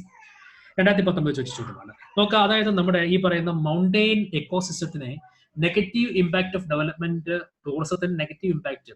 Four example Munnar ഒരു മൗണ്ടെയിൻ എക്കോസിസ്റ്റമാണ് മൂന്നാറിലുള്ളത്. പക്ഷെ മൂന്നാറിലുള്ള എക്കോസിസ്റ്റത്തെ അവിടുത്തെ ബിൽഡിംഗ് കൺസ്ട്രക്ഷൻ കൊണ്ട് നമ്മൾ എന്ത് ചെയ്തേക്കുന്നു, തകർത്തെറിഞ്ഞിരിക്കുകയാണ്. അപ്പൊ അങ്ങനെ ഒരു എക്കോസിസ്റ്റത്തെ നമുക്ക് അതിന്റെ ഏറ്റവും പ്രശ്ന അവസ്ഥയെ കാണാൻ വളരെ ബുദ്ധിമുട്ടാണ്. കാര്യം കോൺക്രീറ്റ് ബിൽഡിങ്ങുകളുടെ എണ്ണം കൂടിക്കൊണ്ടിരിക്കുകയാണ്, ദിനംപ്രതി കൂടിക്കൊണ്ടിരിക്കുകയാണ്. അതേപോലെ ഹിമാലയത്തിൽ ഇതുപോലെയാണ് അവസ്ഥ. ഹിമാചൽ പ്രദേശിലും ഉത്തരാഖണ്ഡിലും ഒക്കെ ടൂറിസ്റ്റ് പ്രൊമോട്ട് ചെയ്യാൻ വേണ്ടിയിട്ടുണ്ടാവുന്ന കൺസ്ട്രക്ഷൻസും അതുമായിട്ടുണ്ടാവുന്ന സൈഡ് എഫക്റ്റുകളും കൊണ്ട് എന്ത് ചെയ്യുന്നു, ആ ക്രിസ്ത്യൻ എക്കോസിസ്റ്റം എന്ത് ചെയ്യപ്പെടുന്നുണ്ട്, അവിടെ നശിക്കപ്പെട്ടു പോവുകയാണ്. അതിനെങ്ങനെ റെസ്റ്റോർ ചെയ്യാൻ പറ്റും എന്നാണ് ചോദിച്ചിരിക്കുന്നത്. 2019 ഫ്ലഡ് ടൈമിലൊക്കെ ഒരുപാട് ഡിസ്കസ് ചെയ്താണ് നമ്മൾ ന്യൂസ് പേപ്പറിലെല്ലാം. എന്താണ് 2018 കേരള ഫ്ലഡ് ടൈമിലൊക്കെ എന്താണ് നമ്മൾ ഡിസ്കസ് ചെയ്താണ് ഇങ്ങനെയുള്ള ക്വസ്റ്റ്യൻസ്. കാരണം ലാൻഡ് സ്ലൈഡിങ് അടക്കമുള്ള പ്രശ്നം ഉണ്ടാകുമ്പോഴത്തേക്കും മൂന്നാർ റീജിയനിൽ, അതുപോലെ മലബാർ റീജിയനിലൊക്കെ ലാൻഡ് സ്ലൈഡിങ് ഇഷ്യൂസ് ഉണ്ടായപ്പോഴത്തേക്ക് ഇങ്ങനെയുള്ള ടൂറിസ്റ്റ് ആക്ടിവിറ്റിക്ക് വേണ്ടി നമ്മൾ നിർമ്മിക്കുന്ന റിസോർട്ടുകളായാൽ പോലും ഈവൻ വാട്ടർ സ്റ്റോറേജുകളായാൽ പോലും എന്ത് ചെയ്യുന്നുണ്ട്, ആ ഇക്കോസിസ്റ്റത്തെ എന്ത് ചെയ്യുന്നുണ്ട്, കാര്യമായി ബാധിക്കുന്നുണ്ട്. 7ാമത്തെ ചോദ്യം നോക്കാം. How is efficient and affordable urban mass transport key to the rapid economic development in India? നമ്മുടെ JNURM പോലെയുള്ള അല്ലെങ്കിൽ നമ്മുടെ സ്പീഡ് ട്രെയിൻ പോലെയുള്ള നമ്മുടെ മെട്രോ ട്രെയിൻ പോലെയുള്ള അഫോർഡബിൾ അർബൻ മാസ് ട്രാൻസ്പോർട്ടിനെ എങ്ങനെ നമ്മുടെ ഈ എക്കണോമിക് ഡെവലപ്മെന്റിന് ഒരു കീ ഫാക്ടറായി മാറുന്നു? വളരെ നമുക്ക് ലോജിക്കലി നമുക്ക് എന്ത് ചെയ്യാൻ പറ്റും, ലിങ്ക് ചെയ്ത് കൊണ്ടുപോകാൻ പറ്റുന്ന ഒരു ക്വസ്റ്റ്യൻ ആണത്. ഡിഫറെന്റ് എക്സാമ്പിൾസ് വെച്ച് നമുക്ക് എന്ത് ചെയ്യാൻ പറ്റും, കൊടുക്കാൻ പറ്റും. ദെൻ നെക്സ്റ്റ് ക്വസ്റ്റ്യൻ, 8ാമത്തെ ക്വസ്റ്റ്യൻ വളരെ ഡയറക്റ്റ് ആണ്. How do ocean current and water masses differ in their impacts on marine life and coastal environment? Ocean കറന്റ്സിനെ കുറിച്ച് പഠിക്കുമ്പോൾ അവിടെ നമ്മൾ ഏറ്റവും ബേസിക് ഡിസ്കസ് ചെയ്യുന്ന ഒരു പോയിന്റ് ആണത്. അത് തന്നെ ഡയറക്റ്റ് ആയിട്ട് എന്ത് ചെയ്തിരിക്കുന്നു, ചോദിച്ചിരിക്കുന്നു. അപ്പോൾ 2019 മാത്രമാണ് ഡിസ്കസ് ചെയ്തത്. 2018 19 ഇതേപോലെ എന്ത് ചെയ്യുന്നു, നമുക്ക് വളരെ സിമ്പിൾ ആയിട്ട് കിട്ടാവുന്ന ചോദ്യങ്ങളാണ് ചോദിച്ചിരുന്നത്. അപ്പോൾ മെയിൻസിന്റെ കാര്യത്തിൽ നിങ്ങൾക്ക് പ്രിലിംസിന്റെ അത്രയും തലവേദനയില്ല മെയിൻസിനകത്ത്. ജോഗ്രഫിയുടെ കാര്യത്തിൽ അത്ര നിങ്ങളെ കൺഫ്യൂസ് ചെയ്യിപ്പിക്കുന്ന, അത്തരം ബുദ്ധിമുട്ടിക്കുന്ന, അല്ലെങ്കിൽ ഈ ഒരു 8 ക്വസ്റ്റ്യനിൽ 6 ക്വസ്റ്റ്യൻ നിങ്ങൾക്ക് ഷുവർട്ടി ഉള്ള ക്വസ്റ്റ്യൻസ് ആണ്. 6 ക്വസ്റ്റ്യൻ നിങ്ങൾക്ക് തീർച്ചയായും എഴുതാൻ പറ്റുന്ന ക്വസ്റ്റ്യൻസ് ആണ്. നിങ്ങൾ പഠിച്ച നിങ്ങളുടെ ജനറൽ നോളജ് വെച്ചിട്ട് അല്ലെങ്കിൽ നിങ്ങളുടെ ഒരു പ്രിപ്പറേഷൻ നോളജ് വെച്ചിട്ട് എന്താണ് നിങ്ങൾക്ക് എഴുതാൻ പറ്റുന്ന ക്വസ്റ്റ്യൻസ് മാത്രമാണ് അതിനകത്തുള്ളത്. നിങ്ങളെ ബുദ്ധിമുട്ടിക്കാത്ത ക്വസ്റ്റ്യൻസ് ആണ് ജോഗ്രഫിയിൽ സാധാരണ ചോദിക്കുന്നത്. പക്ഷെ പ്രിലിംസിലേക്ക് വരുമ്പോഴത്തേക്ക് നിങ്ങൾ കുറച്ചുകൂടി എന്ത് ചെയ്യണം, അവെയർ ആയിരിക്കണം. ഏതൊക്കെ ഏരിയയിൽ എന്ത് ചെയ്യണം നമുക്ക് അത് കൊണ്ടുപോകണം, ഏതൊക്കെ ഏരിയയിൽ എന്ത് ചെയ്യണം ഡിസ്കസ് ചെയ്യണം തുടങ്ങിയ കാര്യങ്ങൾ അവിടെ ഏറ്റവും പ്രധാനമായി ഞാൻ നേരത്തെ പറഞ്ഞ ഓരോ സൈഡ്സിലും എന്താണ് ഞാൻ നേരത്തെ പറഞ്ഞ പോലെ എന്താണ് നിങ്ങൾ അതിലേക്ക് എന്താണ് കൊണ്ടുവരേണ്ട കാര്യമാണ്. ഓക്കെ, ഇപ്പോൾ നമ്മൾ ഇത്രയും ഡിസ്കസ് ചെയ്തതിൽ നിന്നും ഇനി ഞാൻ ഈ പ്രധാനപ്പെട്ട ടെക്സ്റ്റ് ബുക്കുകൾ ഏതൊക്കെയാണ്, പ്രധാനപ്പെട്ട നമ്മുടെ പ്രിപ്പറേഷൻ ഉപയോഗിക്കാൻ പറ്റുന്ന ടെക്സ്റ്റ് ബുക്കുകൾ ഏതൊക്കെയാണ് എന്നുള്ള ഒരു കാര്യം കൂടെ എന്ത് ചെയ്യാം ഞാൻ നിങ്ങൾക്ക് പറഞ്ഞുതരാം. ഓക്കെ, പ്രധാനപ്പെട്ട ടെക്സ്റ്റ് ബുക്കുകൾ, which are the major text book use for preparations, അതുകൊണ്ട് നിങ്ങൾ എന്ത് ചെയ്യാം ഒന്ന് നോട്ട് ഡൗൺ ചെയ്തേക്കാം. അപ്പോൾ അത്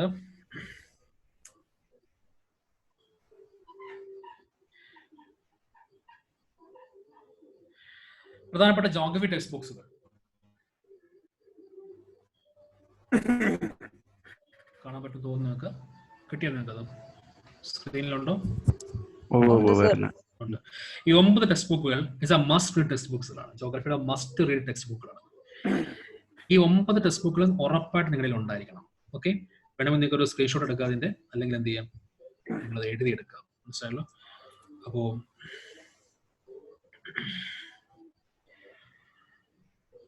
ഇതൊക്കെ നിങ്ങളുടെ ഉണ്ടാവും, ചിലപ്പോൾ ഇല്ലാത്തത് എന്ത് ചെയ്യുക കളക്ട് ചെയ്യുക.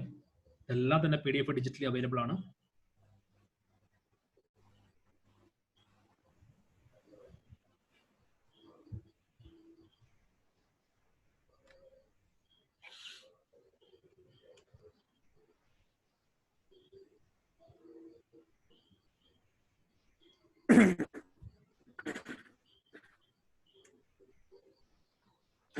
ഓക്കെ, ഇനി 2020 പ്രിലിംസിലേക്ക് നമ്മൾ 2021 പ്രിലിംസിലേക്ക് നമ്മൾ അപ്രോച്ച് ചെയ്യുമ്പോഴത്തേക്കും നമ്മുടെ കറണ്ട് അഫയേഴ്സ് ബന്ധപ്പെട്ട കറന്റ്ലി നടക്കുന്ന ഇഷ്യൂസ് നിങ്ങൾ പ്രത്യേകം ശ്രദ്ധിച്ചോണം. ഓരോ ദിവസം നടക്കുന്ന കാര്യം. Recent Nepal issue, Indo Nepal issue, അതിന്റെ ഒരു ബോർഡർ അലൈൻമെന്റുമായി ബന്ധപ്പെട്ടിട്ടുള്ള ഒരു ഇഷ്യൂ വന്നിട്ടുണ്ട്. ഇപ്പൊ റീസെന്റ് ഇൻഡോ ചൈന ഇഷ്യൂ വന്നിട്ടുണ്ട്. ഡെഫിനറ്റ്ലി 2021 പ്രിലിംസിന് എന്ത് ചെയ്യാം നമുക്ക് അതിന് ക്വസ്റ്റ്യൻ പ്രതീക്ഷിക്കാം.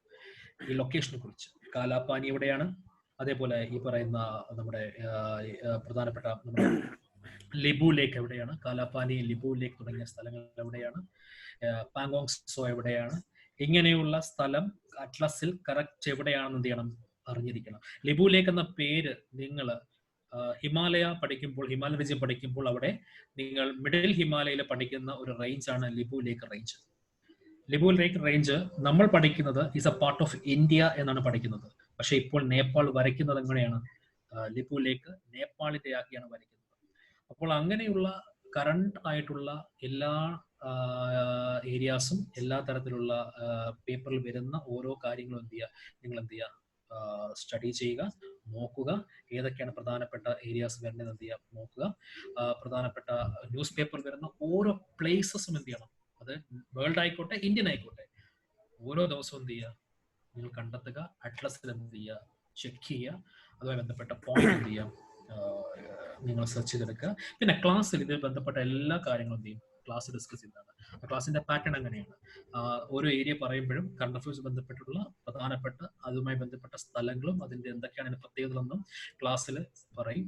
അത് എത്ര പേര് ക്ലാസ് ശ്രദ്ധിച്ചിരിക്കുമെന്നോ അല്ലെങ്കിൽ അവർ എത്രമാത്രം അതിൽ കോൺസെൻട്രേറ്റ് ചെയ്യുമെന്ന് നമുക്കറിയില്ല. എങ്കിലും നിങ്ങളുടെ ഭാഗത്ത് എന്ത് ചെയ്യണം അതിനെക്കുറിച്ച് എന്തെങ്കിലും പ്രിപ്പറേഷൻ ഉണ്ടായിരിക്കണം. അപ്പോൾ ഇത്രയുമാണ് എനിക്ക് ജോഗ്രഫിയെ കുറിച്ച് നിങ്ങളോട് പറയാനുള്ളത്. ഒരു കാര്യം ആദ്യം ചിന്തിക്കേണ്ടത്, സ്കൂളിൽ ജോഗ്രഫി ചിലപ്പോൾ ബോറായിരുന്നായിരിക്കാം, സ്കൂളിൽ ജോഗ്രഫി പരമ്പ ബോറായിരുന്നായിരിക്കാം. പക്ഷേ നമ്മൾ സിവിൽ സർവീസിനെ പഠിക്കുമ്പോഴത്തേക്കും ഈ സ്കൂൾ ടെക്സ്റ്റ് ബുക്ക് എല്ലാം ഒന്നുകൂടെ എന്ത് ചെയ്യണം നമ്മൾ വായിച്ചു നോക്കണം. പക്ഷെ ശ്രദ്ധിക്കേണ്ട കാര്യം, ഒരു പക്ക ഫാക്ച്വലിലേക്ക് പോകാതെ നിങ്ങൾ പഠിക്കുന്ന കാര്യത്തെ എന്ത് ചെയ്യുക സറൗണ്ടിങ്ങുമായിട്ട് എന്ത് ചെയ്യുക റിലേറ്റ് ചെയ്യുക. അങ്ങനത്തെ ക്വസ്റ്റ്യനാണ് തുടർച്ചയായി വന്നുകൊണ്ടിരിക്കുന്നത്. അപ്പോൾ നിങ്ങൾക്ക് എല്ലാവർക്കും ജോഗ്രഫിയിലെ എല്ലാ ക്വസ്റ്റ്യനും 2021 പ്രിലിംസിലെ എല്ലാ ക്വസ്റ്റ്യനും നിങ്ങൾക്ക് കിട്ടട്ടെ എന്ന് ഞാൻ ആത്മാർത്ഥമായി ആശംസിക്കുകയാണ്. കാര്യം ആ ക്വസ്റ്റ്യൻസ് വളരെ സിമ്പിൾ ആയിരിക്കും. ശ്രദ്ധയോടെ വായിച്ചു നോക്കണം. ഈവൻ കേരളത്തിലെ ഒരു സ്ഥലം പോലും മിസ് ചെയ്യരുത്. കേരളത്തിലെ ഒരു സ്ഥലം പോലും എന്ത് ചെയ്യരുത് മിസ് ചെയ്യാൻ പാടില്ല. ഓക്കെ, എല്ലാവർക്കും അതിനെക്കുറിച്ച് ഇൻഫർമേഷൻ എനിക്ക് തോന്നുന്നു. ഓക്കെ, എന്തെങ്കിലും നിങ്ങൾക്ക് സംശയം ഉണ്ടെങ്കിൽ ചോദിക്കാം. Hello sir, first of all thank you Srija sir. Atlas inde best atlas ഏതാണെന്നൊന്നും പറഞ്ഞില്ല. കറന്റ്ലി ഞാൻ യൂസ് ചെയ്യുന്ന അറ്റ്ലസ് ഓക്സ്ഫോർഡ് സ്റ്റുഡന്റ് അറ്റ്ലസ്. നമ്മളിൽ അറ്റ്ലസ് ഇരിപ്പുണ്ടോ? അറ്റ്ലസ് ഇരിപ്പുണ്ടോ? ഓക്സ്ഫോർഡ് സ്റ്റുഡന്റ് ഇരിപ്പുണ്ടോ? ഇതാണ് കണ്ണൂർ മേടിച്ചോടെ ഇരിപ്പില്ലായിരുന്നോ? ഞാൻ യൂസ് ചെയ്തത്. കാര്യം ഈ അറ്റ്ലസ് നമ്മുടെ അറ്റ്ലസ് ചൂസ് ചെയ്യുമ്പോൾ നിങ്ങൾ മേടിച്ചോ എനിക്കറിയില്ല, എനിക്ക് മേടിക്കാൻ പോകുന്നെങ്കിലും നമ്മൾ ഏത് അറ്റ്ലസ് ആയിക്കോട്ടെ ഒരു പ്രൈമറി ആയിട്ട് നമുക്ക് അറിഞ്ഞിരിക്കേണ്ട ഒരു കണ്ടീഷൻ സാറ്റിസ്ഫൈ ചെയ്ത് നോക്കിയാൽ മതി. പൊളിറ്റിക്കൽ ആയിട്ടുള്ള ഏരിയാസ്, ദെൻ അതുപോലെ ഫിസിക്കൽ ഏരിയാസ് സെപ്പറേറ്റ് ആണോ, അതായത്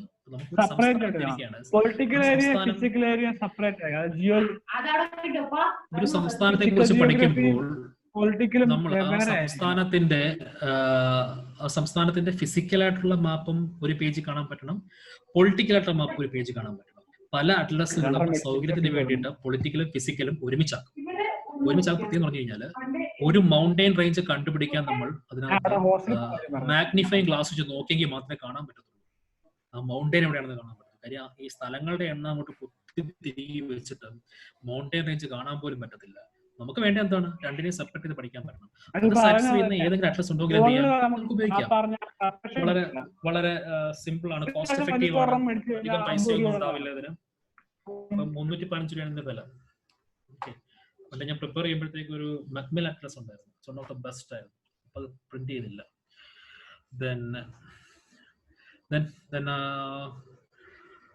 മറ്റൊന്നും ഇല്ല ഞാൻ വിചാരിക്കുന്നു. അതിന് എന്തെങ്കിലും ഉണ്ടെങ്കിലും സബ്സിക്വന്റ് മീറ്റിംഗിൽ എന്ത് ചെയ്യാം, നമുക്ക് മീറ്റിംഗിൽ എന്ത് ചെയ്യാം, നമുക്ക് ഡിസ്കസ് ചെയ്യാം.